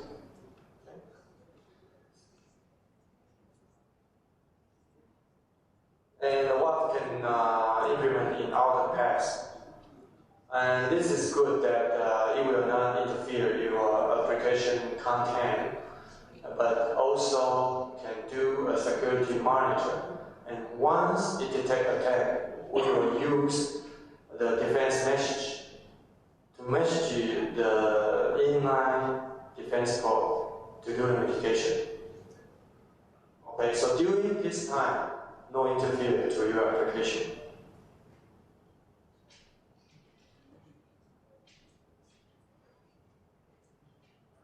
Okay, and in the cloud, we offer the Cloud WAF and Cloud BIOS, like I said. And in the Cloud WAF, we have cover OS 1 top 10, and it's the ICSA level certified device. So it's quite good, and you can just supply the service and leave it there. And you can ask for demo or for the trial from our website. And also we offer the Cloud BIOS protection service. And the capacity is over 2 terabit. We can handle the network layer and the application layer. And SSL encrypt attack as well for you. Okay.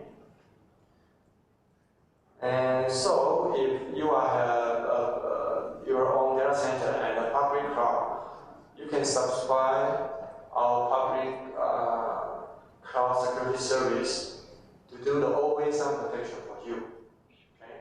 So no matter where is your application is all under protection. And we also offer the full managed service because the expert is very hard to find or to be trained, and very costly. So we offer a full managed for you. You can purchase RedWave device and manage by yourself, or you can purchase a device and manage by RedWave experts, or you can just purchase the service. And it's all provided by the ERT team, the emergency response team. It's a very experienced. You can Google all these comeback. It's a very famous one. Usually it's an anonymous hacker group launched a worldwide attack campaign. And right now the Truck and the Proton Mail all under the protection RedWave service. And we also offer the Premier service, so we can do security consulting for you, and you can have an online portal to real time. You can monitor the status of your service, or if there any attack, and generate report. And also we can do the on-premise device management for you. And this is the Scorpion Center we have worldwide.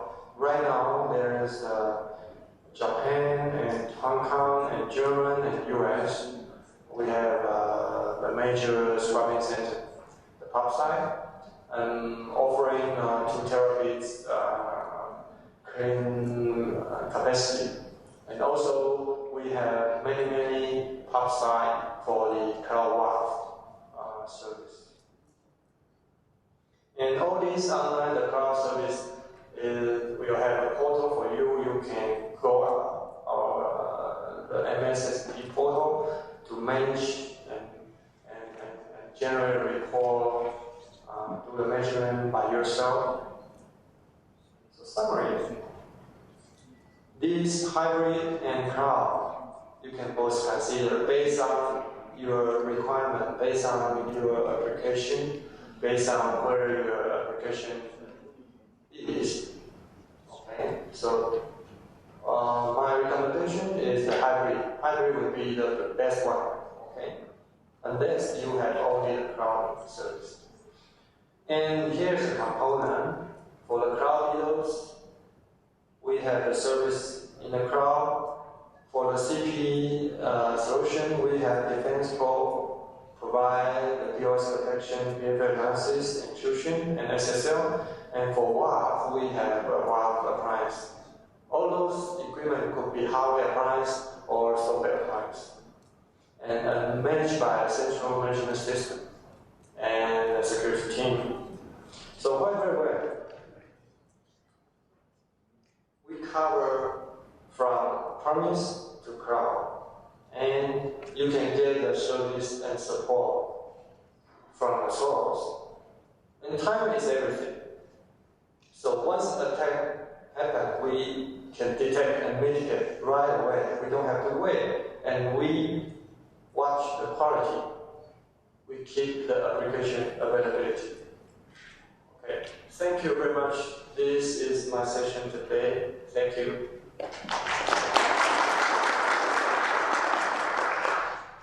Thank you for speech, Mr. Cruz. 자, 만화 따라기는 시켰지. 웰컴스, Mr. Yu Chung.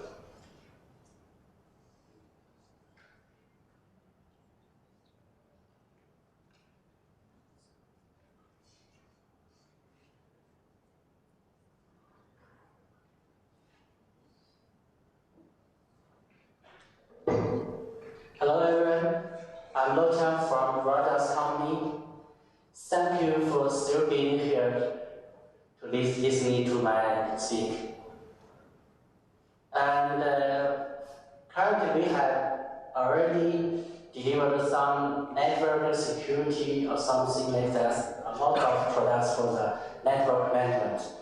Now I want to talk about another security issue. That is for your information security issue.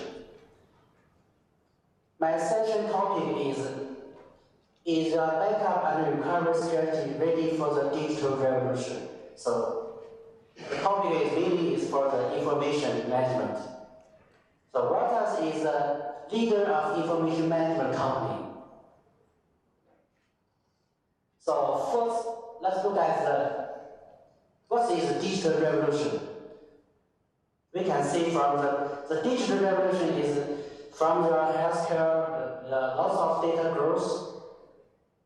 According to the IDC, currently there is 4 billion devices connected to the internet. That is Internet of Things, very grows very quickly. This is the current scenario of digital revolution.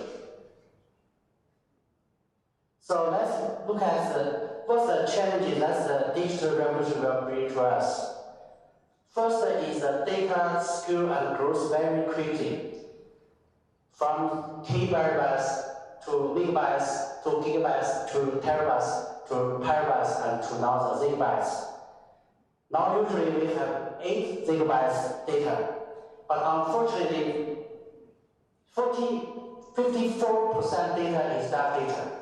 So what is dark data? That is this data, we do not know what type of data stored in your storage and what type of data you are doing backup or doing recovery. That is lack of visibility. We know currently the IT is the engine of business. If your IT is agile, the IT can accelerate their business. Also, I have already told you, from IDC, the 4 billion devices connected to the internet. That means complexity. So let's look at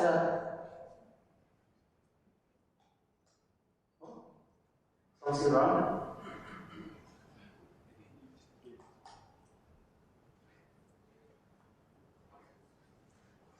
Something happened again.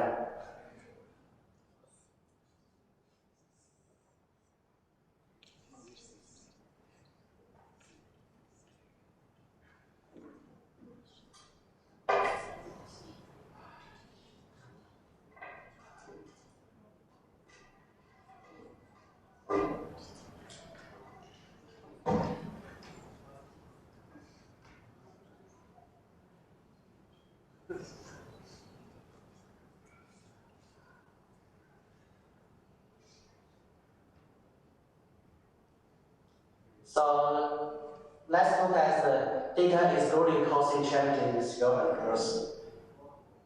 So let's look at by 2020, there will have 44 zettabytes data. And the dark data continues to prevail, so we still store much more data in your storage. And also, we have some agile IT. By 2020, there will be 35 billion devices connected twice. So that means we still have unpredictable risk and cost for your dark data. Business requires IT response to business needs very quickly. Every device added, our performance declines. So that is a challenge that the digital revolution will bring to us. So let's talk about whether your business is ready to deal with these challenges. First, let's look at currently backup and recovery, whether it's holding back your digital ambitions. According to our research, 4 average number of backup flavors per organization. That means each organization averagely have 4 different backup solutions. I have visited Mongolia customers several times, I noticed some Mongolia bank customers, for their core banking building systems, they have one backup software. For their virtualization platform, they have separate backup software. And for some other applications, maybe they have another separate backup software. So from our research, average 4 different backup solutions fails for organizations. So from Veritas, it's time for a forward-thinking approach. So what is Veritas' forward-thinking approach? First, we need to reduce our complexity. That means we need to consolidate our backup solutions. We need a unified, converging platform to do all type of data protection. Second, our backup solution needs to scale with your data growth, your business growth. That means your backup solution must be the proven performance at enterprise scale. The third one is the forward-thinking approach will need to increase your agility. That means you need your data on demand. Whenever you need your data, whenever the data resides somewhere, the data is always on demand available. The last, we need to gain visibility of your data. You need great insights about your data. What type of data in your application? How long you have stored your data?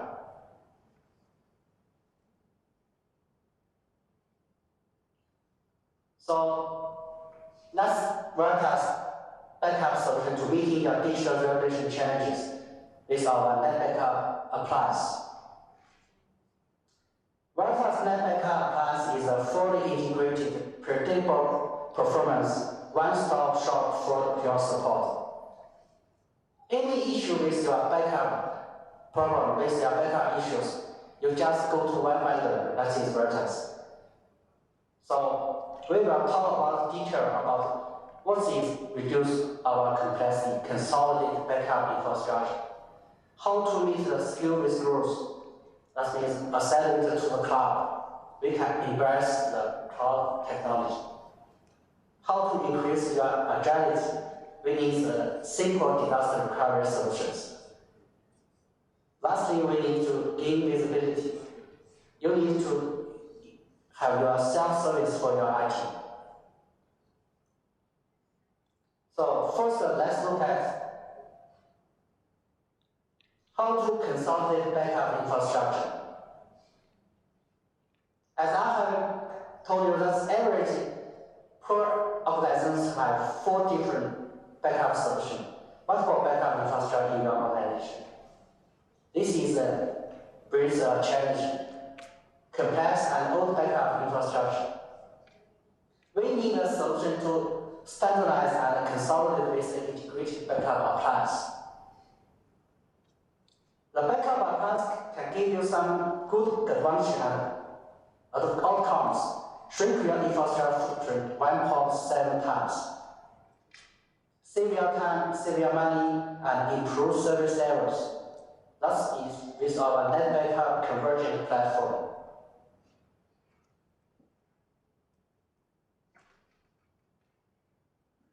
This is a quote from our customers, Shinhan Life Insurance Company. NetBackup plans save us as much as 30% in acquisition costs. You do not need to build your own backup system. Our appliance, backup appliance is a turnkey solution. So second, let's look at how to accelerate to the cloud. Organizations need increased agility and skill that the hybrid cloud has to offer. This is currently challenging. There is a lot of public cloud, and maybe some organizations have built their own private cloud. So the solution is to utilize NetBackup appliance to tie together on-premise and your cloud solutions. We need to work with Amazon S3 and Google Nearline and others cloud platform. That means you do not need to to buy your tape library anymore. You can duplicate duplicate a copy, backup copy to the cloud. You do not need to take tapes outside from one side to another side. So we utilize the cloud solution to save time and money and improve service levels, become a business enabler. That's why. Because your backup data stored in the cloud. Whenever you need it, you just retrieve back. Right?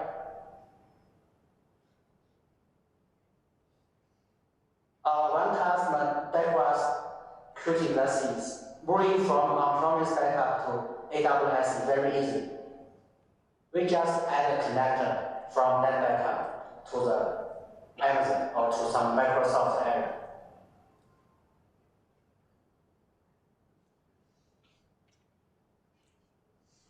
So let's look at how to make your disaster very simple. Every organization is afraid of disasters.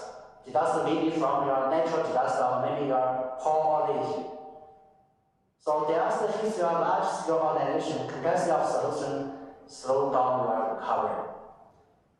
So from net backup, we restore directly from our net backup plans. No time required to move the backup image out of storage. We duplicated the backup images from side to side. It's very, very efficient. And we just send the only changed logs from your primary side to your disaster recovery side. So this data replication is very, very efficient. The data is after our deduplicated.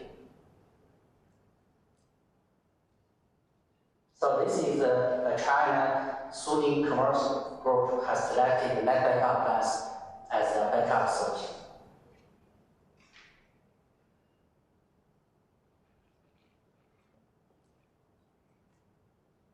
Lastly, let's look at the self-service for IT. Why we need to provide a service to organizations? The customer have limited skill to address demand and one-off crisis. The IT staff is limited. So we need a solution to fast data protection and reduce risk with NetBackup Copilot. NetBackup Copilot is a very efficient backup tool for Oracle database, especially for large Oracle database. We provide a technical for Oracle database backup, incremental forever. And we do not need to restore Oracle database. We just start Oracle database at our NetBackup plans for your instant access to your Oracle database. So after our first full backup Oracle database, following we just need to do the incremental Oracle database. And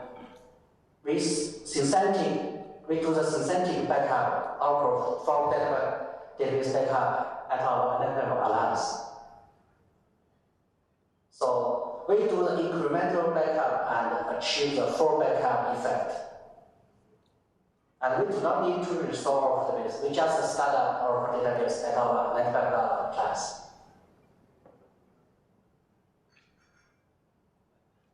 So this way, we need to provide a service, self-service for IT.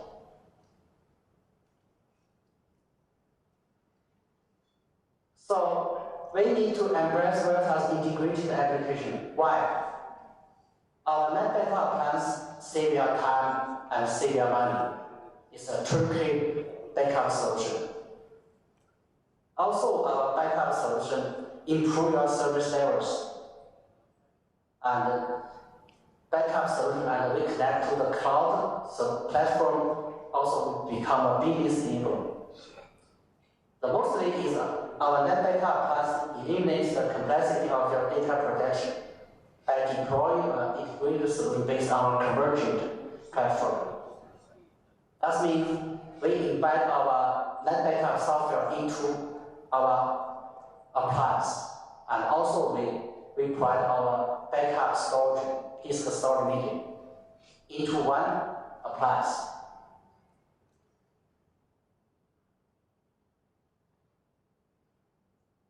So let's take our backup and recovery platform a step further. We need to know what type of data are we backing up. So we need to analyze this data stored in your net backup appliance or in net backup disk media. This is our net backup information map from feature to give the visibility of your backup data. We provide a web GUI. You can see from this web GUI that's what type of data is stored in, is protected by net backup. Is some 60% of data is spreadsheet, or your performance bars, or your application data, something like that. So the information map is hosted in a Amazon cloud, so it's very easy to migrate to the cloud safely and meeting your service levels.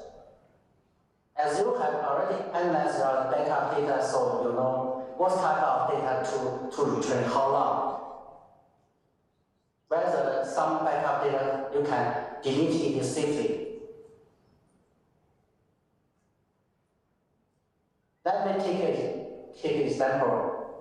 The Bank of America utilizes our net backup information map feature to safely delete 9 terabytes data from the backup storage. So from average, customer just want to keep everything on the disk storage, but they do not know how to delete some data. They do not dare to delete.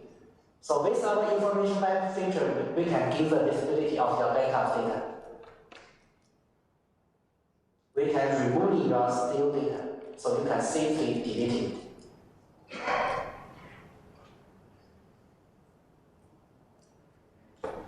So let's look at the Veritas portfolio, how to accelerate your digital business. The first part I want to talk about is preserve your data and application availability and security. That means we can protect your information.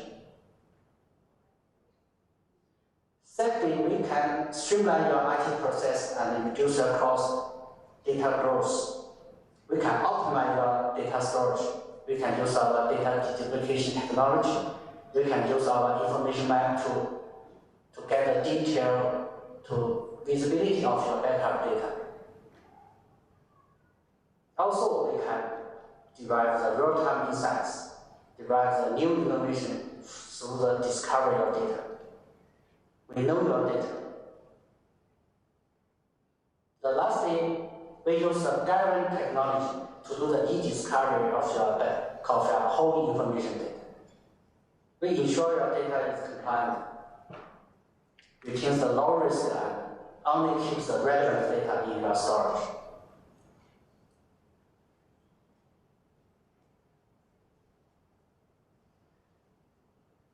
Second, I want to introduce Veritas service offering, because each solution without the service is not a good solution. Currently, Veritas service offering provides the professional service. The professional service including our consulting service and also our education service. We provide some on-site training and instructor-led classes for our customers. The second service part is our managed service. Managed service means we can manage their provider and enterprise with our e-discovery platform. And our managed backup service for the ISP, for some hosting services company. The most standard and most available service is our enterprise support service. Enterprise support service including our business critical support service, our essential support, also have some basic maintenance service. We offer deep technical knowledge and expert resources for securing and managing our customers' information. So this is our Veritas service offering.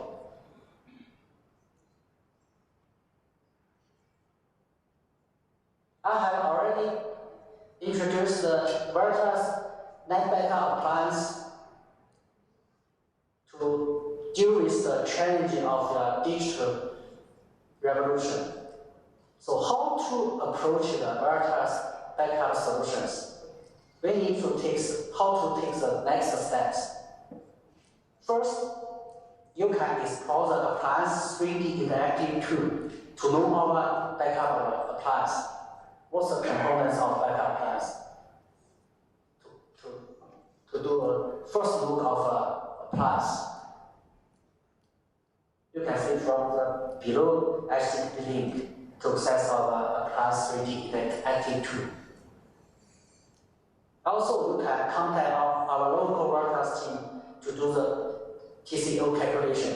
How net backup appliance can save you time, can save you money, can consolidate your backup infrastructure.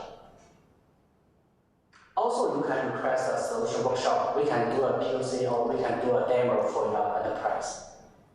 Currently, several Mongolia customers are evaluating our net backup appliance.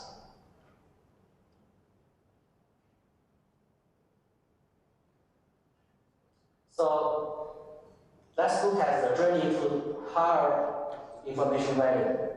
First, we do the information protection. Ensure your data and application are safe as well. We make your information always availability. Provision or migrate data anywhere. So make your business continuity always available. We also gain the visibility of the inside of your information. Control all your information, all your data just simply through a policy. Maybe you can first back up your data in the disk storage and then migrate to the tape library, or you can migrate to the cloud platform directly. You can make your information maximize your return on data. We save your investment on backup solutions.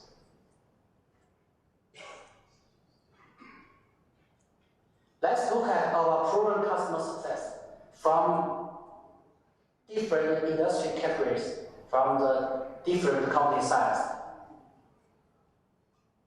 Also, some Mongolia customers has deployed our backup solutions. So, second, I want to introduce some Veritas product portfolio for you. This is our Veritas portfolio of information management capabilities. The first view is information protection. That means we use our net backup appliance to protect your information. We do the good backup and recovery. Veritas net backup software has the largest market share in enterprise backup and recovery software from the Gartner.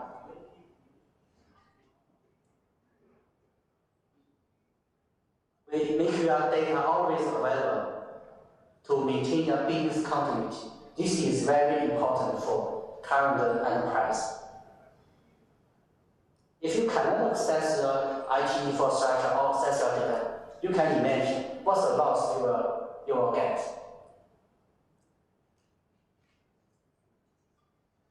We also need to gain the insight of your data. You must know what your data is, what type of data. Then you can design some data policies to control your information data. We have one core technology to tie all together this views. That is our information fabric. Information fabric is a core technology platform to know your data, to protect your data, to make your data available.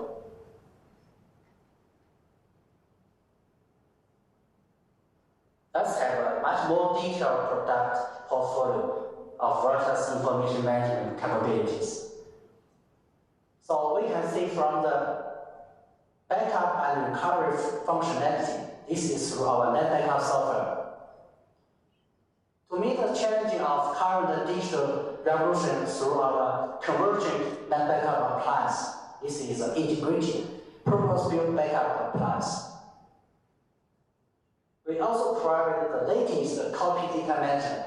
That means our CDM through our Velocity product to do the copy data management. To make your data always availability and provide some software-defined storage. That's through Veritas InfoSecure availability product and through Veritas InfoSecure storage. We provide software-defined storage function. Also, to make your business continuity much more resilient, and you can fail or migrate your application from your on-premise platform to the cloud-based platform very easily and seamlessly. This is through our resilience platform. Our resilience platform can give you the future of orchestrate your disaster recovery. You can always know your disaster recovery SLA. If the SLA is breached, then you can get an alert, so you can take some actions to change the technology or do some change. For some customers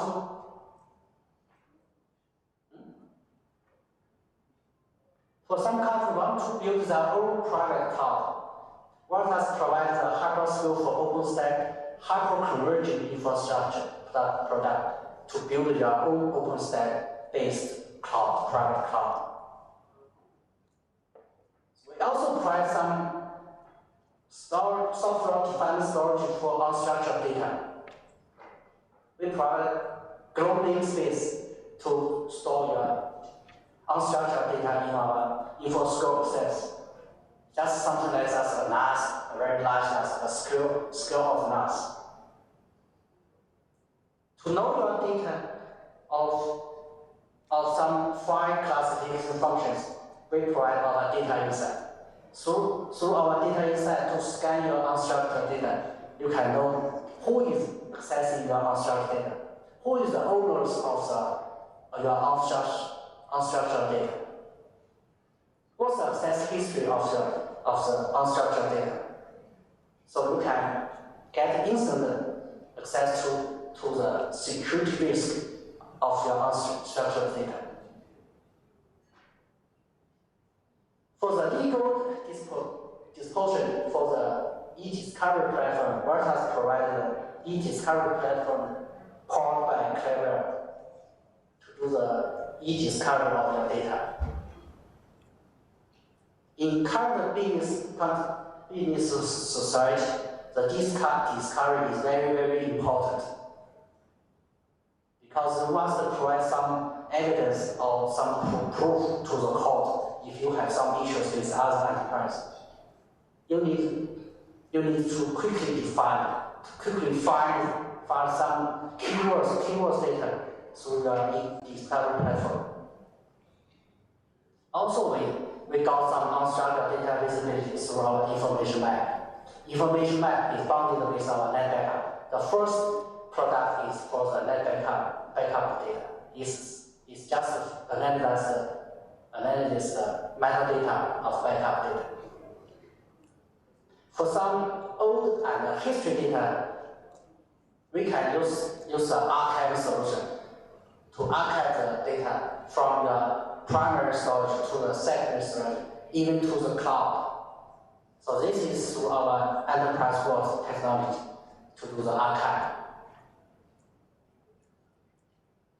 This is the Veritas whole portfolio of information management. So lastly, I want to share some information about Veritas technology is now a private company. Before the event, some Mongolia customers asked us, what's the relationship between Veritas and Symantec. Maybe you have known Symantec and Veritas has split in the last October. So now Veritas Technology is freshly a private company.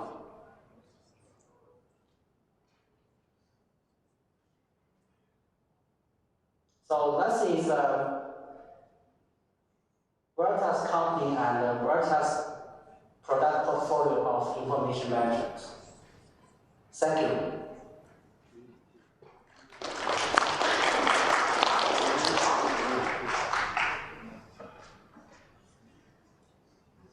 Thank you for speech, Mr. Yu Chun. 자, 이게 또 coffee break announcement, announcement 이게 없어요. дараагийн хэлбэл сонирхолтой багтаан шиг байна. Дараагийн хэлбэл Юкодоос эхний хэлбэл эхлэхээс өмнө асуулт асуух юм байна. Асуулт нь зөв хариулсан хүмүүс гарын хэлтэй эхний хэсэгт бас нүүн асуулт асуугаад бас нүүн гарын хэлэх юм байна. За ингээд 15 минутын дараа ингэ болцгоо.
자, манай дараагийн ихтгэл танхад бэлэн болоод байна.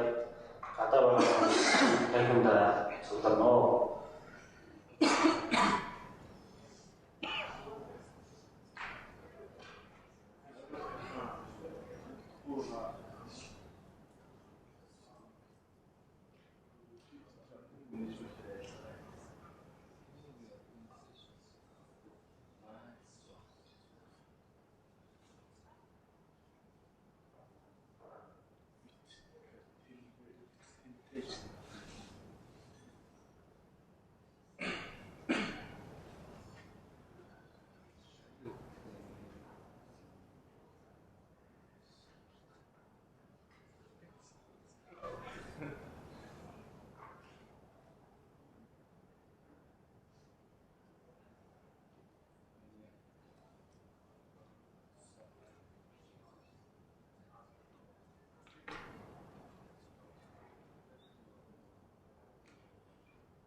자, манай дараагийн ихтгэл бол UCODE Senior Architect Mr. Da Jun.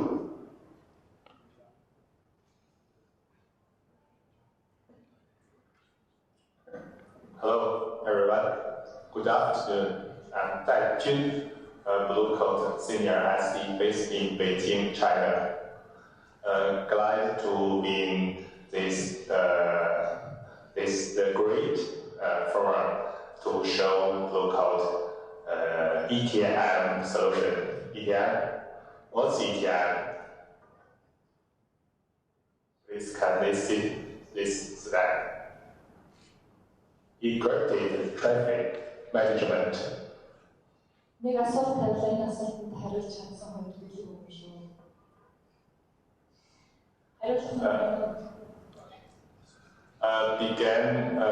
Before beginning, I have a question.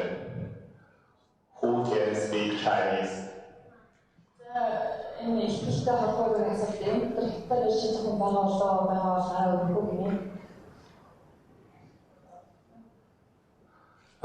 Please speaking.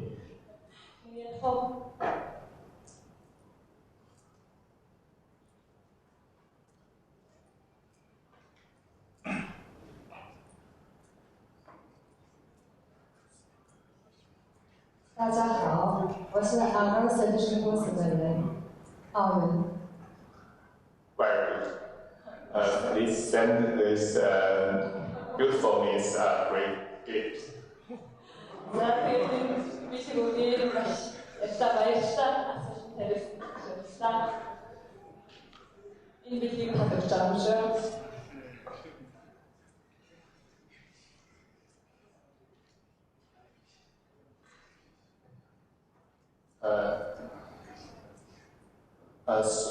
Sorry, I can't speak English very well, so I have to speak Chinese. Then please ask help to translating in Mongolian. Sorry.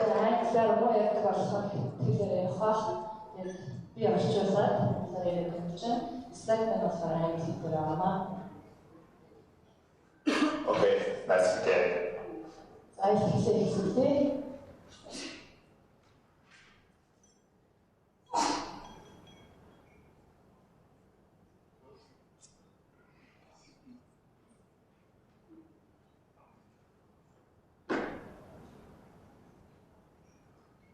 首先呢，我来先简单的介绍一下 Blue Code 公司。 За эхлээд би Blue Code компанийнхаа тухайн үйлчлэгийг талаар хэлж байна. Blue Code 公司是1996年成立在美国硅谷的一家高科技企业，到现今已经有20年的历史。 За Blue Code компани 1996 онд Америкт байгуулагдаад одоо хүртэл 20 жилийн хугацааг өнгөрсөн байна.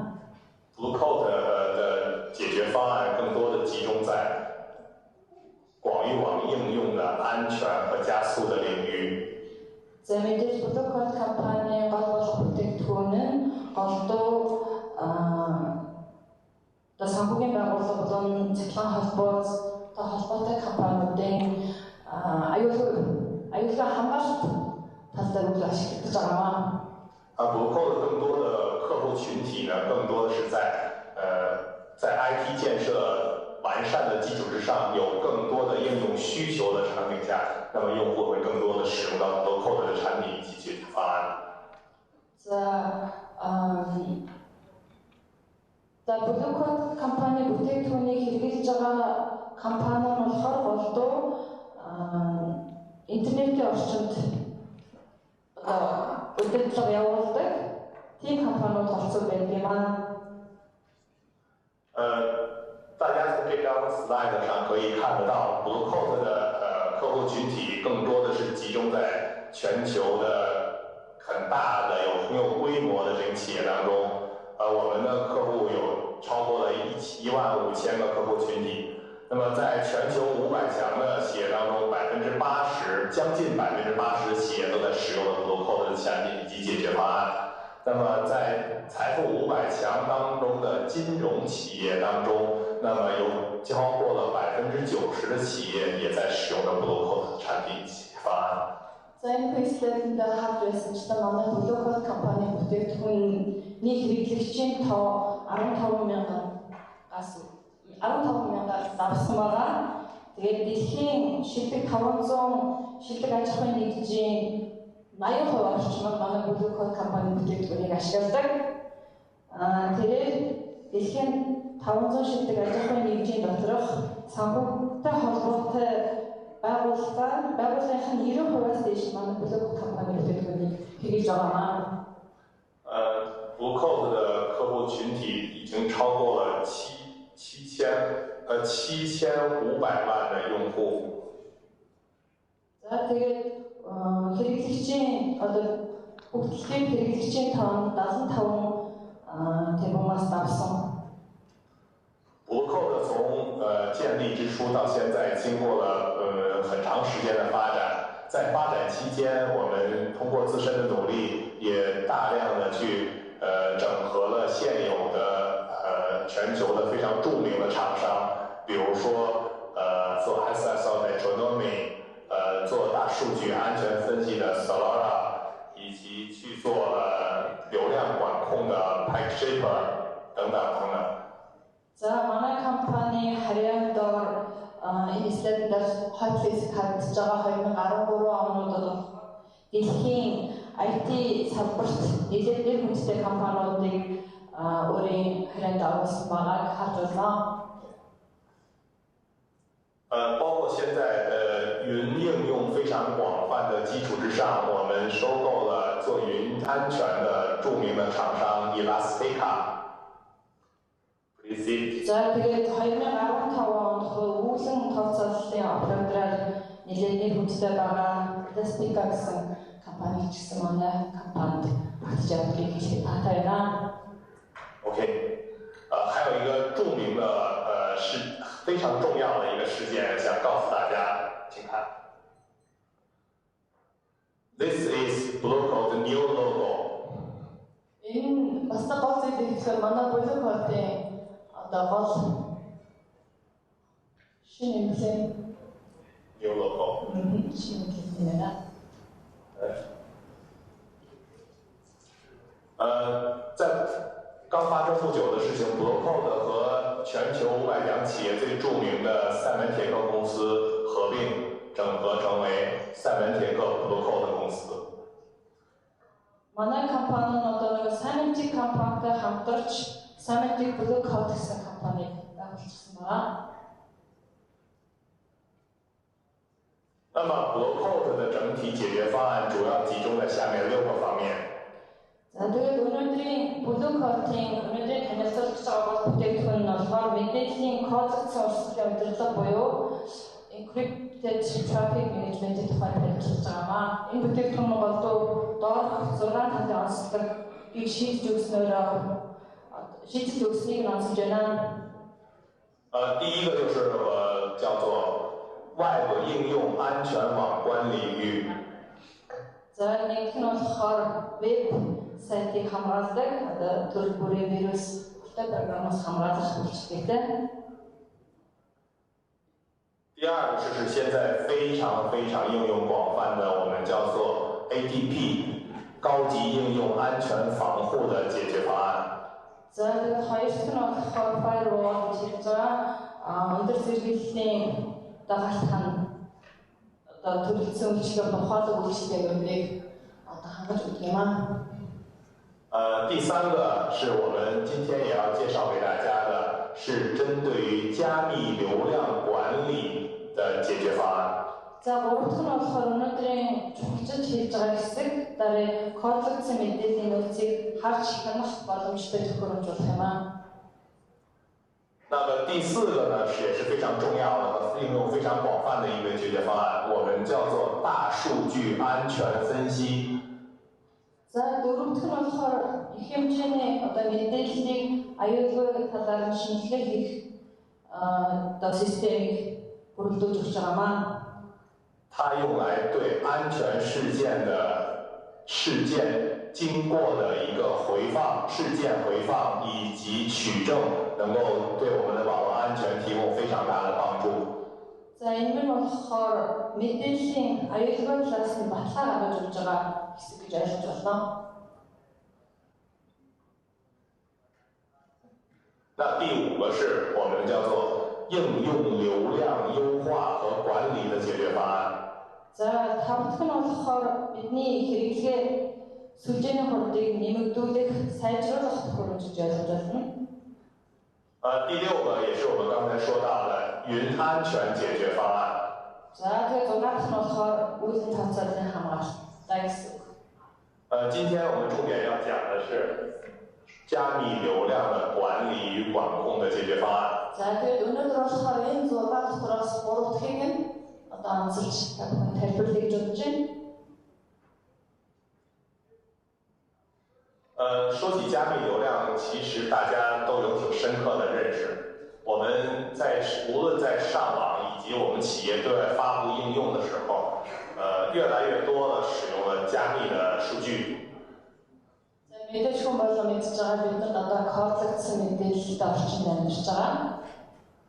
为什么使用加密数据？其实大家都非常清楚，因为我们为了我们企业重要数据的安全，那么我们加了密之后，一般的人就拿不到这个数据，或者说他拿到这个数据之后，他无法去解密，无法看到这个数据本来是什么样子。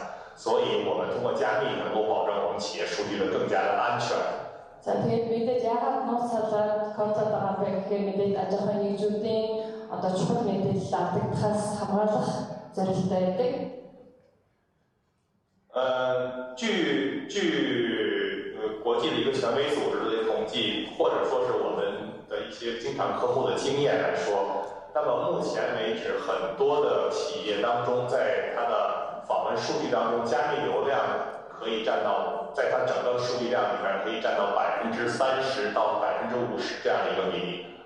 За тэгээд мэдээллийнхаа орон зайг дотор кодлогдох орон зай нь болохоор бүхэлдээ мэдээллийнхаа 30-50% эзэлж байгаа юм байна.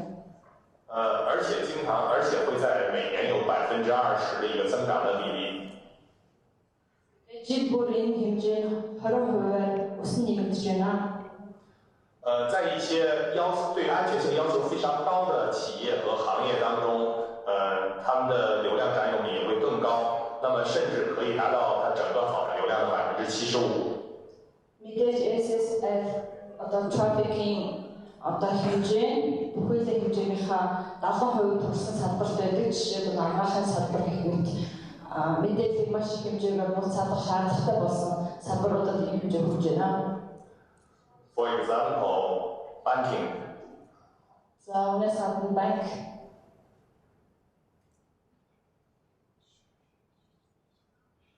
那在这些加密流浪当中，据 Gartner 来统计，那么到2017年的时候，在加密流量里面，大概会有5%的流量，其实有可能会被我们叫一些恶意组织利用来去对我们的整个网络系统以及应用数据安全进行一个威胁。 Тэгэхээр SSL trafficking хэрэглээ өдрөөс өдөр нэмэгдэж байгаа. Үүнийг дагалдаад хортой програмын хэмжээ ч гэсэн нэмэгдэж байгааг та бүхэн бүр мэдж байгаа. Тооцоололоор бол 2017 он болоход бүхэлдээ програмынх нь 50-аас дээш хувь нь хортой програм төрөх хаягдтай гэж тооцоо гарсан байна. 从2016年的统计上来看，大家可以看到，通过 SSL 在整个的这种malware 的这个安全威胁上面来看，通过加密流量来进行安全威胁的这个发生数量已经排到了第3位，占用比例已经非常大。 За тэгээд хортой програмынхаа одоо энэ дээр 1 2 3 4 5 гаргасан байгаа. Тэгээд SSL trafficking одоо хэмжээ болохоор 3 дугаар байж байгааг та харж байна. 为什么在我们认为加密的流量里面也会发生这种安全的风险，也会有这安全的风险呢？其实俗话说，中国有一句古话叫做“道高一尺，魔高一丈”。也就是说，我们可以利用安全去帮助，利用加密来帮助我们企业的数据更加的安全。同样，作为一个恶意组织，它也可以利用这个加密的数据进行它相应的危害行为的发生。那么，通过加密的数据的这种 SSL 的加密的隧道 tunnel， 那么它可以屏蔽我们安全设备，安全设备看不到加密数据里面的内容，以至于它可以躲过安全设备的对它的一种监控和管理。 За тэгээд альва зүйл сайн муу хоёр талтай байдаг. За бид болохоор кодлох энэ явцыг ашиглаад хүний хувийн мэдээллийг нууцлах тал дээр ашиглаж байгаа бол мэдээж сөрөг тал дээр энэ кодлох үйл явцыг ашиглаад одоо сөрөг буруу үйл явдлуудыг хийх хүмүүс маш их байгаа. 大家可以看这张图哈。这个是我们企业当中大家应该都有经验，我们企业当中很多的安全设备 ，NG Firewall、IPS， 包括比如说Sandbox 呀、DLP 呀、AV， 包括我们的甚至还有 APM 等等相关的这种网络安全的设备。那么如果我们这些设备不能够对加密流量进行识别以及进行相应的安全管理和控制的话，那么这些流量就会从用户直接到达了我们企业的重要的核心的服务器，那我们的对外的服务的应用就是没有安全的暴露在了恶意组织的面前。За тэгээд энэ слайдн дээр байгаа шиг ямар ч хооллогдох явцгүйгээр шууд мэдээллийн шууд амжаад хэрэглэгч юм хэрэглэгчээс шууд ажлын нэгжид хүрч байгаа бол нэг хэсэг одоо орон зай бол хяналтгүй бус болж хөрвж байгаа гэсэн үг. Тэгэхээр энэ нь бол нэг талтай хүмүүсийн одоо мэдээлэл хянахдахгүй болно гэсэн үг.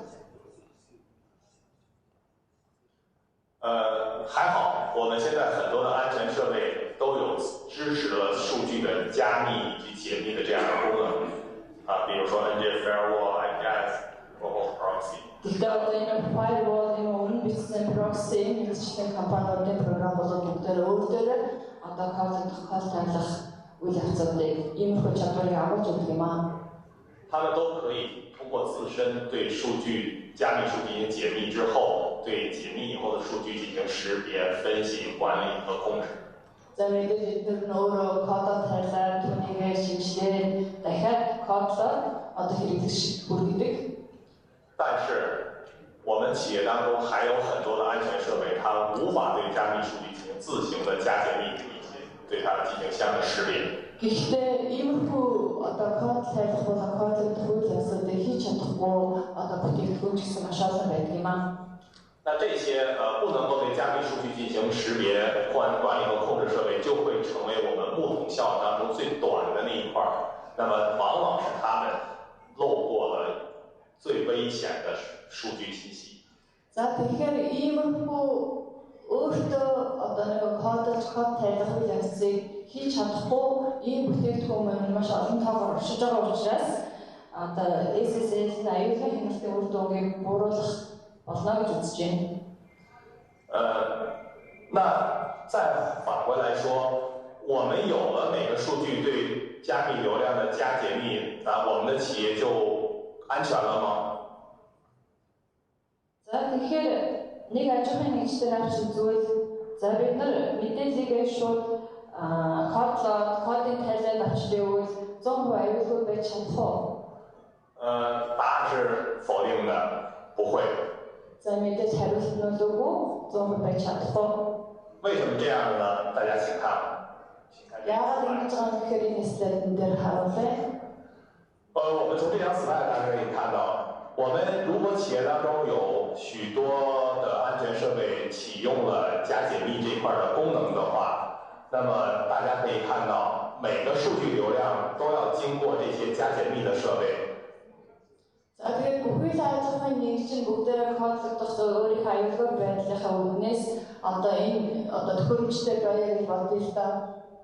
那这个每个设备通过自己的流量进行一次加解密之后，整个数据流量从客户端到 server 之间的延迟就会做相应的非常大的增大，因为每次加解密都会耗费非常长的时间。 За мэдээж хэрэглэгч болгон дээр код тайлах, кодлогдох явцыг одоо өнгөрөөвөл маш их хугацаа зарцуулна, маш их орон зайг эзлэх болно гэдэг ойлгомжтой. 之所以会发生这样的问题，有两个原因。 За энэхүү байдлыг бий болгосон нь хоёр шалтгаантай гэж үзэж байна. 第一个原因是每个设备做解密以后的数据只能为它自己来使用。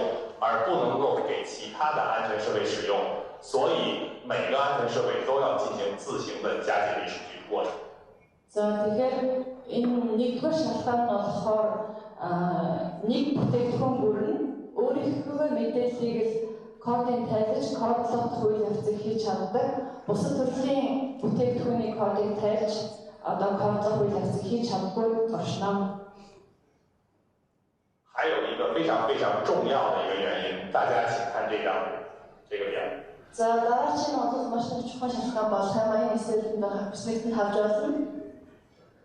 这是世界上非常著名的 NSS Lab 一个安全实验室对当前在现有的安全系统当中非常著名的厂商的著名的产品进行了数据加解密压力测试之后的一个结果数据对比表。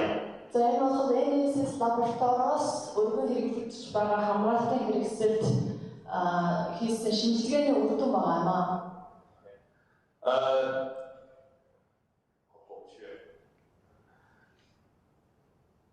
从这张表可以看到，我们经常使用的1024比特的加密强度的算法，对于很多的安全设备来说，它的性能会下降在80%左右。 Энэ бүсдийнхээ дундах хэсгийг харж байгаа бол 1024 мегабайт одоо урсгалтай гүйцэтгэлийн хэмжээ нь бол бараг 80% доош гэж үзэж болж байна. Performance loss. За одоо энэ бол гүйцэтгэлийн асуудал гэж би хэлээд байгаа. Энэ болохоор performance problems гэж. 也就是说，如果一个设备不处理加密数据的时候，假如说它的吞吐量可以做到100兆的 bps 的话，那如果它启用了加密解密的算法，那么它的处理性能只能降到原来的20%，只有大概不到20兆的这样的一个处理性能。 За тэгээд хамгаалтын хэрэгсэл нь 100 мегабайт мэдээлэл одоо дамжуулах багтаамжтай байлаа гэж үзэхэд энэ нь код тайлах үйл явцтай байвал түүний хэмжээ зөвхөн яг бодиттой үр дүн нь болохоор 20% хүрэх гэсэн. 这也就是为什么很多安全企业的设备虽然它支持 SSL 加解密的功能，但是在我们实际应用当中很少能启用它这个功能的原因。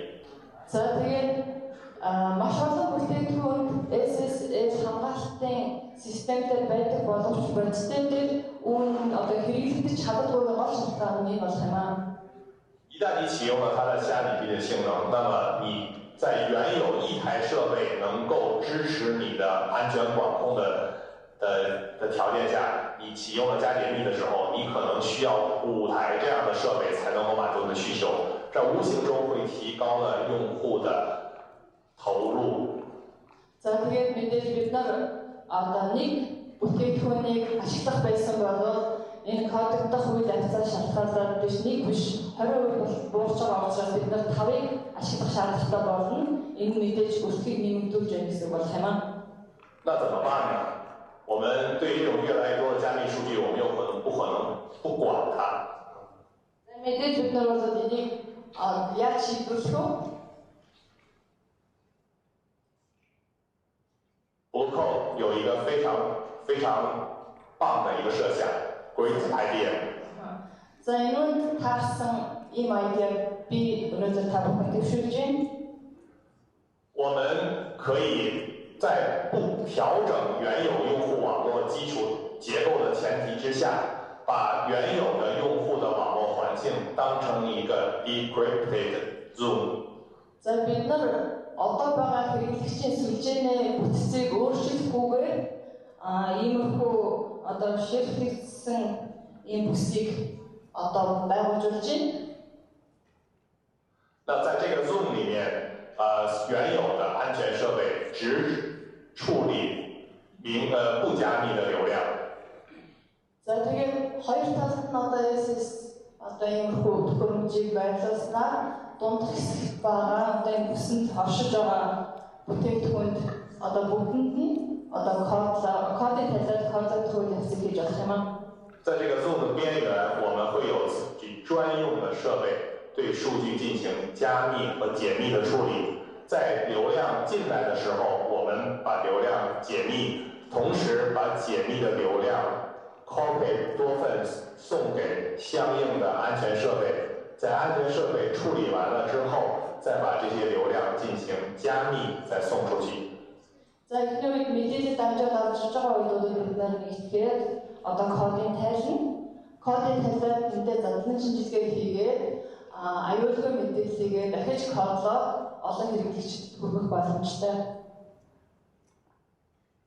请看，这个就是 Blue Code 的 DTM 产品。 За одоо яг манай төхөөрөмж бол иймэрхүү байдлаар одоо харагдаж байна гэсэн үг. 它部署在这个 Zoom 的最外面。 За мэдээж иймэрхүү сая хэлсэн одоо орон за гадна талд маршин хэрэглэгч талд байна. 在加密流量经过这个设备的时候，这个设备将加密所有的加密流量进行解密，将解密以后的明文同时分发给所有需要对这些数据进行安全管控的安全设备进行处理。 За тэгээд нэг онцлог одоо энэ кодын хэлсэн мэдээллийг дунд нь зандлан шинжилээ. Одоо шатлалтаагаар шаардлагатай гэсэн бүх хэрэглэгч хүргэж өгч чаддгаар онцлогтой байна. 在这些安全管控设备对流量进行处理结束之后，这些流量重新回到了这个设备上来。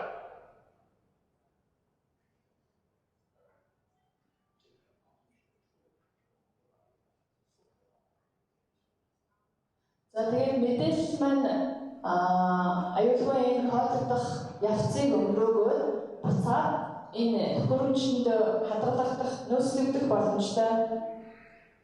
这个设备再将原有解密的流量重新加密以后，再送给最终的用户或者是应用的 server。 Эцэст нь одоо хэрэглэгчтэй өөрийн хүссэн мэдээлэл очих болно. 在这个实现的过程当中，其实规避了我们之前在每个设备上进行加解密的时候这些不足。 За энэ нь болохоор одоо бүтээгдэхүүн болгон дээр нь одоо код тайлах явц байдаг гэсэн бол энийг нэг л удаад одоо гүйцээх боломжтой. 首先，它通过只在一个设备上对数据流量进行一次解密。 同时把所有解密流量同时分发给所有的需要对这些数据进行安全管控安全设备，那么节省了每次加解密的这个时间，同时提高了每个设备处理的效率。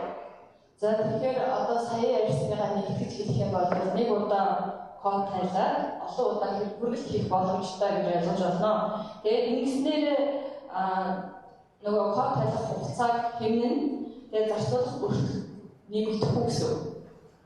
同时，Blue Code 的设备可以跟众多的安全设备的厂商进行联动。 Тэгээд бусад одоо нөгөө зэрэгцэн оршиж буй юм уу шууд холбогдож байгаа бүтээгдэхүүнтэйгээ одоо нэгдэж ажиллах боломжтой. Ямар нэгэн зөрчил юм уу одоо үүсэхгүй. 任何一个厂商对安全处理的结果可以通知 Blue Code 的设备。 Бусад одоо бүтээгдэхүүн одоо энэ бичиж байгаа нэг бүхий бүтээгдэхүүн бүгдээрээ манай Blue Code бүтээгдэхүүнтэй хамтарч ингэж ажиллах одоо бүр боломжтой. 这样做的一个非常大的好处就是不改变原有我们网络的任何设备的拓扑结构，也不会对任何设备造成任何大的压力。 这样是会节省我们整个这个系统的这种安全产品的投资，节省它的投资价值。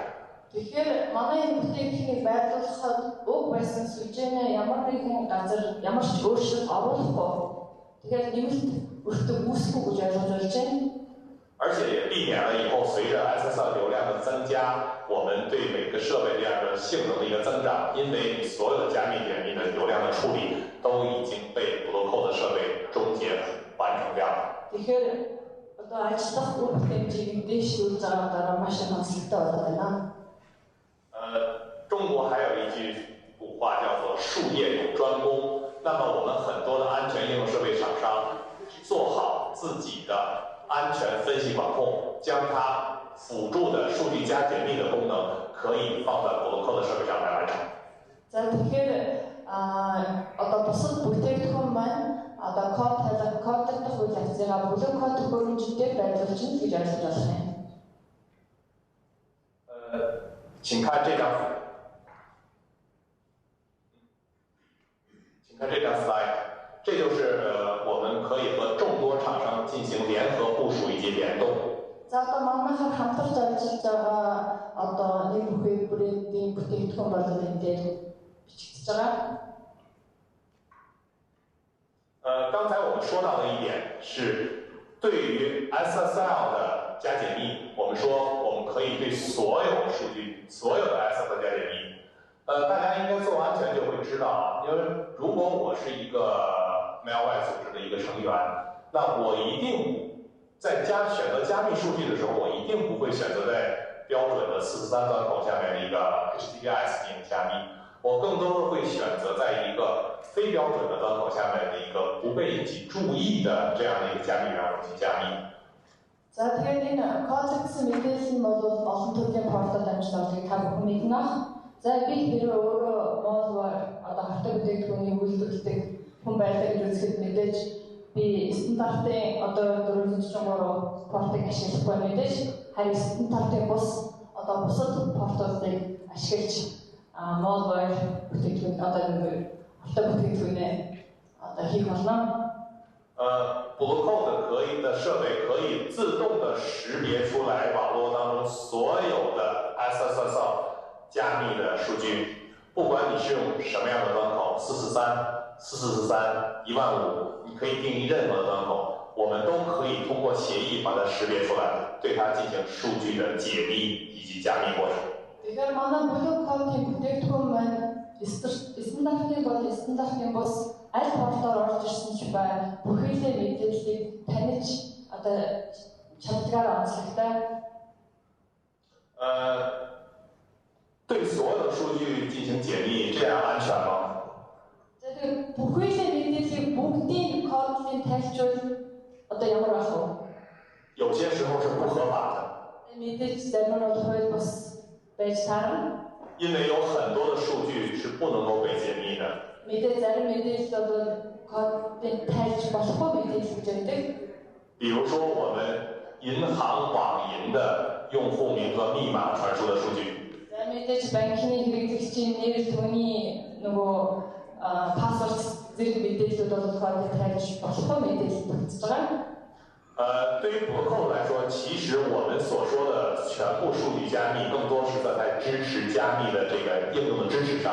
但真正在实施起来，博客的产品是一个有选择性的全部数据的加解密功能。 За тэгэхээр манай Blue бүтээгдэхүүн маань иймэрхүү одоо кодыг задлж болохгүйг нь бол задлахгүй. Яг тэгэхээр сонголтоор кодыг тайлж болно гэсэн үг. 它结合了数据的安全以及合规合法。 За тэгээд хэрэглэгчийн шаардлагад тааруулж одоо зарим мэдээллийн кодыг тайлна. Одоо тайлахгүй гэсэн зэрэглэлийн тогтоож болно гэсэн үг. 在它识别到这个数据，在决定是否解密的前提下，它会根据我们之前定义好的 policy 策略。 去判断这个应用是不是可以被解密，是否合规。Тэгэхээр энэ хүү сонголтоо хийх нь бол бас автомат үйл ажиллагаагаар явагдана. Автомат процессор дамжуулна гэсэн. Харин хүн түүнд хүний за энэ мэдээллийг тайлж болох юм байна, тэр мэдээллийг тайлж болохгүй юм байна гэдэг одоо сонголт хийх биш. Автомат өөрөө таны мэддэг чадвартай гэсэн. 合规，并且我们需要可以解密的，它就把它解密掉。如果我们认为这样的应用是不能够被解密的，那它就会把这个应用放过去，而不进行解密。 Зарим одоо нууцлагдж байгаа мэдээллийг одоо тайлбарлахаар шууд автоматар нууцлагдсан хэвээр нь одоо дамжуулна гэсэн. 为什么它能够做到这样的判断？在于设备本身内置了策略库。 Яг ийм хүү сонголтыг автоматар хийж байгаа юм бэ гэдгийг ойлгоход одоо энэ слайдаас харж ажиллаж байна. 它完全可以匹配很多国家的法律，同时也可以根据不同企业对数据的这种要求，根据企业自己的特点，可以自己来定义哪些加密数据需要被解密，哪些加密数据不允许续被解密。 За тэгээд олон орны хууль тогтоомж болон аж ахуйн нэгжийн бүтээгдэхүүний нууцаалагдсан мэдээлэл зэргийг үндэслэж одоо иймэрхүү одоо нөхцөлийг хангаж өгсөн байгаа.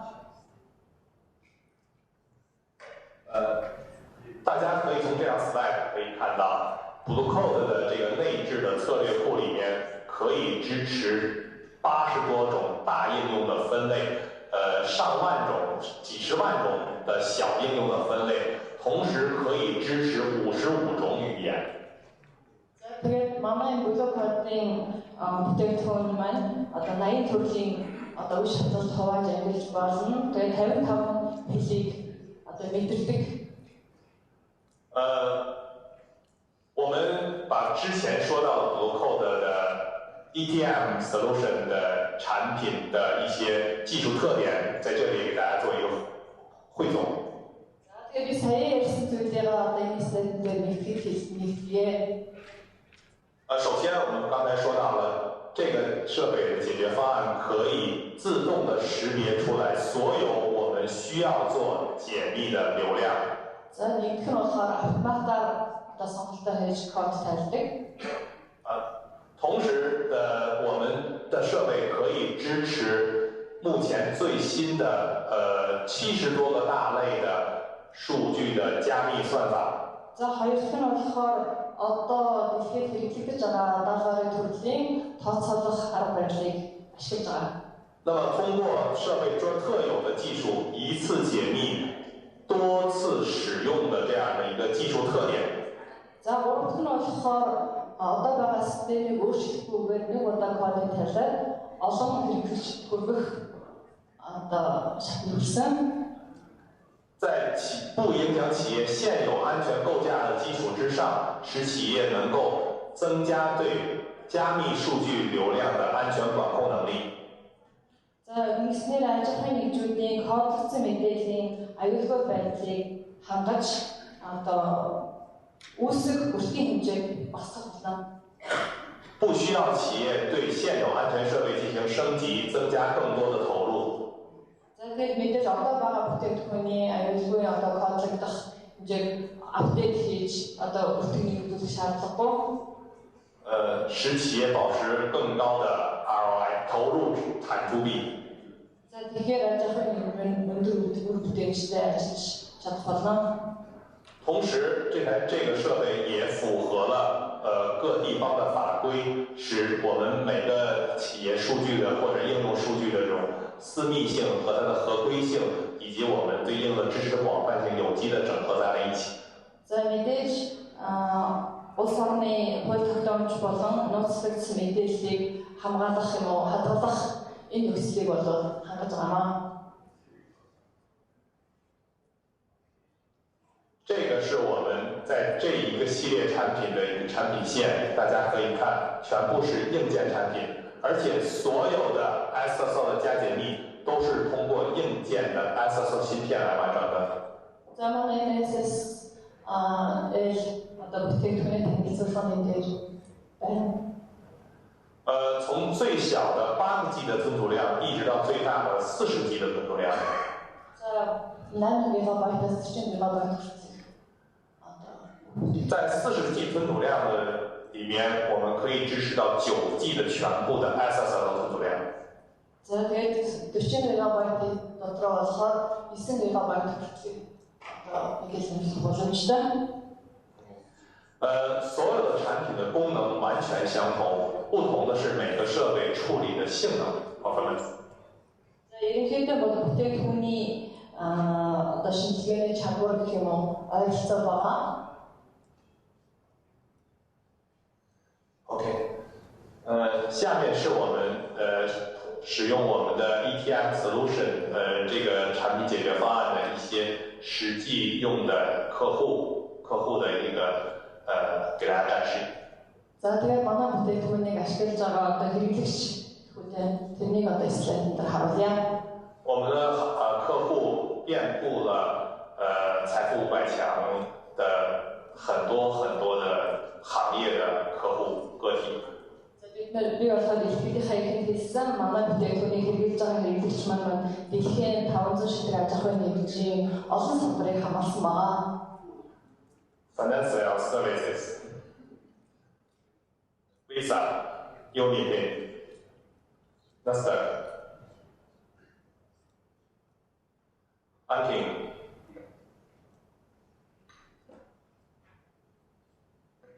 government,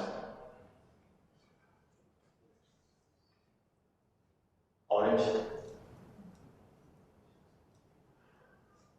retail, Walmart,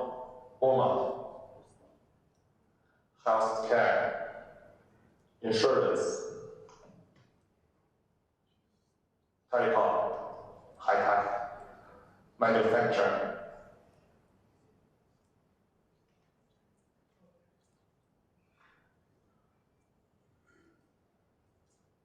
FAW is the largest automobile group in China.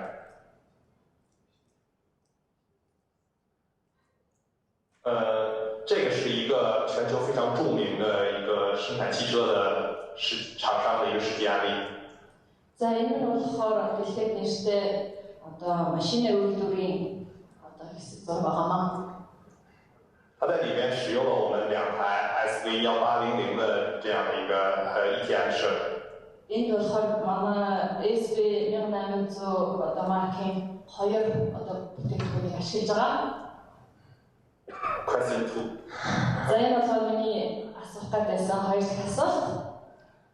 谁能知道这是哪一家企业？ Ямар брендийн одоо үйлдвэр болох юм болоо мэдэх. Okay. Please. What? FAW. No.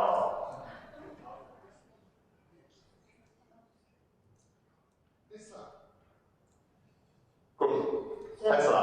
Tesla байсан маа. Зэвсэг хайрсан танд энэ бэлгийг өгөх болно. Баярлалаа.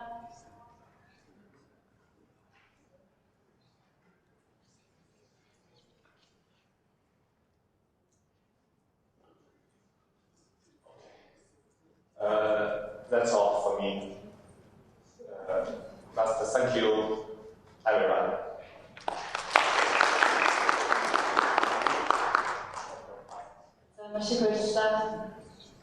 Thank you, guys.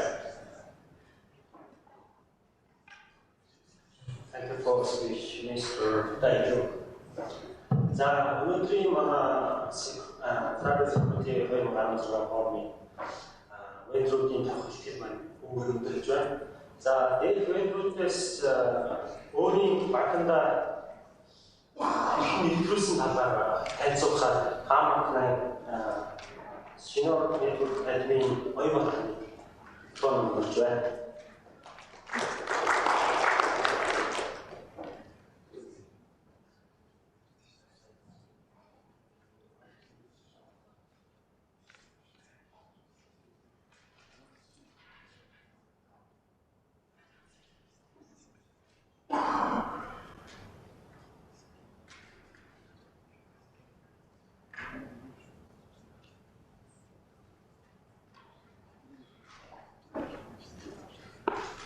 За сайн байна.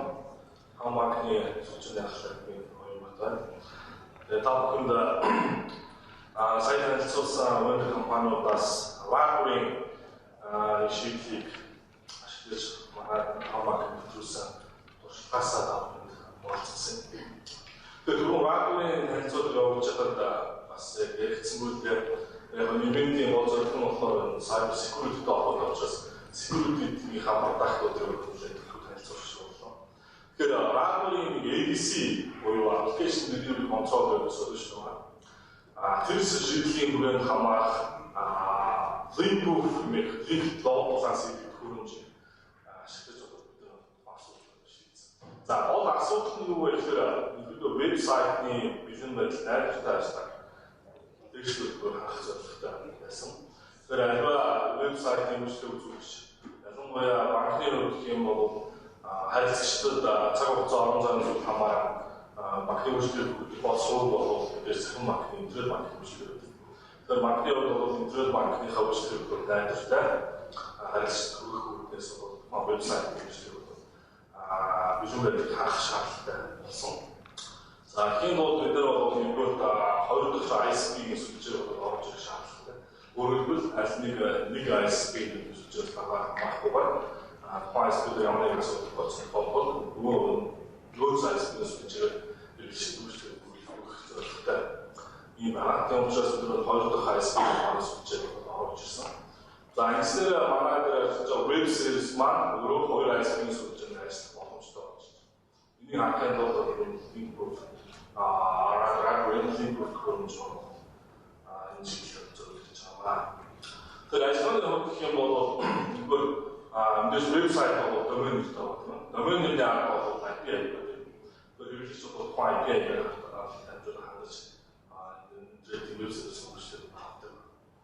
Тэгэхээр энэ link proof хөрөмжийг бид 2 ISP-ийн сүлжээнд тавьснараа манай вебсайт маань 2 ISP-ийн сүлжээнд 2 ISP-ийн IP гэдэг 2 IP гэдэг бид домен хаяг боломжтой болж байгаа. Эсвэл бичгийн DNS хүсэлт бол ISP-ийн DNS серверээр DNS сервер нь болохоор link proof хөрөмж бичгийн DNS хүсэлтийг дамжуулна.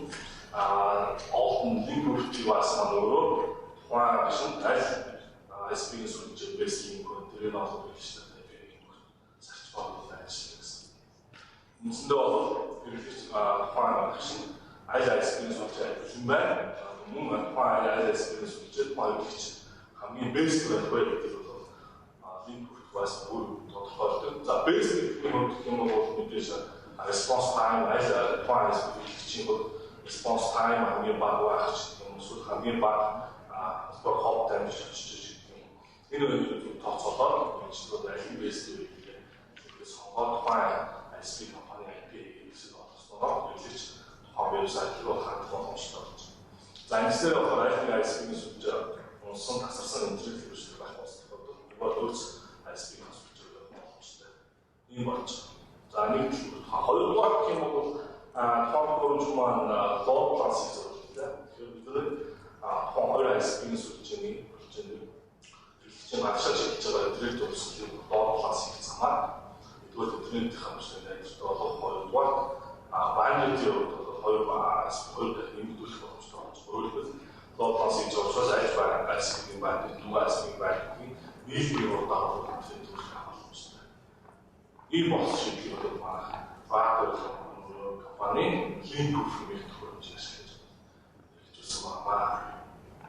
Зэрэг өчигдөр хөрөмжлөлт бол хичээн өсөлт бол DNS сервер чинь DNS сервер бол link proof device хөрөмж IP гэж дамжуулна. Link proof device нь өөрөө аль линкээр хөрөмжөөс сонгоод хэвээр хамгийн best линкээр сонгоод хоёрдугаар аль нэг ISP сүлжээ болсон байвал бэлэн байгаа ISP IP гэж сонгоод хэлчихсэн. Интернет хүсэлт хоёрдугаар гэх юм бол байгууллагын интернетийн сүлжээ маань бол баярлалтай гэсэн ийм боломжтой шийдэл төлсөн байна. За энэ дээр баярлалаа. Шийдэл олгохоор асуулт төрүүлж байна. Хоёр дээр хоёр шиг байна. Link proof маань ISP болон нэг интерфейс гаргаж байна. Нэг линк хөрөмж байна. Фон хөрөмж рүү хийж ISP олж боломжтой. Тэгэхээр ISP-ийн фон линк хөрөмж рүү олох нь хэрэгжиж өсөлтийн линк рүү фон олгоцсон ISP-ээс аль ISP-ийн фон машинд бэлэн байна. Эсвэл аль ISP-ийн фон хэрэгжиж best тэрийг асуух. Аюулгүй датаг сонголт болж болно. Фон хөрөмж нь өөрөө үүсгэх бол бас асуудалтай байна. Тийм учраас фон сайтынхаа хувьд фон линк хөрөмжөд датаг байлгаж байна. Өөрөөр хэлбэл тухайн веб хаан хостинг чинь энэ дээр байдаг гэсэн. Хост үзээс.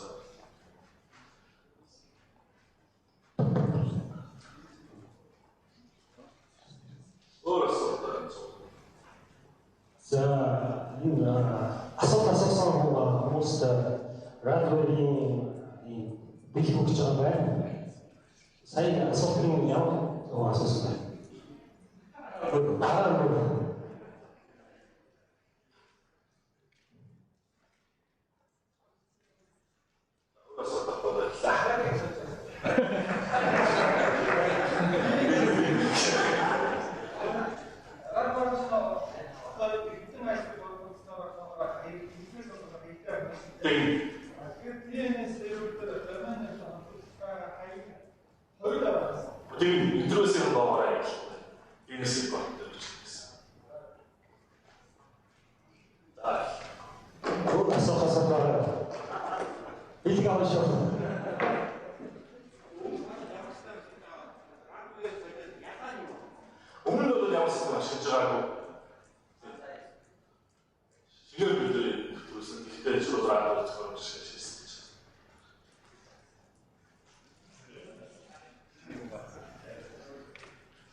Тэгээд өнөөдрийн манай cyber security 2016 форумын үгээр өндөрлөж байна.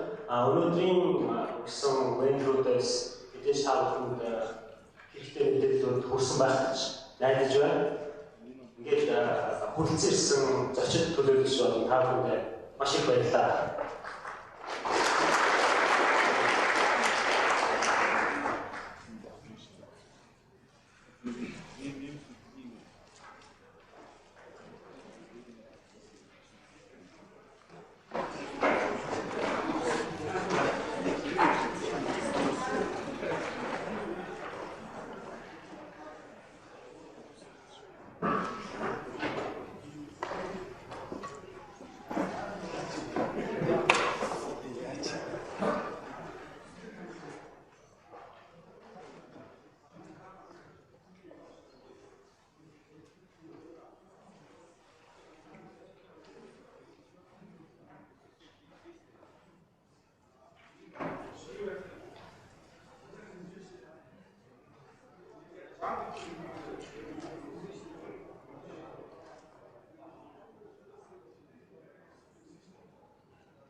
Guys.